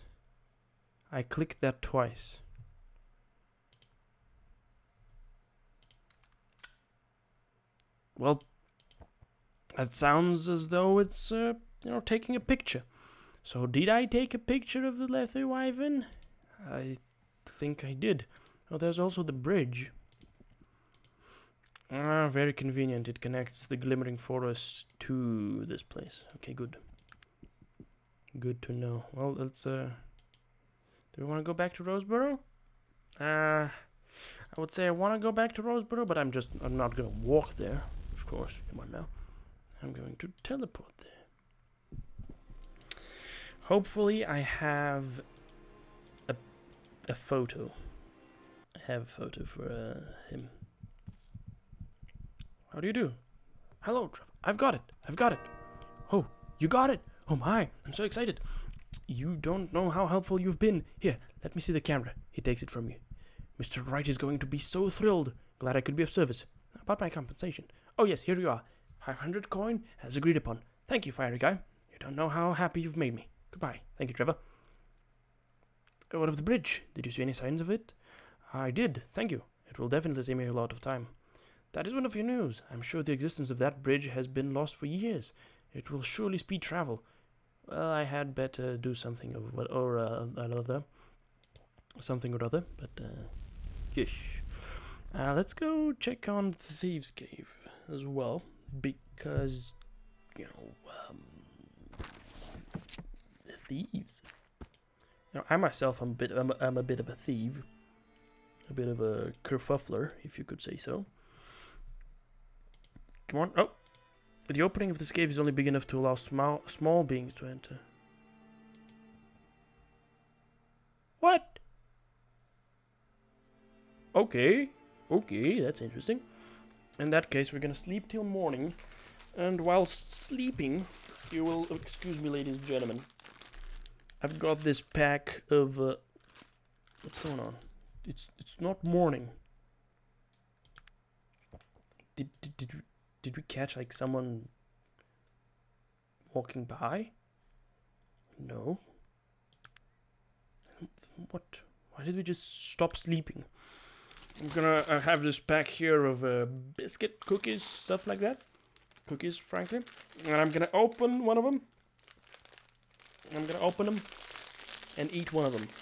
Yeah, I'm gonna do that. First, I'm gonna go to Kantara and report that to Raven. Yeah. And of course, before anything can be done in Kantara, How can I help you? we need to hear What do you Magnus need out. to know? Kantara, home of the elves. I don't know anything, nor do I care to. Thank you very much. Thank you very much. I'd rather not speak of it anymore. Thank you very much. Oh, he's How can I such, help you? he's, What do you need to know? he's such an incredible character. The voice actor did an amazing job. I just love the way he sounds and the way he pronounces things. It's astounding. Okay, what can you tell me about the Dark Elves, Magnus? Dark elves? Don't know any. But since I don't much like regular elves, I can't imagine myself being too fond. Okay, I should stop making noises with this. The packaging and so he doesn't like regular elves, so he's not gonna be very fond of the Dark Elves. Figures, that makes sense. Okay, Magnus, thank you very much. Yes, sir. What can I answer for you? Kintara. Okay. What is Gar it? knows a little bit of What can that. I answer for you? Yep, okay. He doesn't know much of anything about that. And Sog doesn't know much of anything else. Yeah, Sog is a great fella, though. Great fella. A bit of a fart smeller, but he's a great fella. Look at all... He's got a lot of willpower. I don't know why he has so much willpower, but he just has it. Maybe because of the resistances or something like that. I don't know. Okay, let's pay Raven a visit and tell her of this stuff. Ah, yes, you again. How can I help you? Certainly. How can I help you? Of course. What did you want to talk? Mingarat. I have no idea. But return any time you'd like to speak about them. Was there anything else? Okay, so I guess shouldn't have come here. In that case, how about Tarant? Yeah, how about Tarant? That's a possibility. Yes. Okay, so currently I am the best persuader I could be. 20 charisma, can't go beyond that, and a lot of extra goodies, and of course, let me see the newspapers headlines. Councilman Babok speaks. That's actually interesting because of, you know, the situation. The ongoing land battle between the Tarant Railroad authorities and the Mage Tribunal. Oh wait, no. Okay, I'm not interested. But actually, we're gonna read it. Public easement debate intensifies. The ongoing land battle between the Tarant Railroad authorities and the Mage Tribunal returns to the headlines once again as battle lines are drawn.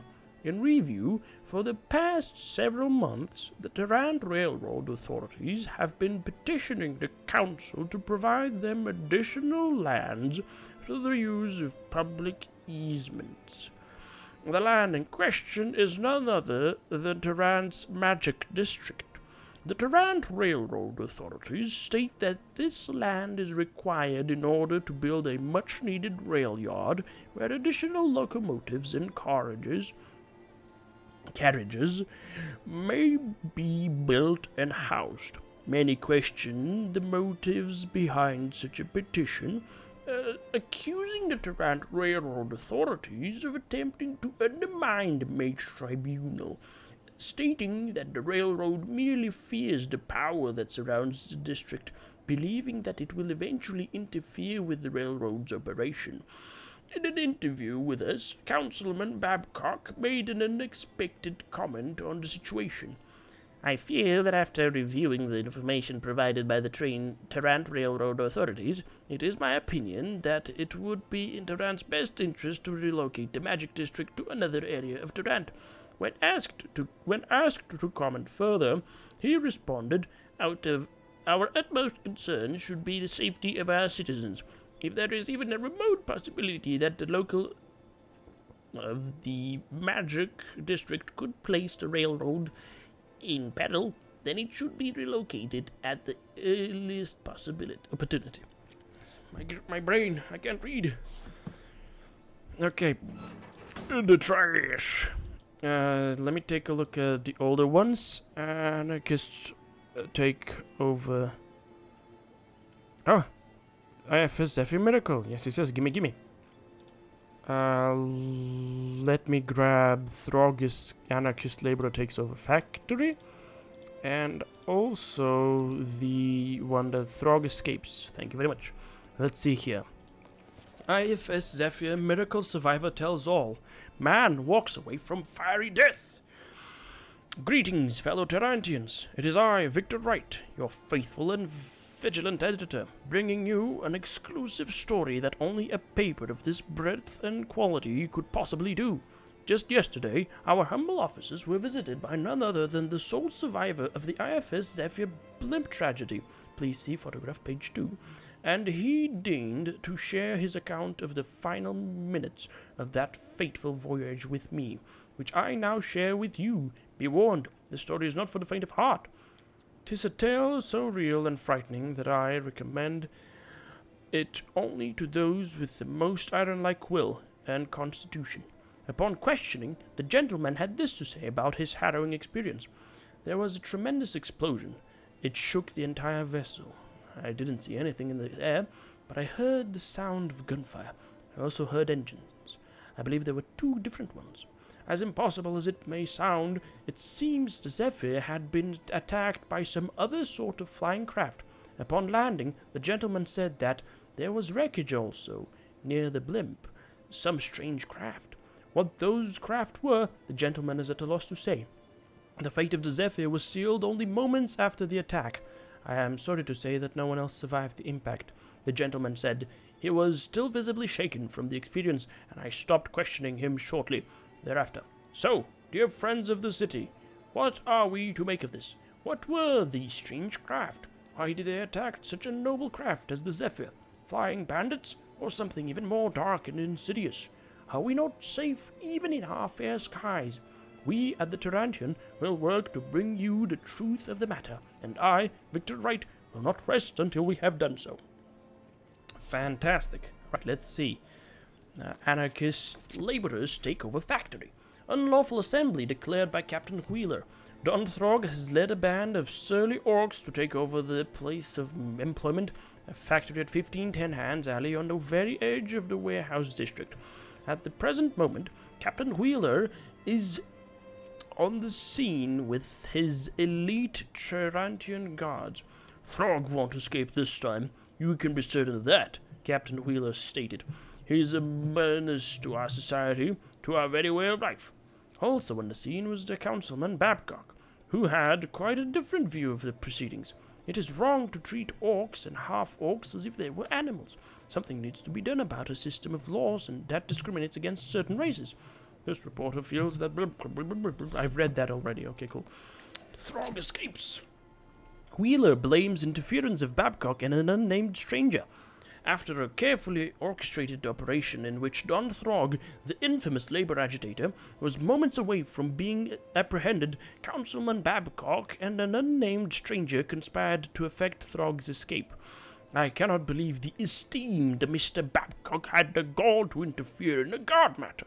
I will see to having him brought up on charges, seethed Captain Wheeler of the Tarantian Guard. He continued, "This was the day the threat of Donslog was going to end, and Babcock's interference has set this menace loose upon Tarrant again." Mr. Babcock denied knowledge of the unnamed stranger Wheeler claimed as Babcock's accomplice, and also declined to comment on the whole situation, except to say, "I think it is high time we treated all races equally, and stop the evil racism practiced by Wheeler and his ilk." Good call, Mr. Babcock. Councilman Babcock? Okay, shove everything in the bin. Shove everything in the bin. In the bin. Alright, good meme, good meme. Alright, let's trade, sir.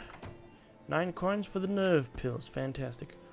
95 coins for that. You want that? Okay, I'm gonna give you that. Right, any of those? Any of those? I don't think I will.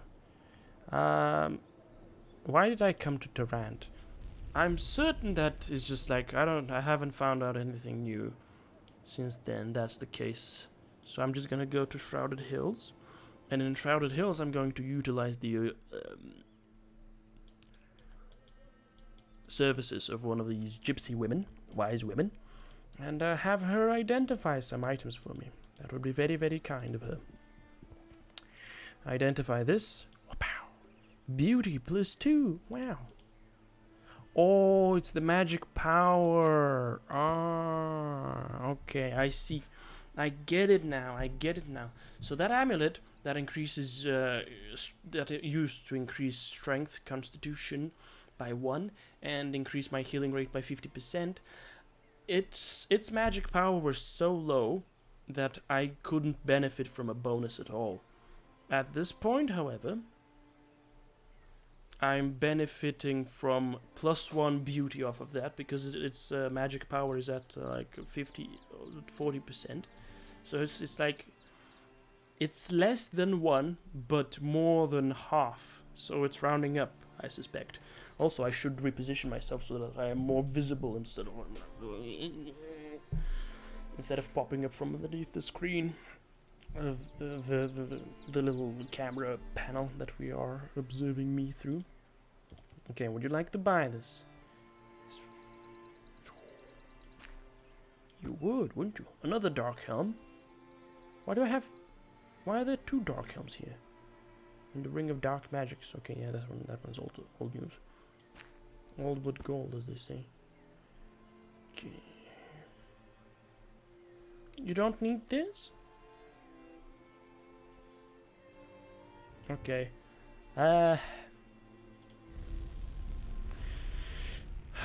Toots and Ang it is, I suppose. Toots and Ang it is. Home of the Dark Elves. Come on. I can't teleport to that location, huh? Well then, let's teleport to Falcon's Acre.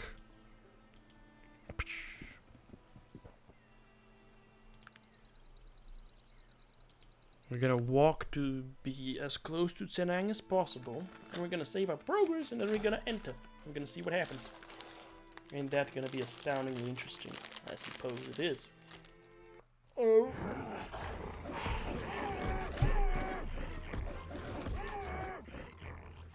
Wow.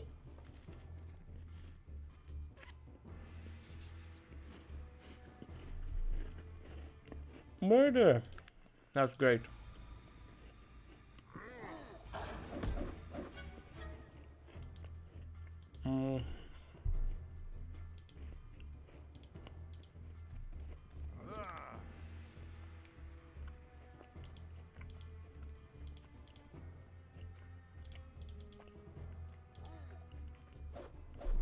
Will of the Wisp. Okay, it's just Wills of the Wisp. It's not actually the wisps that we're looking for. What did you pick up, buddy? Which bane? No. Okay, oh my god, I hadn't saved my progress in a while. Yikes. Alright, so now it is then.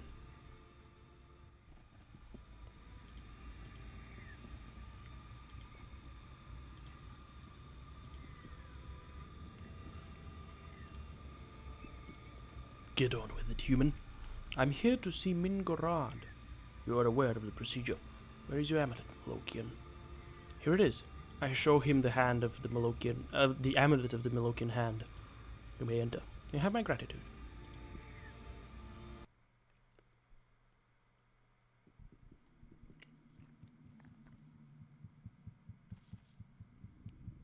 There are a lot of guards here. Speak up, human. Do not mumble. I must have... I'm departing then. Oh, yikes. What is it that you want of me? What can I answer for you? How can I help you? What do you need to know? What do I need to know? It's full of elves, and they're fairly disagreeable elves at that. So, not to put too fine a point on it, I know that I don't like it at all. And the sooner we can get out of here, the better. Any other bloody questions? Don't worry about it. Yes, sir. What? Okay, so no one knows anything about this place. I gathered so much. Get on with it, human. I do not have all day. That was rather rude. I would like to ask you a question. What is it?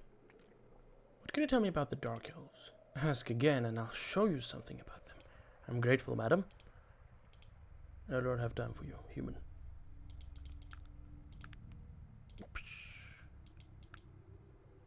Ooh, an unidentified medallion. Ooh.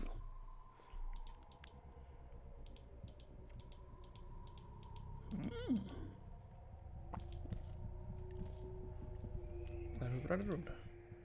What can you tell me about the Dark Elves? Thank you, miss.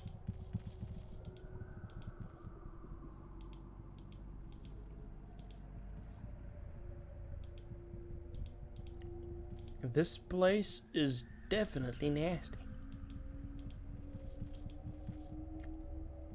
Very nasty, definitely.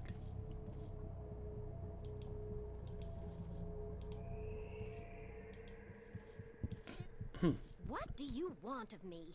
I rarely speak with those of your kind. I'm sorry, madam. Why do you say such things? Pitiful creature. Why are you wasting my time with your drivel? You're obviously not fit to speak with me. Begone! I think perhaps that you've made a hasty assessment, madam. Perhaps you're right. I may have been a little hasty with my first impressions of you.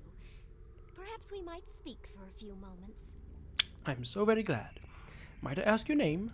I am Zan Alurin, warrior priestess of the Dark Elves. And who are you, stranger?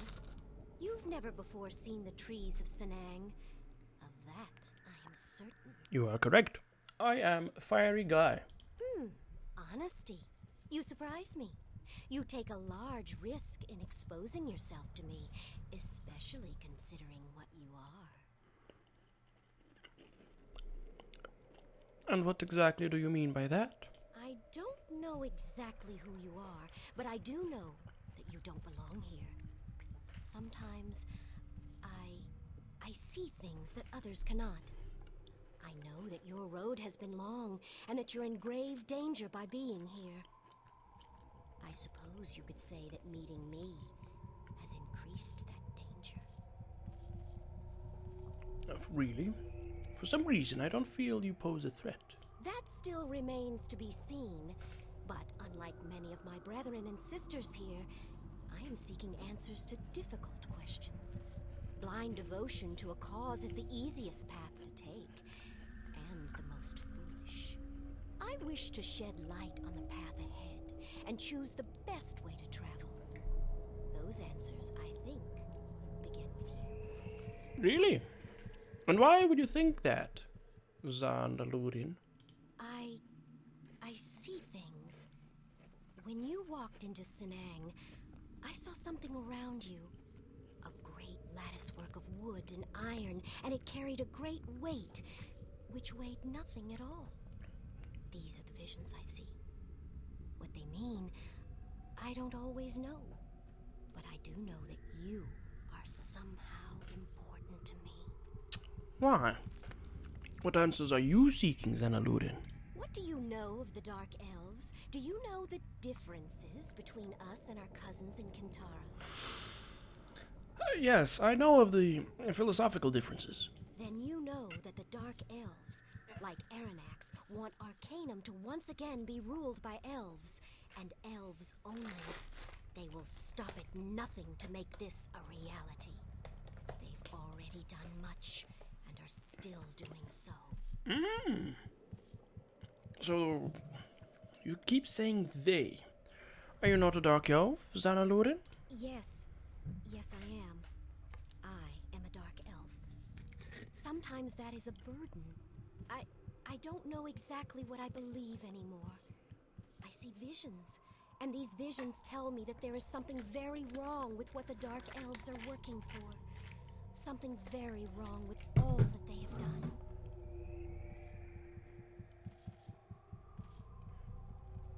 Could it be that the dark elves... I mean, it's obvious that the dark elves are involved very much. The Molochian hand amulet being necessary for me to even get here. Damn. Oh, dear. However, you know, they're doing things to restore that, so okay. Aranax will return, rise again, you know, that kind of stuff. Oh, no. Dropping frames. Why are we dropping frames? Don't drop any frames. Okay, now, come on. Okay, there we go. So, Aranax being the guy whom, you know, Aranax appeared before me, and he said, I'm gonna be back, and I'm gonna fuck everything up. Right, of course. Okay, cool. And these guys are working so that they can make everything the way it was back then. Elves ruling everything, okay. And Aranax was all for that, right? So Aranax returning, oh, okay. So the elves, these dark elves at least, seem to be the ones who are very responsible.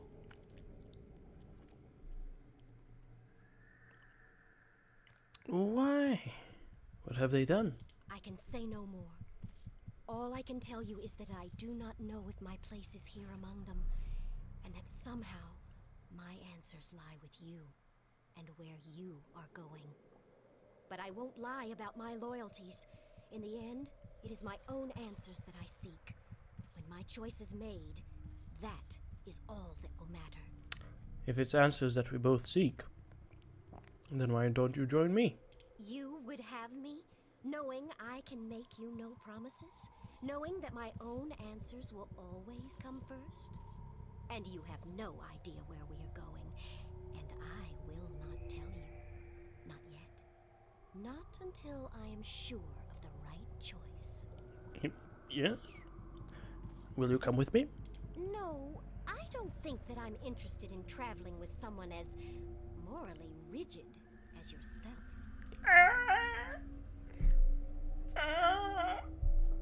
Dang it, I need to kill people. Was there anything else? No, that's that. Good day to you.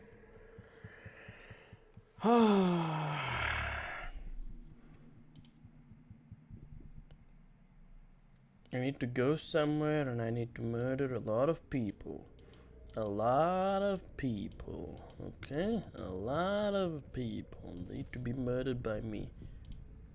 I do not know you, human, nor do I want to. Magically held black chest. Ooh. Ooh, hello. You have Scroll of Disarm, Call Earth Elemental, Sense Invisible Traps, Unidentified Robes and Staves. This guy's gotta go if I'm gonna be doing it. Oh! Was this guy saying anything? Half ogre prisoners. I cannot believe that one of my intellect need concern himself with such fools.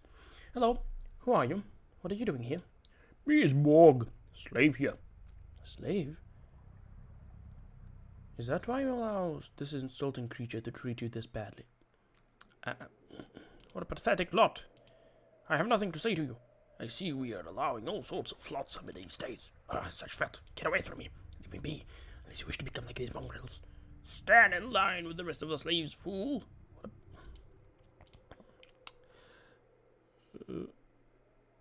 Looking extremely frustrated. Won't kill much, hate elves. All these here. Very bad to us. No can fight, big spell, big magic, make no fight. No can fight with elves, makes much pain, much pain. Big spell? Someone is holding you through magic? Who? Tval Nor, Dark Mage, very strong. Me hate much. Want him dead. Want crush bones in hands. Make Mog happy, but Mog no be happy. Can do nothing. There is no way to break the spell? He snorts in disgust. Yes, can stop magic. Must kill Tval Nor. Must do thing Mog want to, but no can do. Make Mog more angry. You have to kill him? Or can anyone kill him? No need be me. He just need die, then spell broke. Mog fight again. Realization dawns on his face. You killed Tval Nor for Mog? Perhaps. What would you do if I did? Mog kill all bad elf here. Crush each bone one by one. Mog have fun. Mog love. Tear them in pieces. Lug, Thrall, they want kill them too. He motions towards the taunting elf. This one died first. You make Tval Nor die? I'll see what I can do. I'll see what I can do. We'll see what we can do about that.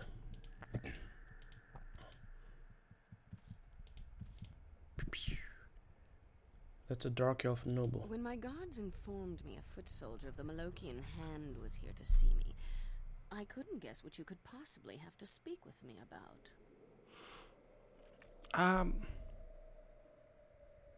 Is this Mingrad? Many pardons, I'm mistaken, I believe. Yeah, okay, let's do that. What is it now? I've come to talk about on the blimp crash survivor. Judging from the Hand's famed reputation, I assume you were here to tell me that the survivor has been located and eliminated. No, not exactly.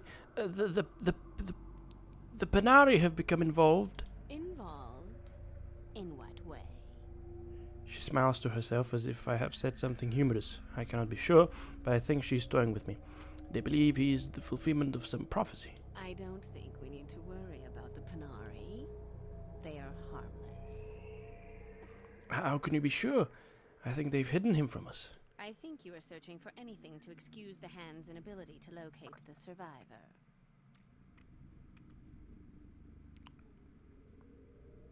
We are most effective when we are given all necessary information.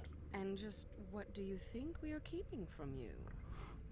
There's some link between the banishment of the Black Mountain clan and the survivor. What could a possible link have to do with finding and eliminating the survivor? We need to understand our prey's mind to predict his actions. The only link between them would be information that the escaped dwarf passed to the survivor.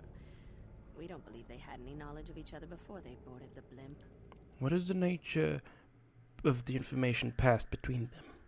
We cannot be sure, obviously, but we assume it has something to do with why the dwarves were banished to the void. Sadly, Stenar, the dwarf from the blimp, was one of the most skilled engineers. His loss set our timetable back a fair amount. Why were the dwarves banished to the void? All you need to know is that they were part of a greater plan that we have set in motion. Using baits in your scheme was a stroke of genius, though. After all those years of trying to concoct a plausible excuse to banish a group of dwarves, that young fool stumbles in there and walks away with their cherished technology. Aranax himself couldn't have dreamed up a better scenario. Although he must have been furious that Stenar escaped. What did he expect? He has them constructing a technological gate to weaken the ward so he can re-enter this realm, and he's surprised when one of them escapes through it.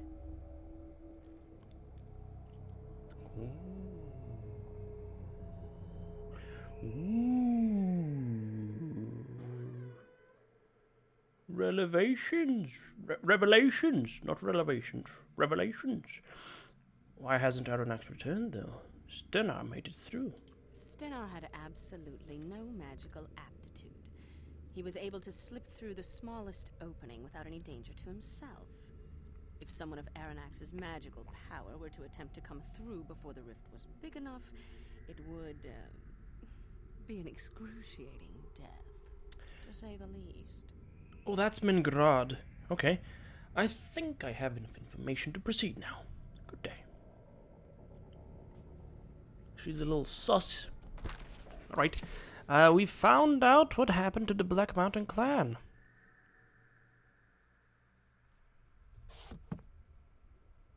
Okay. I am a glowing beacon of goodness. This place seems to block my attempt to... Uh-oh. Uh-oh.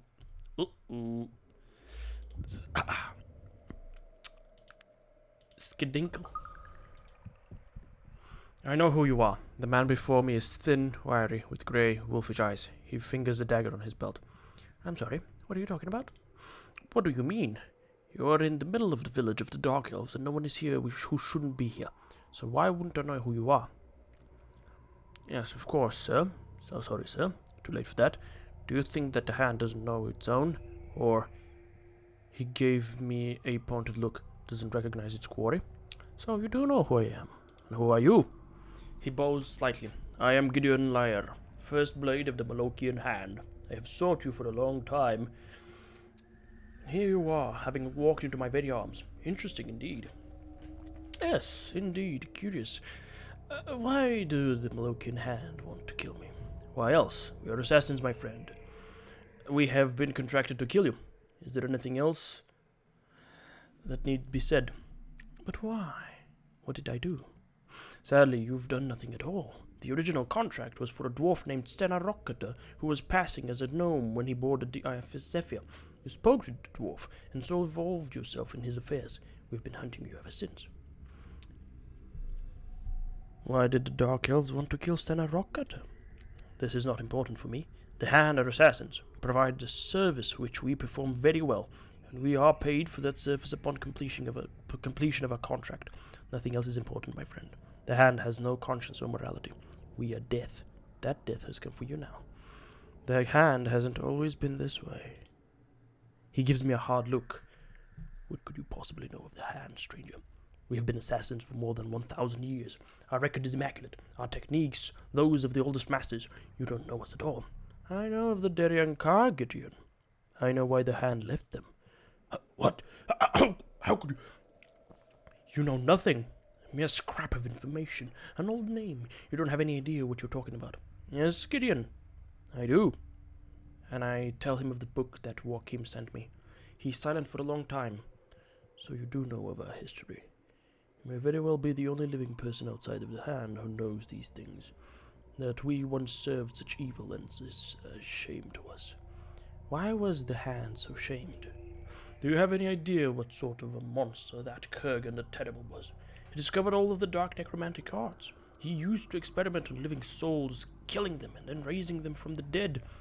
The Darien Car were his evil prodigy, and we served them unquestioningly for 500 years. We had never been told of what Kurgan had done. And then your leader, Trillian, found something.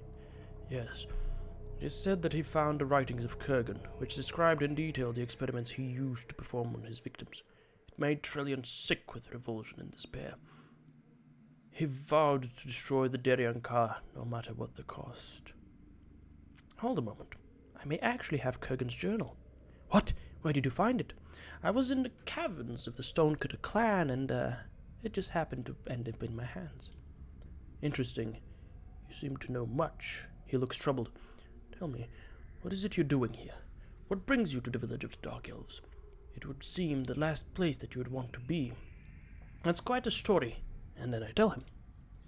So, Aronnax is coming back, and it seems that the Dark Elves are helping him to do so. Anger flares in his eyes, and once again the Hand is being used for evil purposes. That will no longer be the case. He glances towards the home of Mingorad. And as for you, I'm deeply sorry. The Hand will bother you no more. Thank you, Gideon. Good luck to you. We won't be seeing each other again. He looks around furtively. I recommend you leave here as soon as you're done with your business. Goodbye, Gideon. He runs off. Now, what will that do for us? I don't know. I don't know. I would like to get her, the lady over there, to join me, but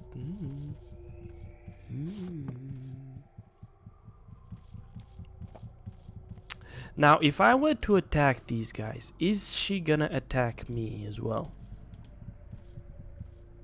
Let's do the save here thing.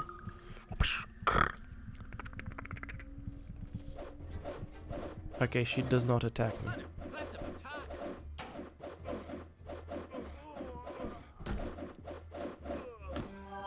Okay.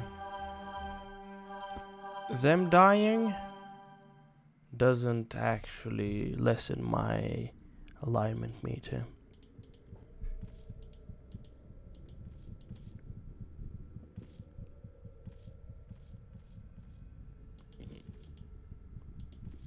Okay. Excuse me. I have something I need to talk with you about. Yes, Virgil? What is it? I have to leave. There's something I need to do. Something I should have done a long time ago. What are you talking about, Virgil? Listen, I'm sorry things have to be this way. I stayed with you as long as I could. I tried to forget. But it burns within me. Won't leave me alone.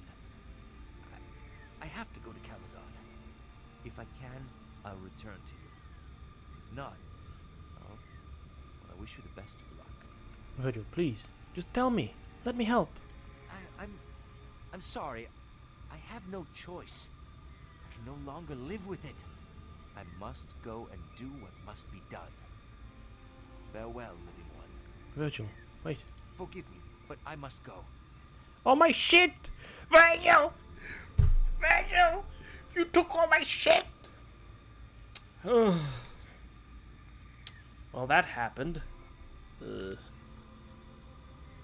Cool.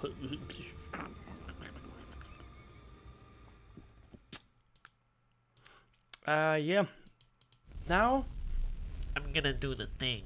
I'm gonna do the thing if I can do the thing. Let's see if I can do the thing. Shrouded Hills.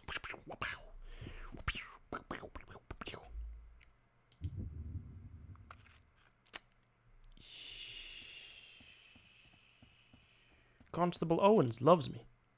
Have you a moment? I have something I need to tell you. I just survived a blimp crash. Truly a grisly affair. Good God, you mean the affair Zephyr? I thought I'd heard something in the night. Where did this happen? Just up the hill. I'd recommend you bring the coroner. Oh no, what about the local surgeon? Are there any other survivors? No. It seems luck has favored only myself. A lucky soul you are. You've come to the right man. Being the local constable, it will fall to me to take action. We'll have to send a party up to the site as soon as possible. Yes. I do have some more questions. No, I don't have any more questions. Now... Okay, let me just walk over to the side. Right over here. And we're gonna ask Magnus to wait here. I'll do it later. And Gar to wait over here. And after that... Doc Roberts. Doc Roberts. What a fancy meeting you here, Doc. Okay. Oh my god, I'm barely losing points. Oh my god, no, this is not cool.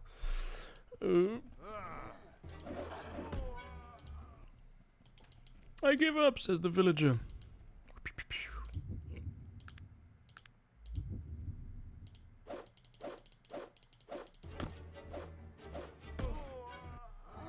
Oh, what's going on?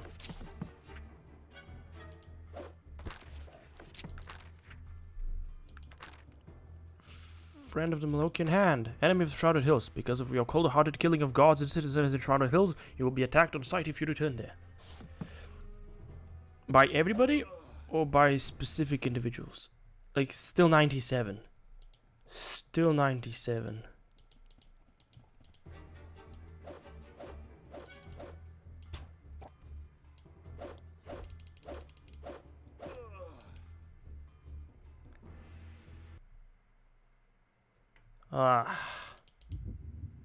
Nah. Nah, that ain't it. That ain't it. That's not the way. Yes, sir. I'm ready to follow you, sir. Okay, Gar. How can I? It's about time you're making me. Okay, man. Okay. Why did I react in that manner? Because I'm upset. I'm upset. As upset as spaghetti. You wanna know why? Okay. Arcanum save location. Steam. Save game files. There we go. I can't find the save files are located.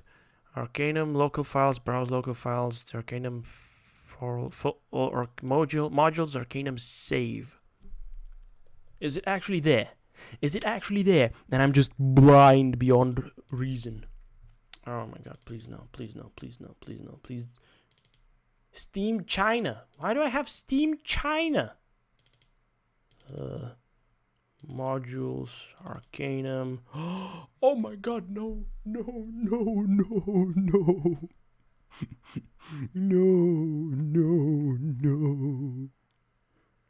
Oh my god, no. Can I edit a BMP file? With Notepad++?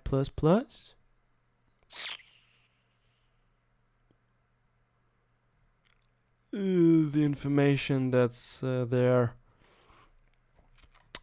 Oh dear,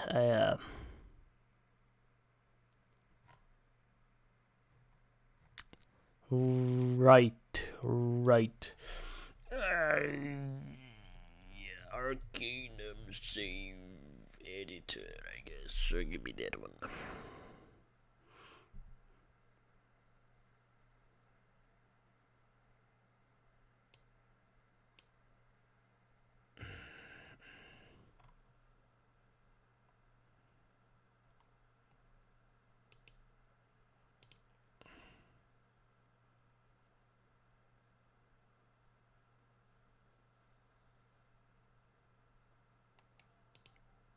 Okay, does this thing works over here?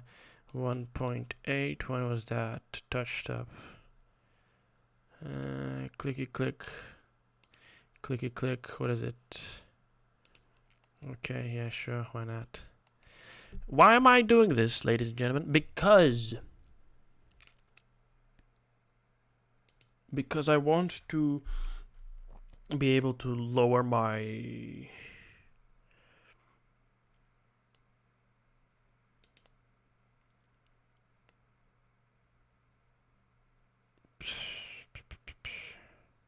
never mind.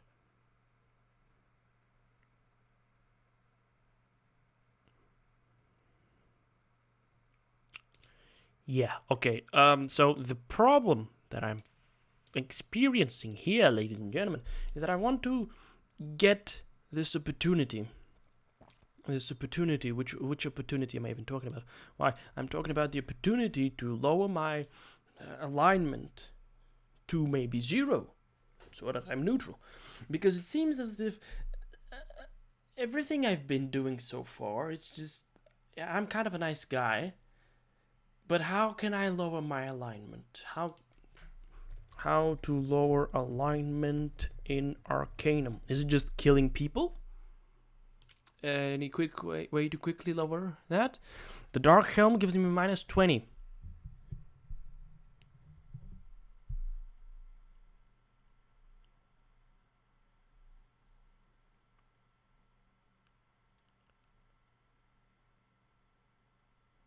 Oh wait, what?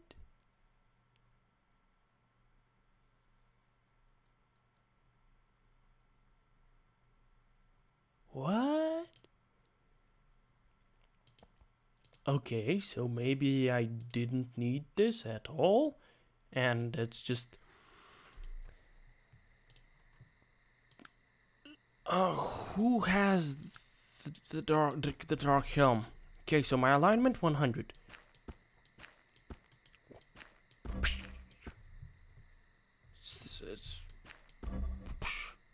It's 95.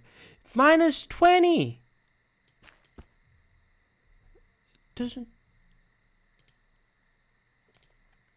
Doesn't make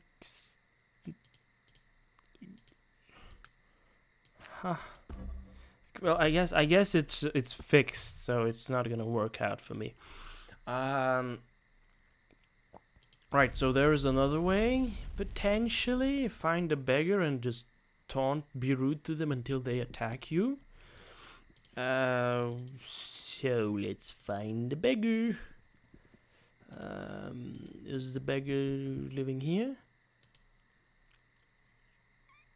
Let go of me! Get a job, you worthless slag! Get a job, you worthless slag! Get a job, you worthless slag! Get a job, you worthless slag! Get a job, you worthless slag! Get a job, you worthless slag! Get a job, you worthless slag! Get a job, you worthless slag! Oh my god, it's 1. They gave him some... it doesn't... No, it doesn't work. Is the pain, show mercy. So it's like... Fuck. So, now that's not gonna work for me. I can't find... I need 10 beggars! 10 beggars! I need 10 beggars! Nah, that's not gonna work out. That's definitely not gonna work. Definitely not gonna work. So yeah, okay, let's use this one. Let's see if we can do that one.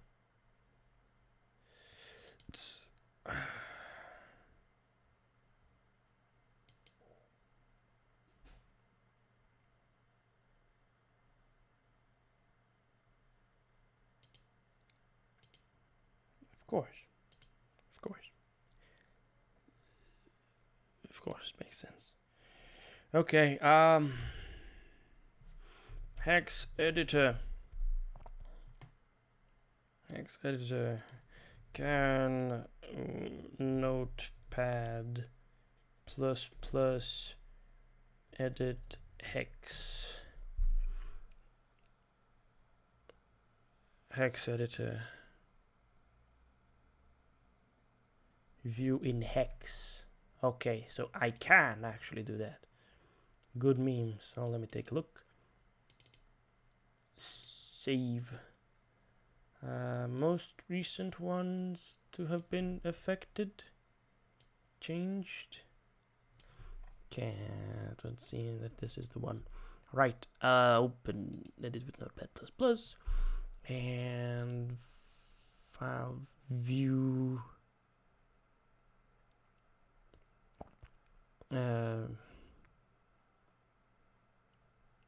No, view current file in Firefox, Chrome, no.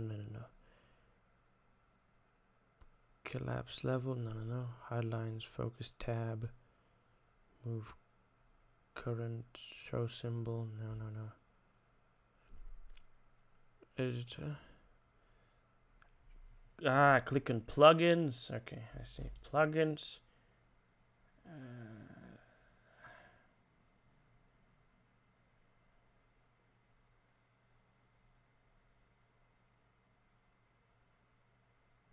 That's okay. I need to install that. Okay, cool meme.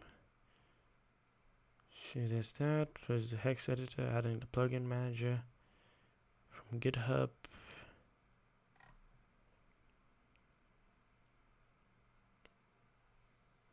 Plugins and update. My fucking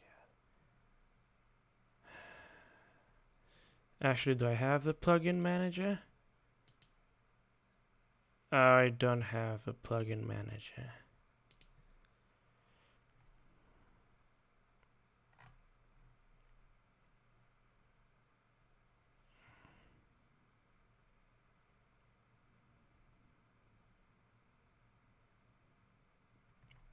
Okay, yeah.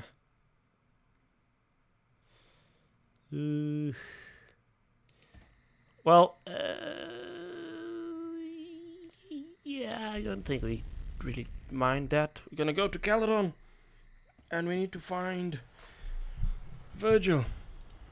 We need to find Virgil. Virgil, we need to find Virgil. Virgil.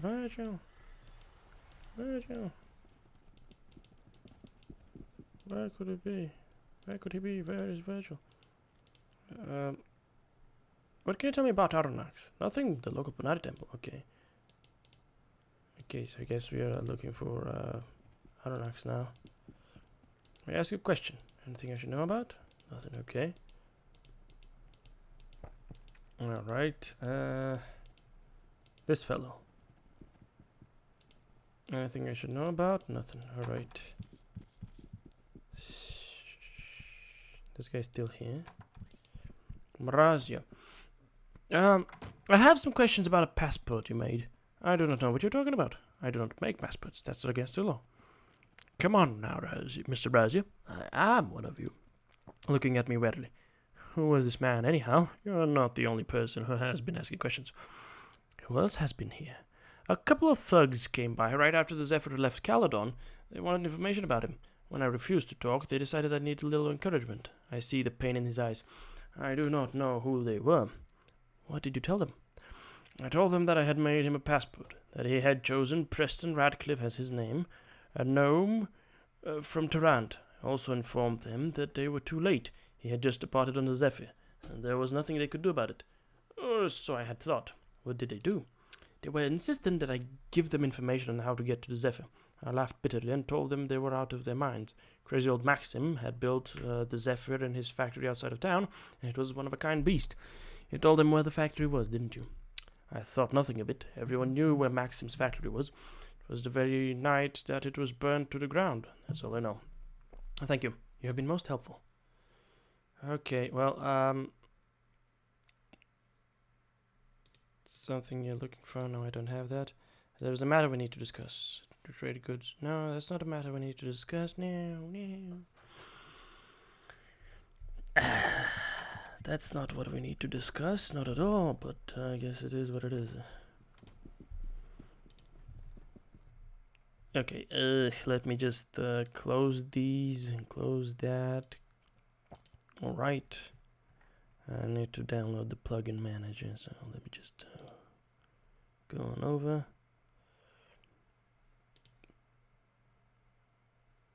Plugin manager 64 zip. So we have it. Alright, and oh. Something. One moment. Nice. Just received information that I had been given my scholarship for performing excellently. Alright, let's see if we can get Morgan out of jail.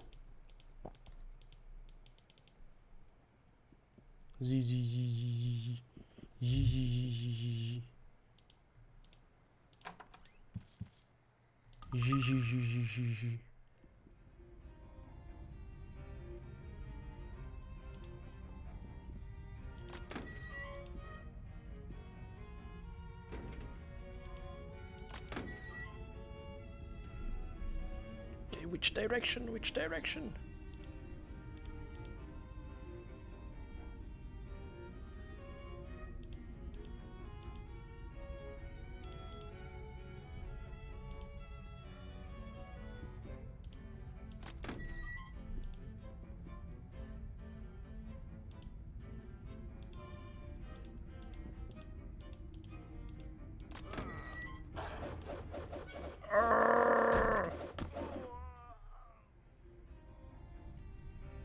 Wow. I'm doing the nasty. Human thief.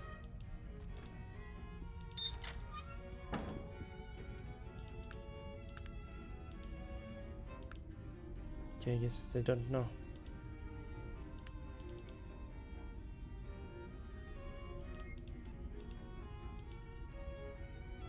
Ah, that gnome. Yeah, of course.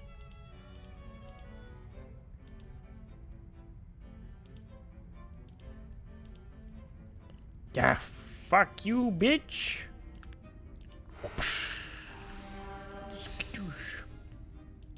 It whizzed. It whiffed. Fuck. Ah.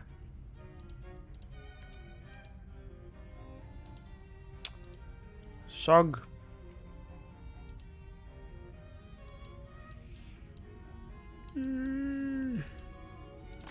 there we go. I manage it. What can I do for you, friend? J.T. Morgan? I am he. Might I help you with something? Your mother sent me. I have your tools. Oh, yes! She forewarned me of your coming. I'm impressed with your skill to have made it so far. Did your mother inform you of our agreement? Yes, in exchange for my locksmith kit, I will train you as a master in the art. It is the least I can do. Very good. Here are your tools. Thank you. He takes a moment to look them over. Yes, they're all here. Very good. Now, about your training, yes? In managing to get these tools to me, you have shown that you have already mastered locksmithing. Your skill is impressive. Might I dare say it rivals my own? Allow me to bestow the formal title of Master Locksmith upon you. You have earned it. Thank you. Shall we leave this wretched place? You must retrace your steps and leave alone. I'll wait a time to allow you safe passage. Once I am sure you are gone, I will make my escape. There is no sense in two of us getting caught. If the alarm should sound, be cautious. Now go. It was a pleasure to meet you. Goodbye.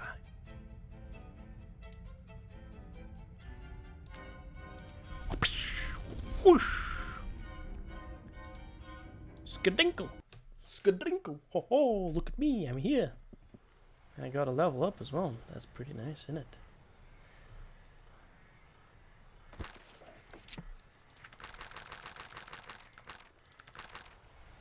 Max the Locksmith of Arcanum. My understanding of locksmithing mechanisms is unsurpassed in Arcanum.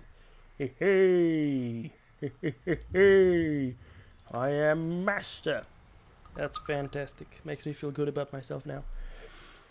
Okay, so... we need to deal with the Virgil debacle.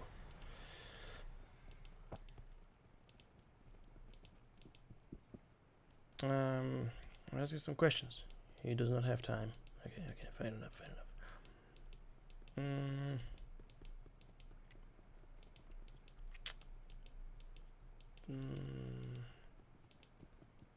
Greetings, citizen. May I ask you some questions? Anything interesting happening? No, okay, cool. Okay, well, I think I want to check in with this guy. Hello, what is it? Information to discuss with you? No, I don't have actual information to discuss with him. I'll try my best. Good day. Anything interesting? Nope. None of them have any interesting information. He's got gun and stuff. And this fellow is just like guy. Okay, cool. Right, now this guy's still sleeping. Let me close the door and lock it. It's like nothing's happened. Right, these guys still here.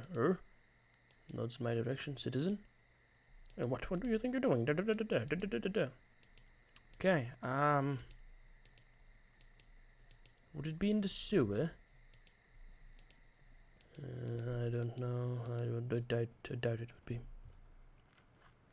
Okay, should I be wandering about in the daylight? Or should it be something else?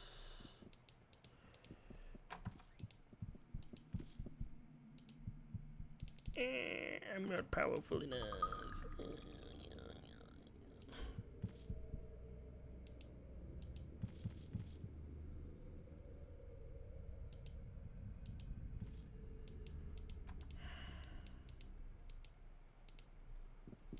Okay, let's check out the Panari Temple. See if anything has happened. If we have some kind of information, potentially. Guard. Oh, a human priest. Oh, it's you. You've finally come. The blimp crash survivor. I saw your picture in the Tarantian. I'm Alexander, first acolyte of the temple. It's a great pleasure to meet you. What are you talking about? Do you have any idea what that means? It's you. You're the living one. It's a miracle. Let's not blow this out of proportion. Out of proportion. This is an astronomical event. The return of Nasruddin. The final battle. The end of all we know. And a new beginning. The most amazing. Fine. I'm the living one. Do as I say and shut up. Of course, of course. He composes himself, but just barely. Forgive my excitement, exalted one. We have waited for you a long time. Let's keep this between us. Of course. But you must listen to me. We were warned by the High Priest to expect your arrival, and he told us to scorn you as an impostor. For some reason, he refuses to believe. I can understand his position. The whole thing is a bit odd. Alexander laughs. There are times when all of us find it difficult to follow the path chosen for us. In the end, does it really matter if you were or you weren't? You seem intent on discovering what has happened, and already you and Aronnax have crossed paths. If you thwart his plan, you will have played the role of the living one. Is there any difference in the end? I suppose not. Just wish people would stop trying to kill me. I'm not worried. You've come to this far. Regardless of what you think, I feel that fate has chosen a worthy champion. Now, how can I be of service? Yes, what can I expect from people around here? You should be very careful about who you reveal yourself to. If you speak with Hadrian, the archaeologist, you may not want to tell him. He's a great man of faith, but he's old. Belief in you will come slowly. Gunther Wilhelm is a brilliant man and open to new ideas. I believe he will accept you immediately. Thank you. I'll remember that. A few more questions? What can you... of course, another one. I live to serve. Who else could I speak to concerning Panari history? There are many scholars here at the first temple of the Panari. The two most learned are Hadrian, the church archaeologist, and Gunther Wilhelm, the church historian. Both are well versed in Panari history and have detailed information concerning their specific disciplines. Where might I find them, Alexander? Each of them have offices just through the doors behind me. When we're finished speaking, I will open the doors for you. I'll look into it. A few more questions? What can you tell me about the Panari church? What would you like to know? What can you tell me of Nasruddin? What would you like to know about him? Who was he? Nasruddin was a very powerful and wise elf who lived during the Age of Legends. As the leader of the Elven Council, Nasruddin was both the physical and spiritual leader of all the lands of Arcanum. For 1,000 years, he ruled over the council, and the land prospered and all was well. You said before he passed. Is he dead? Nasruddin died after he and the council banished Aronnax at the Ring of Borodkar. Nasruddin was wounded mortally in the battle which preceded the banishment, and died not long ago. Where did he die? According to the Archaeon, Nasruddin traveled to the southernmost tip of the land, and there laid himself to rest. That's why we are here. This temple is built over here as remains. Oh, really? And where might I find these remains? The remains of Nasruddin are just below us, in the lower catacombs. There is a stairway through the doors behind me. It leads down to the burial chamber and the sarcophagus in which he is encased. Unfortunately, only church elders and pilgrims are allowed to see the remains. Well, I am the living one. Okay, a few more questions about Nasruddin. Actually, the Panari. Tell me about Aronnax. Actually, no, I don't. A few more general questions. A few more normal questions. Actually, no, good day. The doors are open. Haha, okay, cool.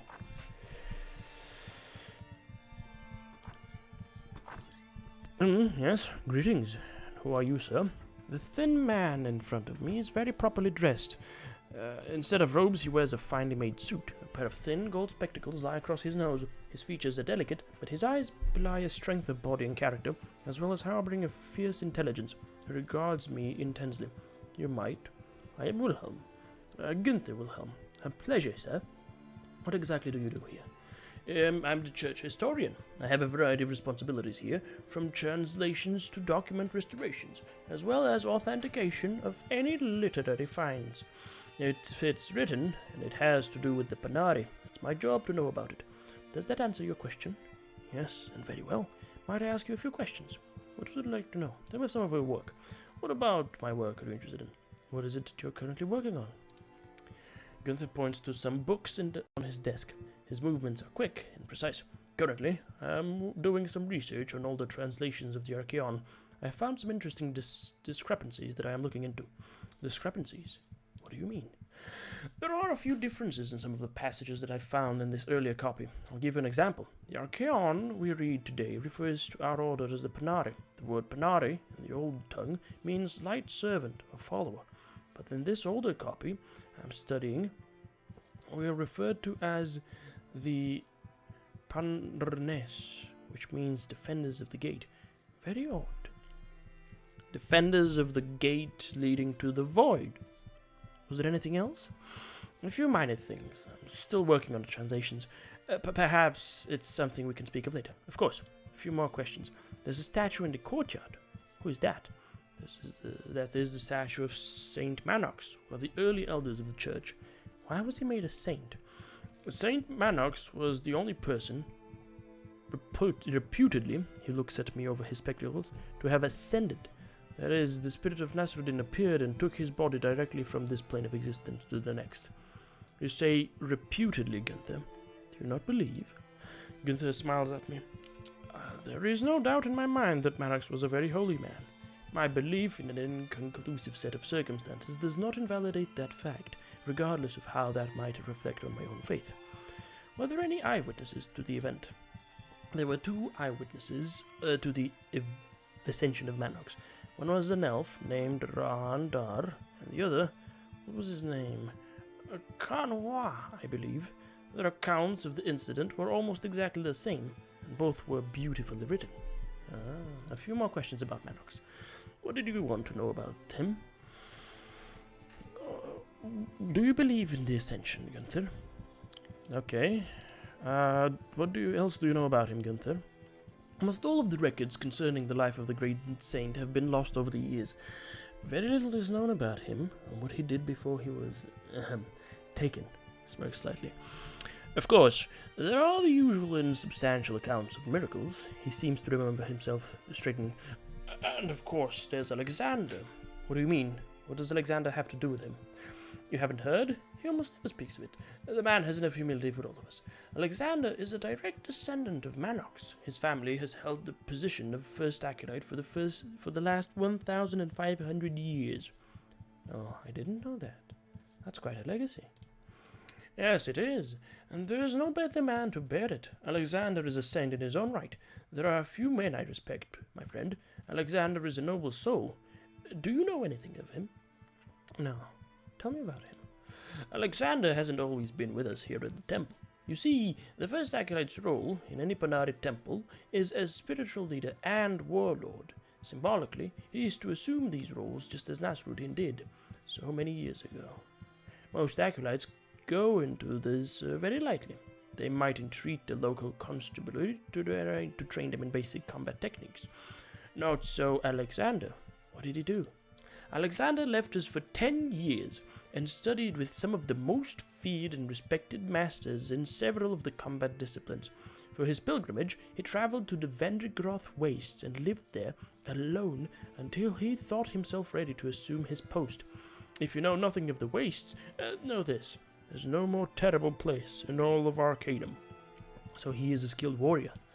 There's not a more dangerous man in all of Caledon, and he's very well versed in 2 or 3 of the magic colleges as well, as are all of us who are Panari elders. The temple hasn't been in safer hands since it was in those of the great saint himself. Interesting. Another thing about Manox that I could ask, please? Actually, no, that's that. Yeah. Tell me about the remains of... I had some questions about the remains of Nasruddin. What would you like to know about them? What do you know about them? Me? I know very little about them, save for the documents we have associated with their discovery, and a few research documents about the sarcophagus itself. Hadrian, the archaeologist, would have more information about the specifics. Do you think they are authentic? He lowers his voice. To tell you the truth, I really don't know. I've done a lot of research into the engravings on the sarcophagus. Everything seems to be in order. It just seems to me that it's all very convenient. I mean, who buried him? We have no records of that. There's no doubt that an elf of his stature would have been given an elaborate burial. But who did it? We don't know. Do the church records say who discovered them? Yes, let me see. He pulls a weathered tome from the shelf. Here we are. The elf's name was Kanhua. Wasn't the person who witnessed the ascension named Kanhua? Why, yes. It's at least the same name. Let me look at the years. The discovery of the remains happened within a few years of the ascension of St. Manox. I never realized that, but you're correct. That very well might have been the same person. Don't you find that strange? Perhaps a little convenient. You're very curious about this whole affair, my friend. What is your real interest in this? It's a long tale, but let me regale you with it. I see. He studies me a moment. You're telling me that you are the sole survivor of the FSF blimp crash? Yes. Gunther is silent for a long while. Then a slight smile comes over his face, and he takes your hand in his. I was wondering when you were going to tell me. I've been looking for you for a long time, you know. The rumors abound, and we'd heard you might come calling. I'm so very glad you've decided to put your trust in me. Thank you, Gunther. I really do need to see those remains, though. Listen, my friend, not everyone here is sympathetic to your cause. Hadrian, the archaeologist, is the one who you need to speak with, but be very careful. He's an old and loyal friend, but belief in you will come slowly for him. He will be the best source of information regarding the remains and how you might see them. But tread lightly. Subterfuge might be necessary. I'll remember that, Gunther. Thank you for your help. No, thank you, my friend.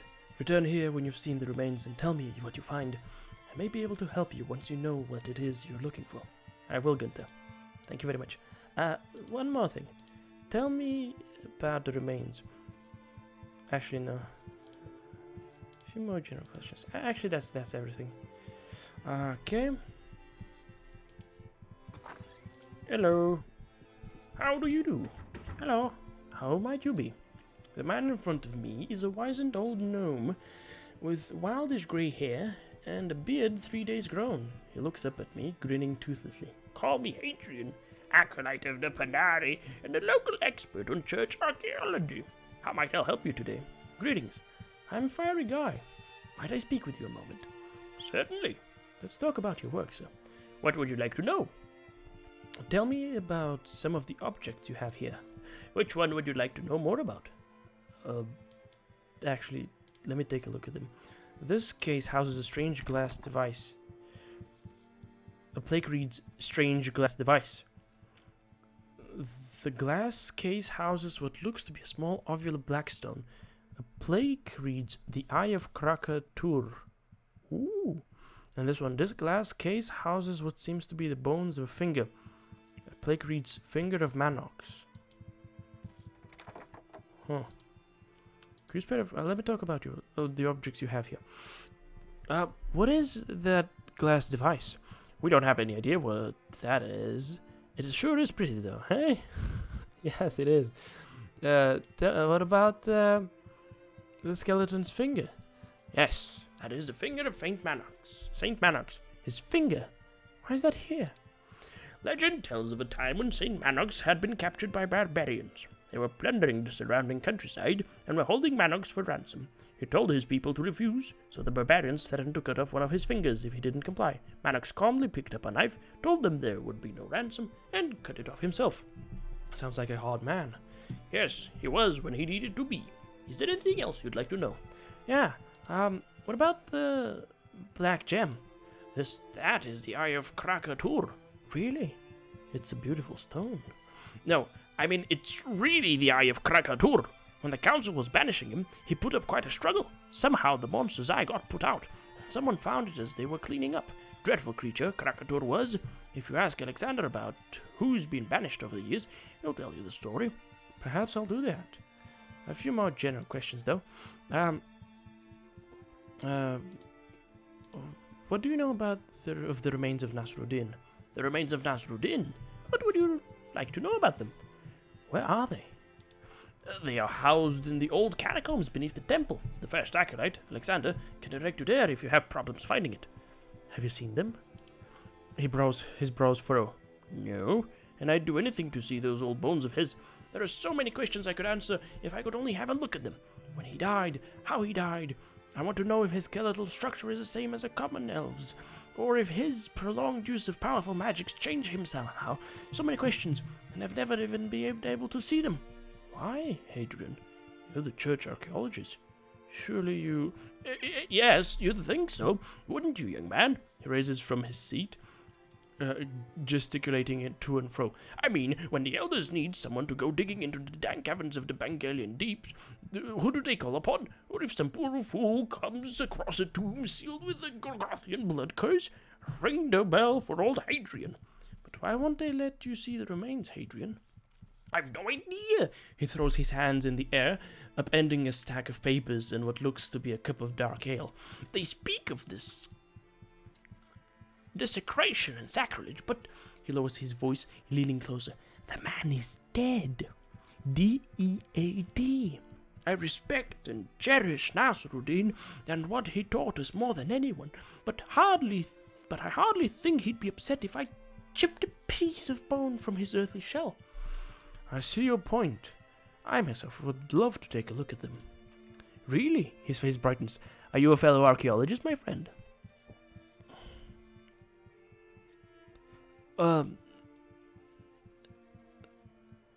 No, but let's say I have an interest in Nasruddin's resting place. Right. Well, I can't say I could help you. I've never seen the remains, so I doubt they're going to let a stranger walk in and start rattling his bones. I'm sorry, but I think you're on your own. I see. Well, good day to you. Wait! Yes? Look. He leans closer to me, almost whispering. If someone was looking for an inconspicuous way into the burial room, and they happen to be roaming around in the sewers, they might just find a way into the old catacombs. Who knows what they might find down there? Ah!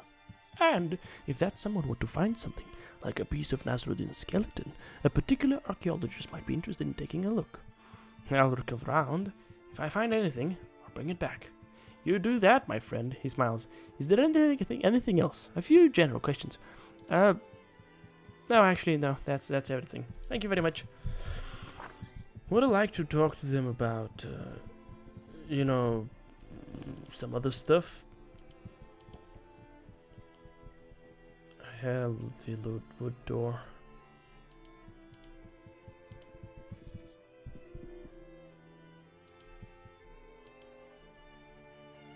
I'll leave the master's door alone, lest you wish to be chastised severely.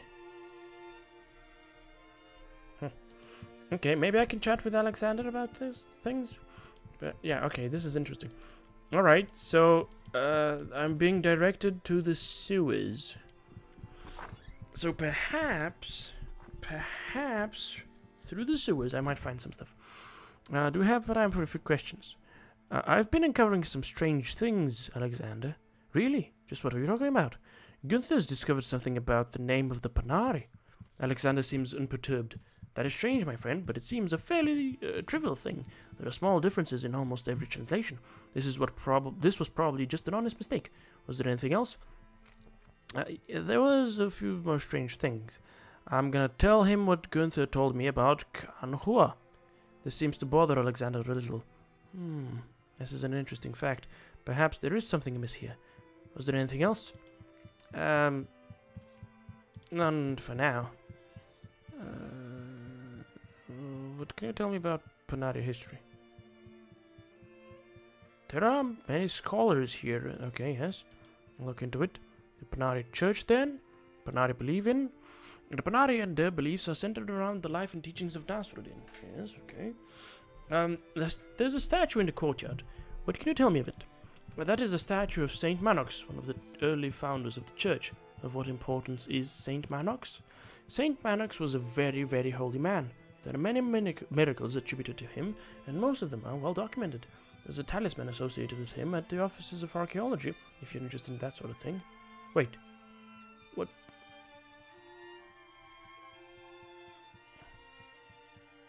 He hasn't mentioned his ascension, though. Wait.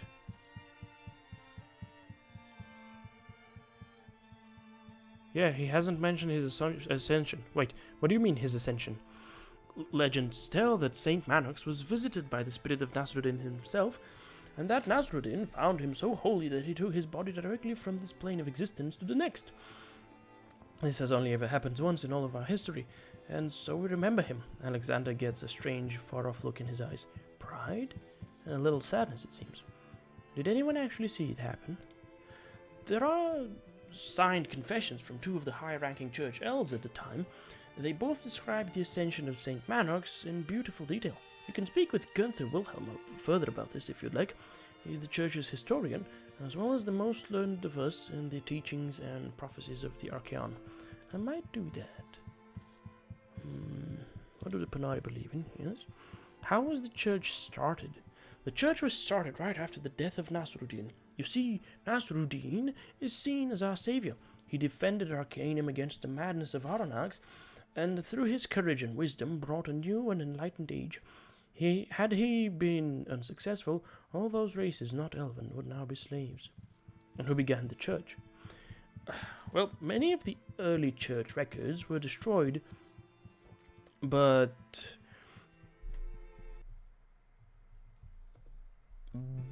oh, what? No, no. What did it? Okay. Many of the records were. Hold on. But those that still survive indicate that the Panari Church was started by the elves, and they were later joined by the humans. We are an open congregation. We welcome all into our membership. After all, Nasruddin defended us all in his battle with Haranax. We will be no different than he. You mentioned Nasruddin? Actually, no. I will go now. Right, let's see what we can do by entering the sewers. Actually, let me check the grave.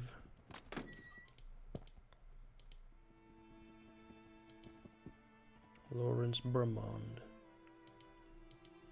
Well, that doesn't seem to be indicating anything, much of anything, so let's go down into the sewers then. Let's see. What might we find? Oh my god, there's a passage.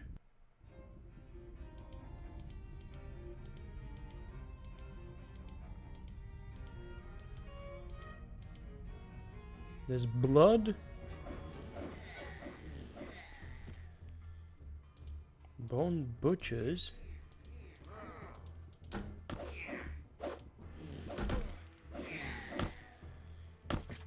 Sheesh.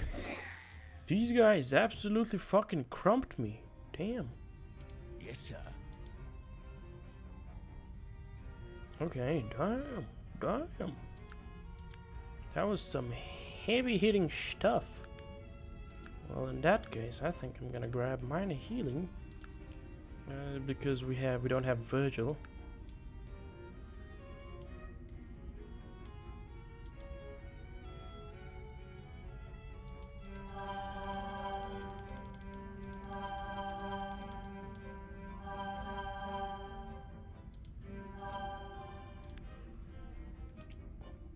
Okay, well, there are many undead here, bone butchers, which is just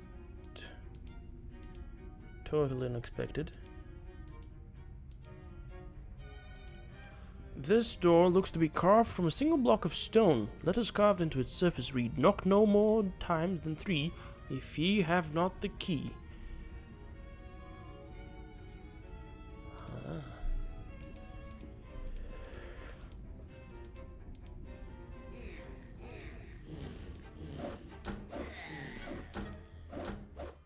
Okay, battle.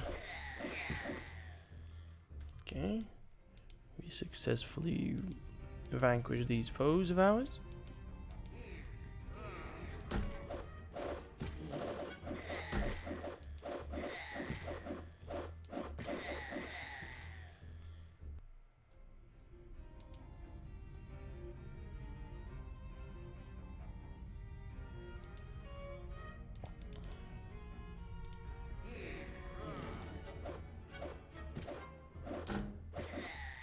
Okay. Alright, yeah, that's that. I'll pop one of these on myself. Just to be safe. Ah, that's a dead end actually. Yikes. It's also a dead end. Okay.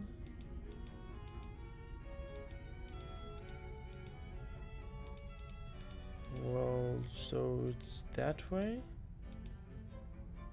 Upstairs, potentially?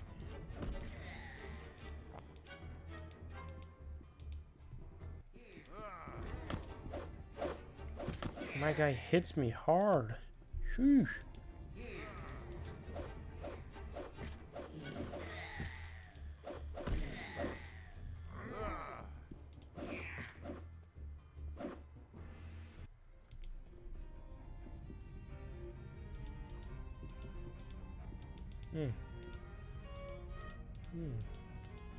Okay, so it's not that way either. Is it this way? No, it's not that way either. Oh, maybe I need to... Maybe it's that way? So, once you've knocked, you have 2 more. The word is the key that opens the door. Twice you have knocked. You have 1 knock left. Without the key, that one is death.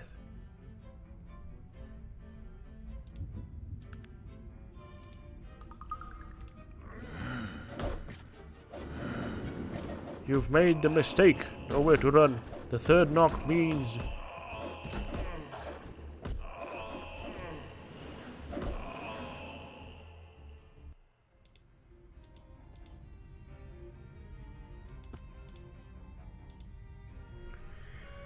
Okay,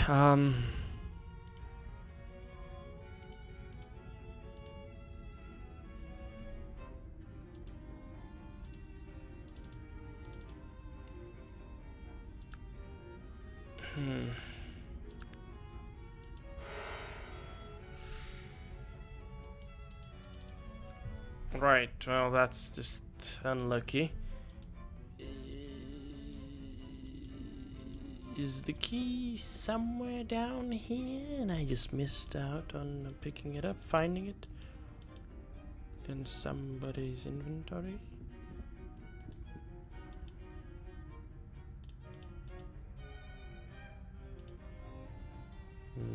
By the looks of things, no one has picked up anything.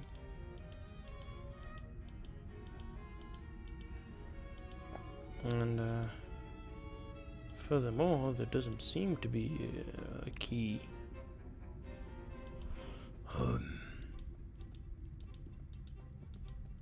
Oh, could the glass piece be the key? It could be it. That could be it. The glass piece, the purple glass piece could be the key, definitely.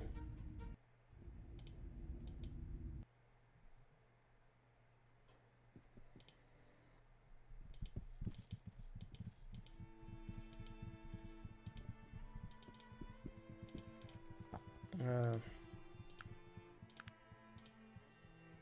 a sword. He has a broadsword, okay. Good to know, I suppose.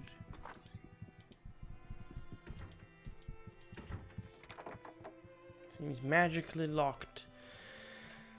Well, it's in the middle of night, so...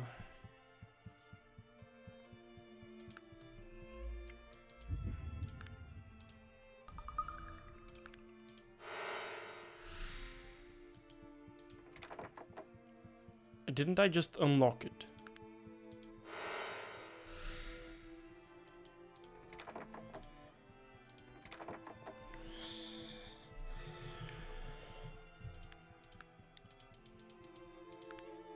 Buddy boy, no key on your person, is there? Sheesh.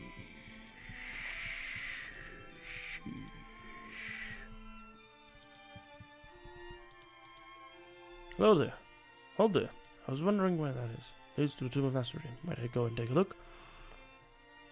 I'm sorry, but the only people besides church elders who are allowed to see the remains are Panari brothers and sisters on pilgrimage, and we haven't seen one of those in a long, long time.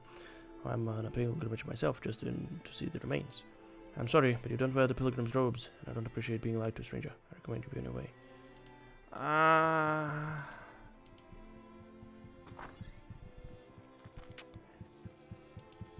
I know where the pilgrim robes are. Maybe we could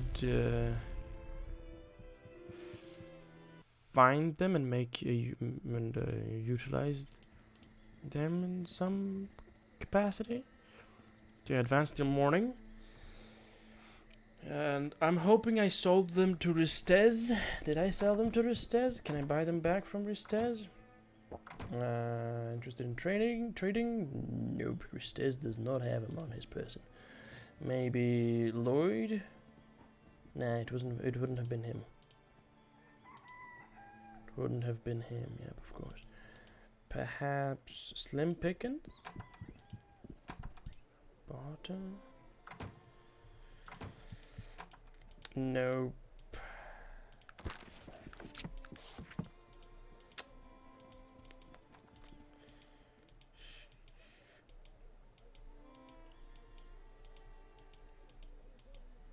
That's just unfortunate.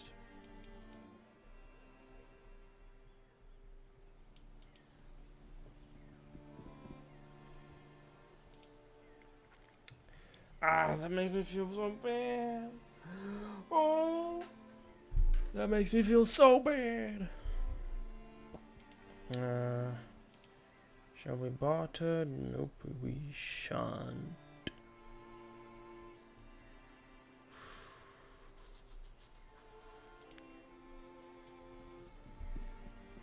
That just makes me feel so bad about this whole situation.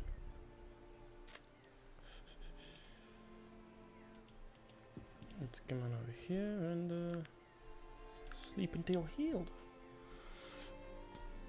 This is just staggeringly unlucky. In my humble opinion.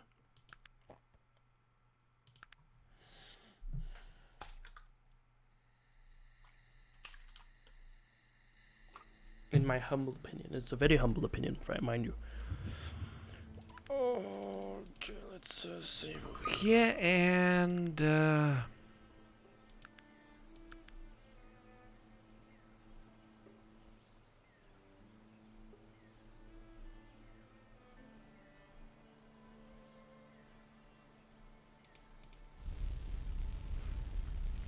let's pop in Caledon, see where we might find Virgil, because he is gonna be found somewhere. We've got to find him somewhere.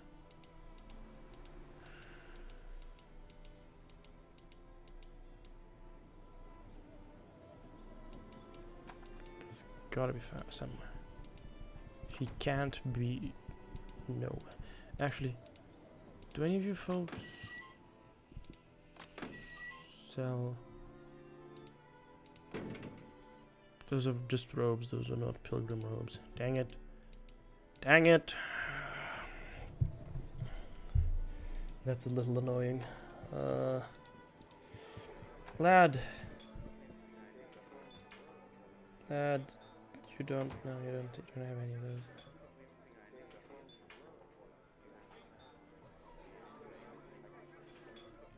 At 1%. At 1% of the price, and it's still more than 1,000 coins. Sheesh. Hello. Any news from high society, sir? I guess none. That's just unfortunate, very unlucky. Okay, so sewers maybe. Maybe in the sewers? Okay, I'm gonna run around the sewers and see what's what. See if we can find something.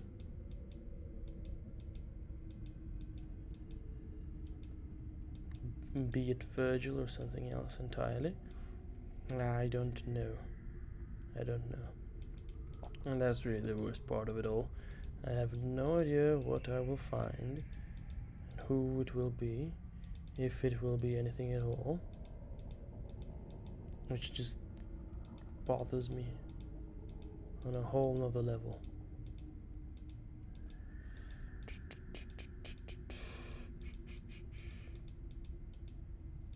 Big spin around, big spin around. Passage, huh? Does this one also lead into these?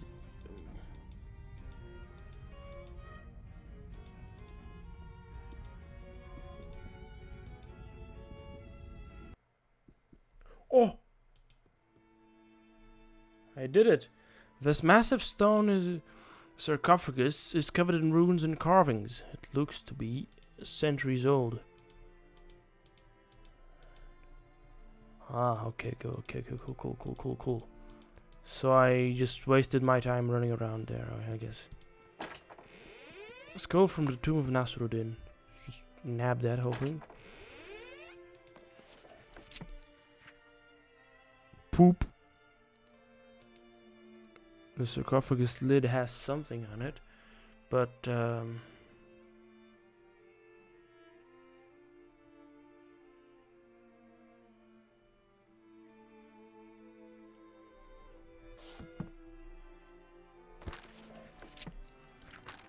I writing this down? Is that an important detail that I can potentially utilize in the future as information?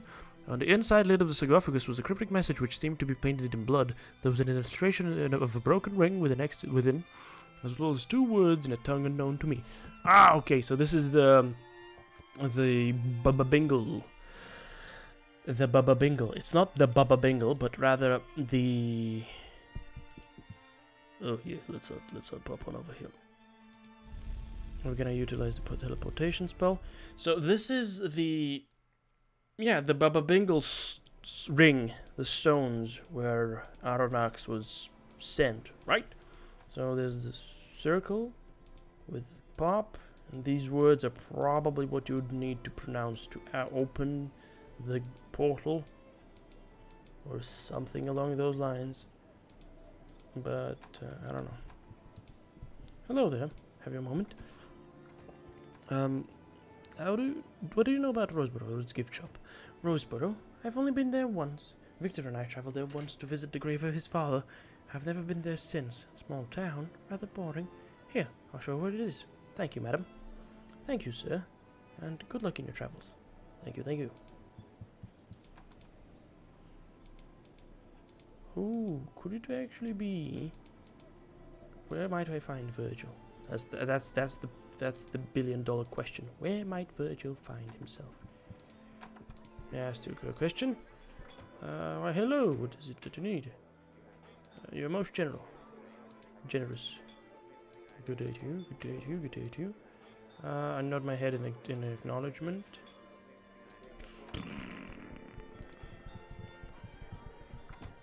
Might impose for a moment. Farewell, hello, and farewell, kids and peers. I will hopefully, probably, maybe. I don't know, I hope.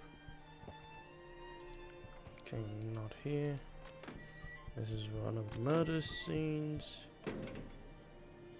And these are locked, so nope. Okay. Where is Virgil? Where could he be? Where am I to find him? Maybe in the sewers?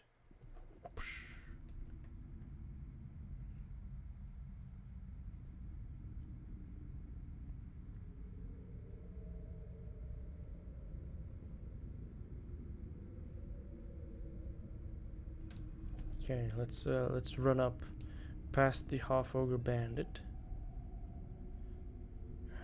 Because, like, he was involved with the underground, right? He was involved with the underground. Thus, the sewer. Hold on.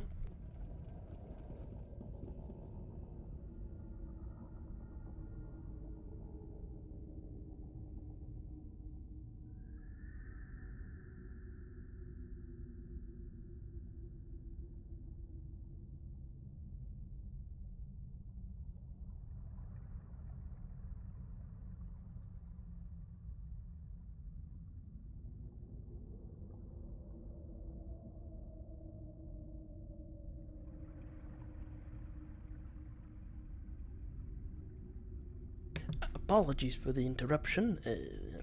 These happen. These tend to happen into this fine stream. Up was the direction you went. How do I get to touch these? How do I get to these?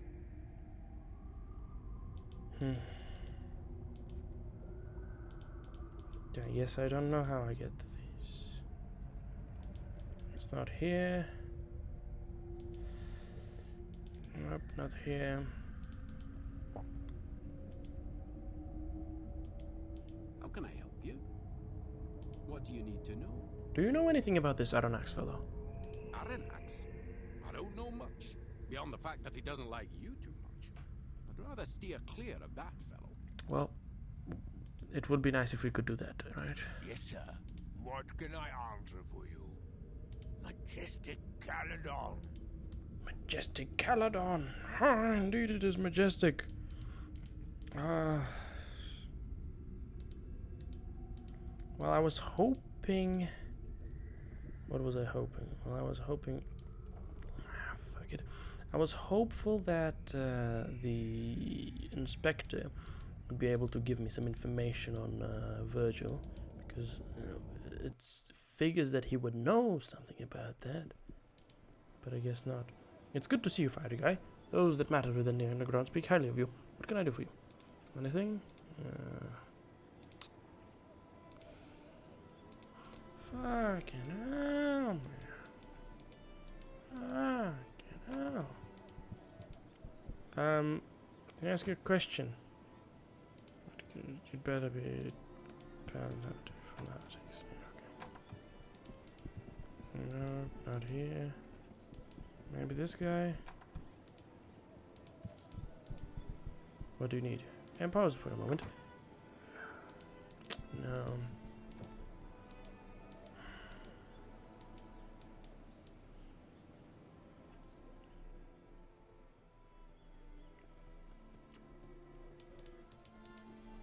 You, person. Ask a question. Well, hello again. I hope you're fine. Well, what is it you need? What can you tell me about Autonox? You're better off asking one of those Panani fanatics. Okay. That's just not very uplifting.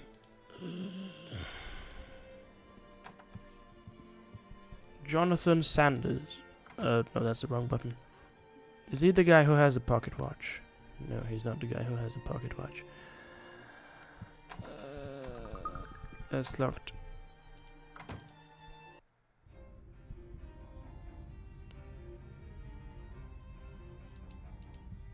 Fighting music, but there's no fighting to be had here. I'm at this point. I'm just checking every single spot that I could check. I guess that's all the stuff that I could rip out.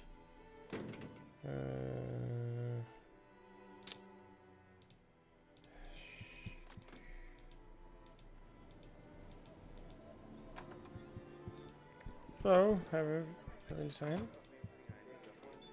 Good day to you, friend. You. Might have a little of your time. What goes on here? Nothing. Hi. Hey, what goes on in the city? Nothing. Might I ask her a question?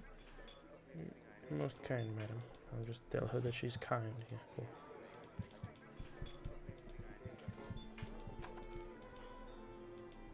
Maybe the slums? Maybe the slums?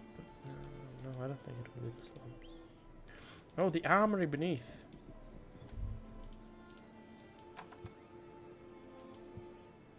It's beneath this one.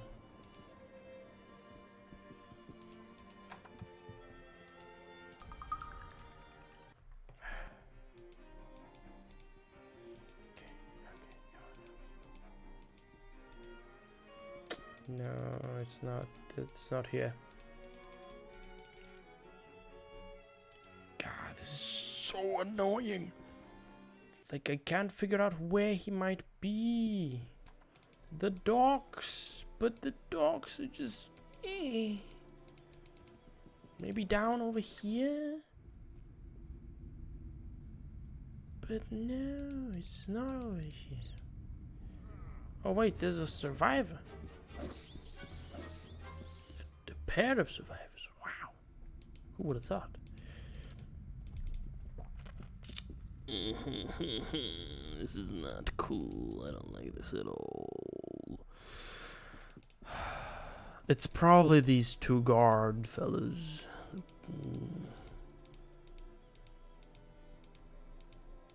It's probably these two.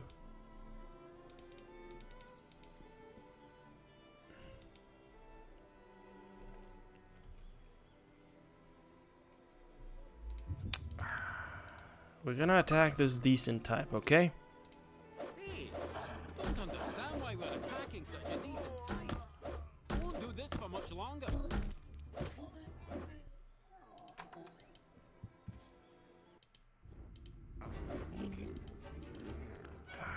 Okay, he doesn't like me all that much. Neutral. Okay, I'm a little bad now, but that's alright. We didn't have. Okay, so here we go. Screechers! Come screech at me, buddy. It's gonna be down here. It's gotta be down here. Like, why couldn't I tell these guys that, hey, you know, I need to come in here.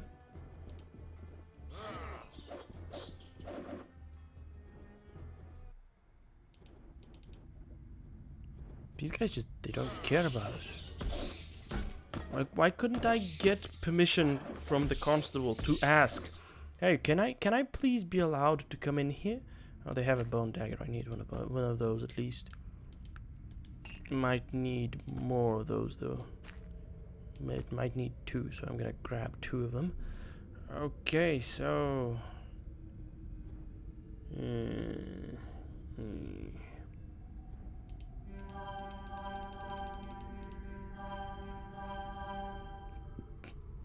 okay, more battle.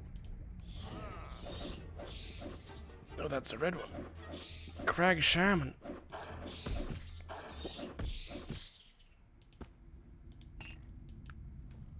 Is his bone dagger magical? No, it's not. Okay. Ooh, Crag Chieftain.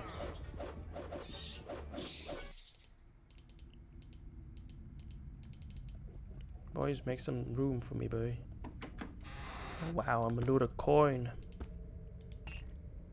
Had a short bone, right? And all these extras.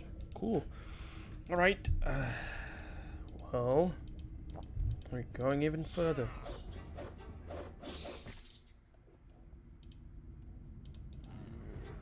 Oh, what is that? I guess it was a muckwalker that I didn't notice at all. Okay, what's in this chest? It's wine? Oh dear me. Oh, it was something of that nature. Right. Vincent.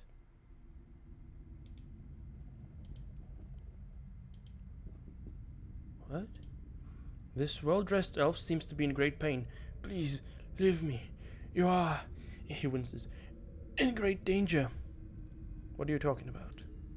He steadies himself against the wall. The bloodlust. It's all-consuming. I don't know how long I can resist. You must leave. What's wrong with you? What do you mean? He ignores me as a few moments later he rights himself and stares off into the distance. The well-dressed. What are you talking about? What's wrong with you? Large armor. Well, okay. Yeah, Bucko, I get it. You are the guy. Right? Okay? You are the murderer. You are he who kills.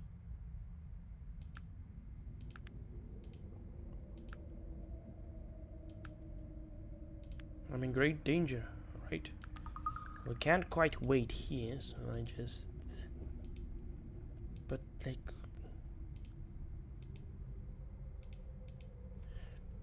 This section of the sewers is totally exclusive to itself. Vincent, are you the guy? You've gotta be the guy. There's no way you aren't the guy. Hope you feel better. Goodbye. What's wrong with you?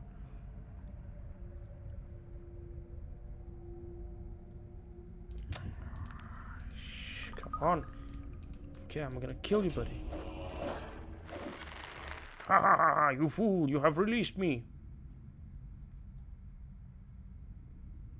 Oh, it was a demon. Oh.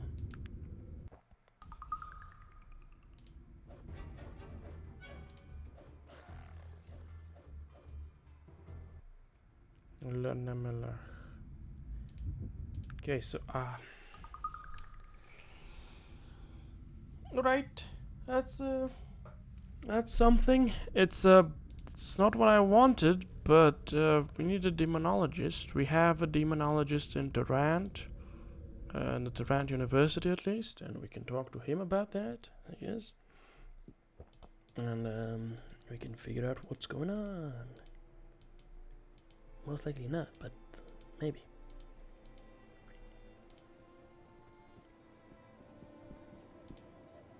We go to Rand University. Let's go and check out what he might tell us about this information. You cannot have the skills back, so I may as well leave. You're not telling me anything, buddy. Eakins. Yes, I do. I need information about Lanamelach. Did you say Lanamelach? By the gods, why did you not say so sooner? Can you tell me about him? It's very important. Yes, it is. Why do you persist in murking about? This is serious business. I believe he's the White Church murderer. I had my suspicions about those murders. I had my suspicions those murders were demonic in nature, but I never suspected Lanamelach. This is bad news indeed. Why is this so bad? Lanamelach is one of the few demons that has the ability to possess a living being. As such, he can move among us undetected. In days of old, human sacrifices of thousands of victims were required to satiate him once he was summoned. He will be with us for a long time if we do not act to stop him. He was summoned here? To what end? That is a long story. Let us simply say that the summoner is paying the penance for the summoning. He is the beast's present host, and has been for the past 500 years. I bet that elf wishes he was possessed of a shorter lifespan now. How did it come to possess this elf? As I said, it is a long story, but I think I have yes, here it is. The Legend of Ter Dvint.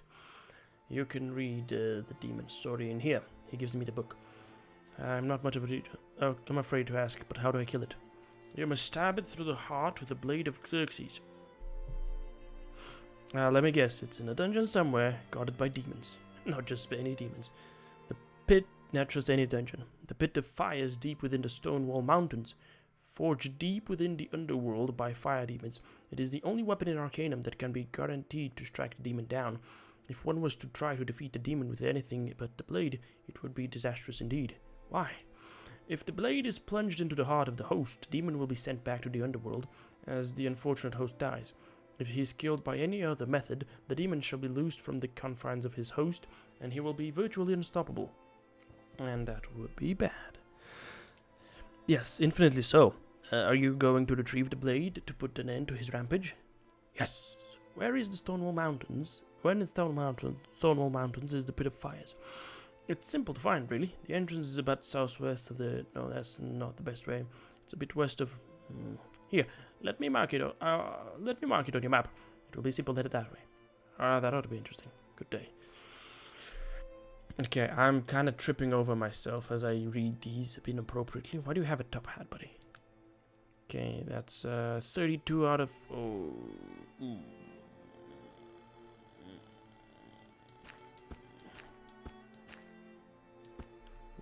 Okay, now we have to do some quick running around.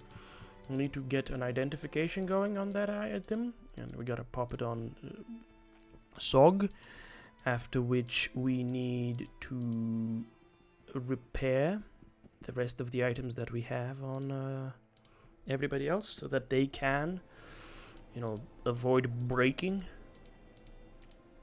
whilst we're swinging the weapons and armors around and trying to kill enemies. Okay, actually, SOG, give me the heavy blade. The Legend of Terror. Okay, these are all good health, in very good health. Right, good to know.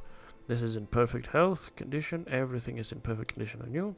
Magnus, everything is on nearly perfect condition on you. Good to know, good to know. Okay. We're gonna be visiting her immediately. This lady, actually not her, but yeah, it's her. Hello, wise woman. Identify that. Thank you very much. Yes, sir. What would you have? Let me sell this to you. And that. And that. And that.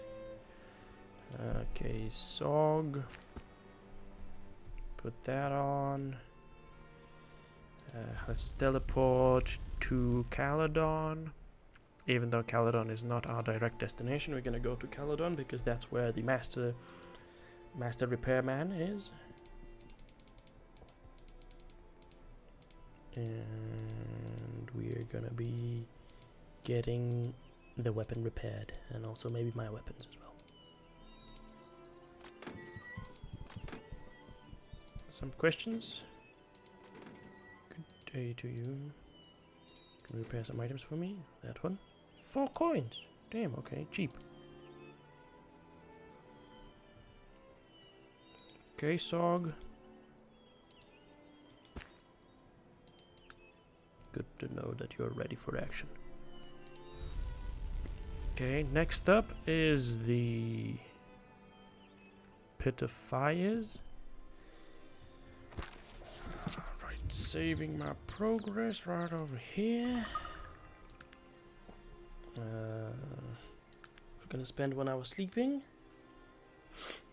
to regain some of that. I think we actually might do 1 more, so we have full power on that front. Okay, we save our progress and we go in. Alright, so we've dealt with most of the enemies here. Yep, definitely dealt with most of them. Right, yep.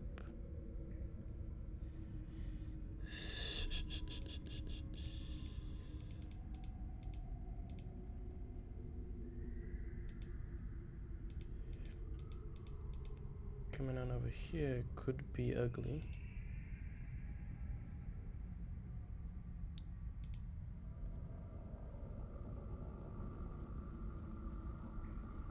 Two, three.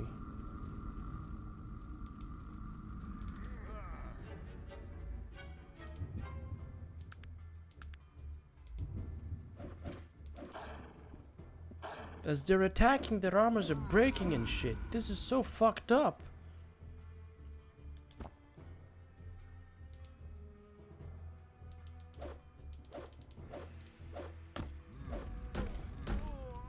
And they instantly fuck. Oh my god, this game is just. Ugh. It's very fucking weird. It's very inexplicably maddening. Like, what? They're so strong. They're so strong. Oh, maybe I could try Major Lock? Maybe I could try Major Lock. I don't know. Let's see if that helps us out.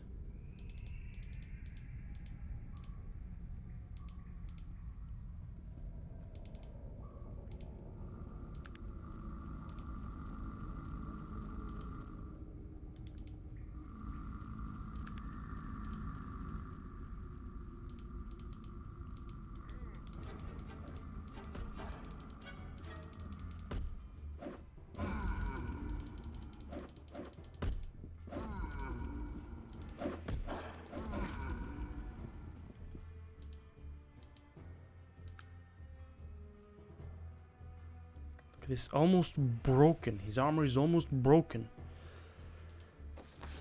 Unidentified armor. Okay, cool. That's a robe. Got a basic plate mail and a broadsword.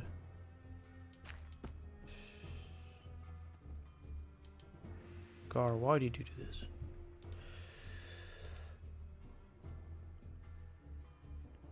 Ah, okay, these are seething masses. Okay, this is good. It's just weapon damage.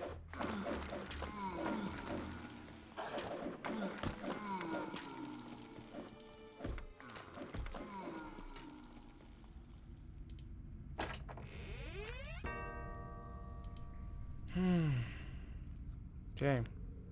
We got it. We got it.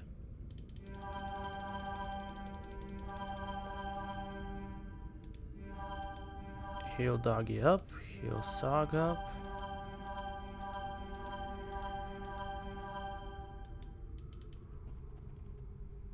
Okay. And yeah, we're back on the way home. Oh, that was something. It was definitely something. Very much an interesting turn of events. That's all I'm gonna say. And here's the Blade of Xerxes. I thought it was gonna be something more interesting, but alas.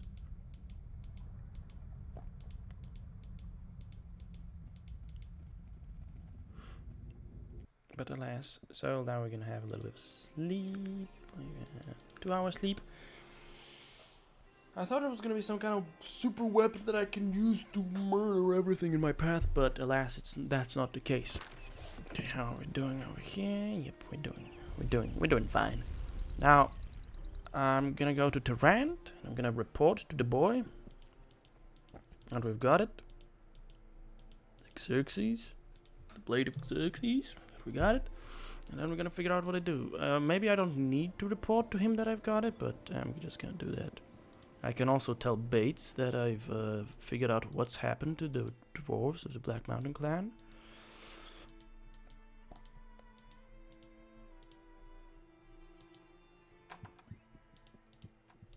Okay, come on, Eakins. Have you dispatched him? Oh, I need to dispatch him. Alright, okay, cool. I'll be back. I'll be back.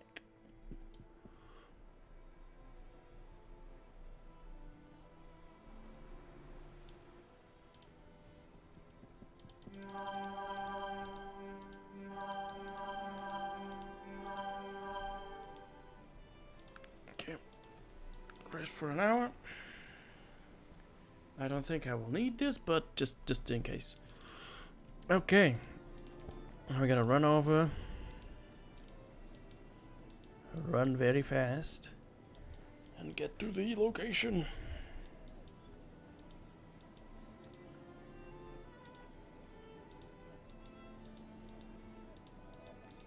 Cast a runner's group to teleport to a known location. Well, I happen to know of a certain location.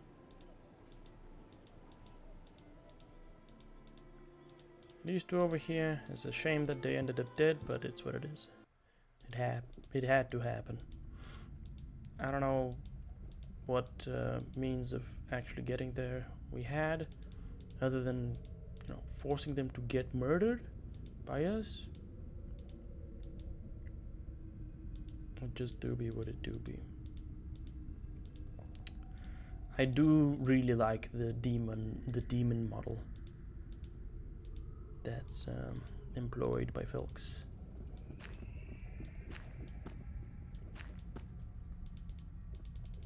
Yeah, it's employed in this game. Vincent. You are Vincent, are you not? I'm here to kill you. He steadies himself against the wall. I hope you brought the blade. Of course, I have it right here. He ignores me as he doubles over in pain. After a few moments, he rights himself. I'll try to keep the beast within until...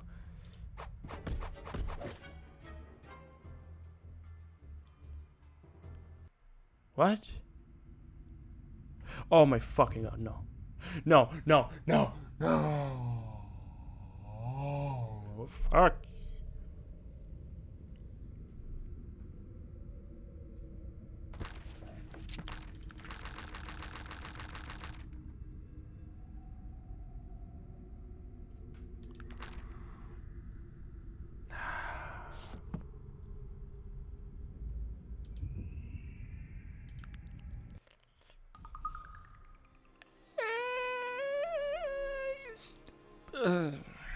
I want to say you stupid fucking game, but well,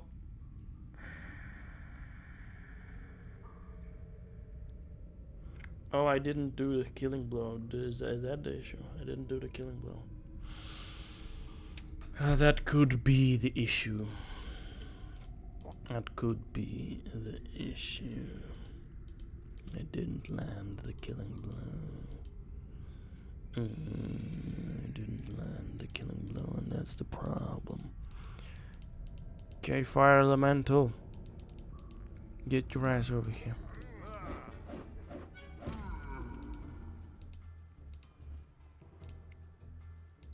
Sog, how is this looking? How is this looking? Halfway there. I'm gonna take that off of you. Okay, I'm gonna take that off of you. I don't want you breaking it.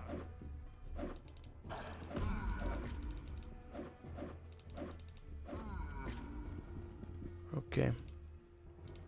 Now I'm gonna give it back to you.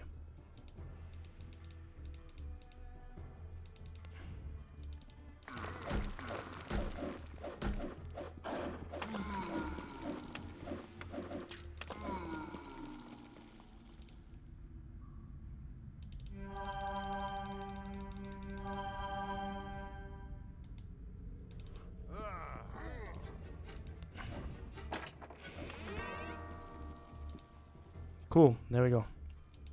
We did it. I think this time we did it a bit better than previously, but it just...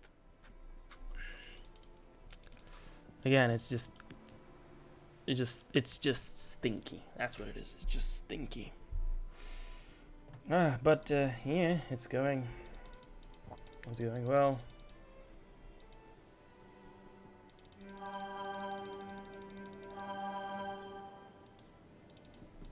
Okay, I'm gonna have to turn on turn-based. I'm gonna chug a potion of haste, and I'm gonna hope I can get to kill the guy in time with this shitty little dagger that barely does any damage. Yeah, that's I guess that's the whole crux of it. Or maybe I can just hit him with the big sword and see how that goes.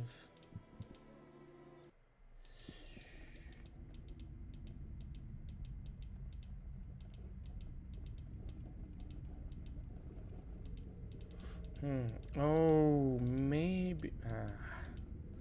I don't know. I have no idea. Maybe I would have been able to, get myself permission to enter this place, but I don't know.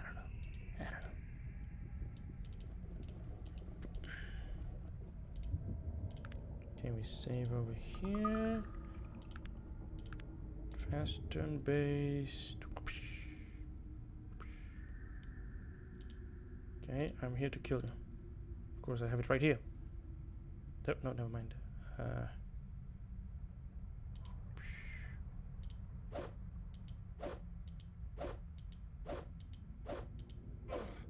That's a crit, okay. Now I equip this bitch.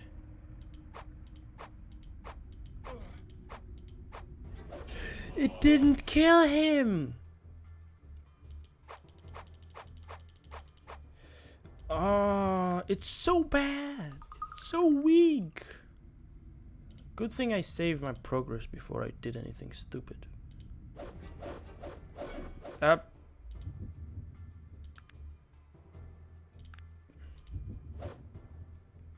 Okay, good. Alright, I should be able to kill him now.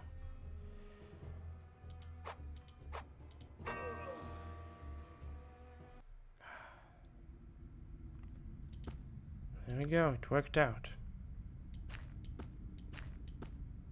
Blade of Xerxes. Oh.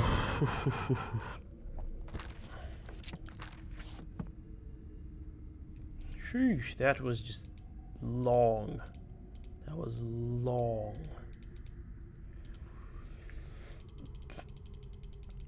Okay, let's skip around with this friendly maneuver of mine.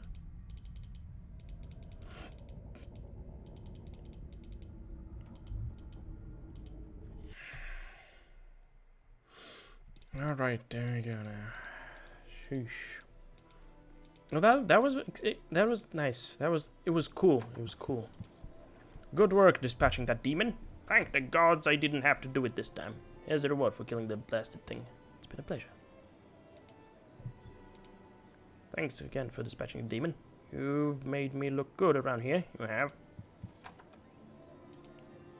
Okay.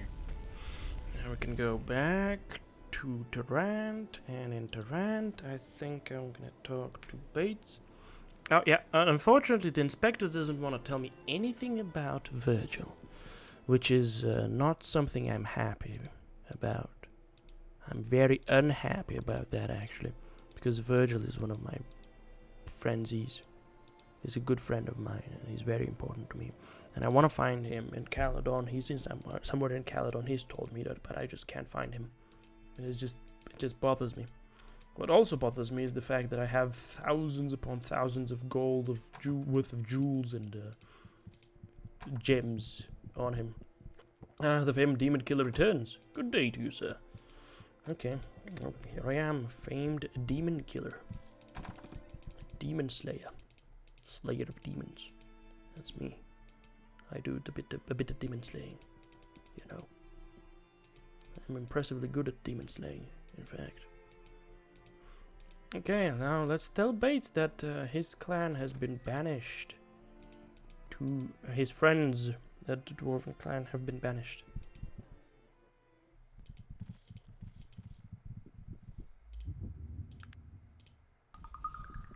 You have returned.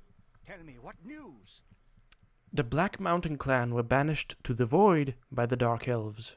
It can't be. What possible purpose could that have served? The Dark Elves had been waiting for any excuse to banish the dwarves. But why? And I'll tell him the whole story. And to think my life has been conducted under the shadow of guilt for no reason, save it fit the heinous machinations of the Dark Elves. I must think on this. But here, please take these coins for all your troubles. Many thanks. You have returned. Tell me, what news? No, nothing new. Okay, he's like, I must think of this. And he just disappears. Whoopee, goodbye. Alright, well, that's that. I guess we've solved the conundrum that we've been dealing with on the Bates side of things. And now, I guess we're gonna figure out what we're gonna do with this situation.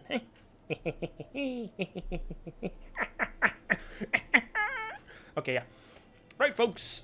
Thank you for tagging along. This stream was a mess. A horrible, horrible mess. Again, I want to apologize for being rude to one of the viewers. Very sorry about that. And I hope I never again do that, okay? Alright, yeah. In any case, thank you for all the interactions. That was very, very wonderful. I really enjoyed it. Thank you, thank you. And I'm glad you folks are enjoying some aspects of the streams as well. Maybe not all of them, but as long as some of it is enjoyable, I'm stoked. I'm happy. So yeah, thank you. And as you know, the saying goes, see ya. Even though I wouldn't want to be ya, 'cause that'd be stupid.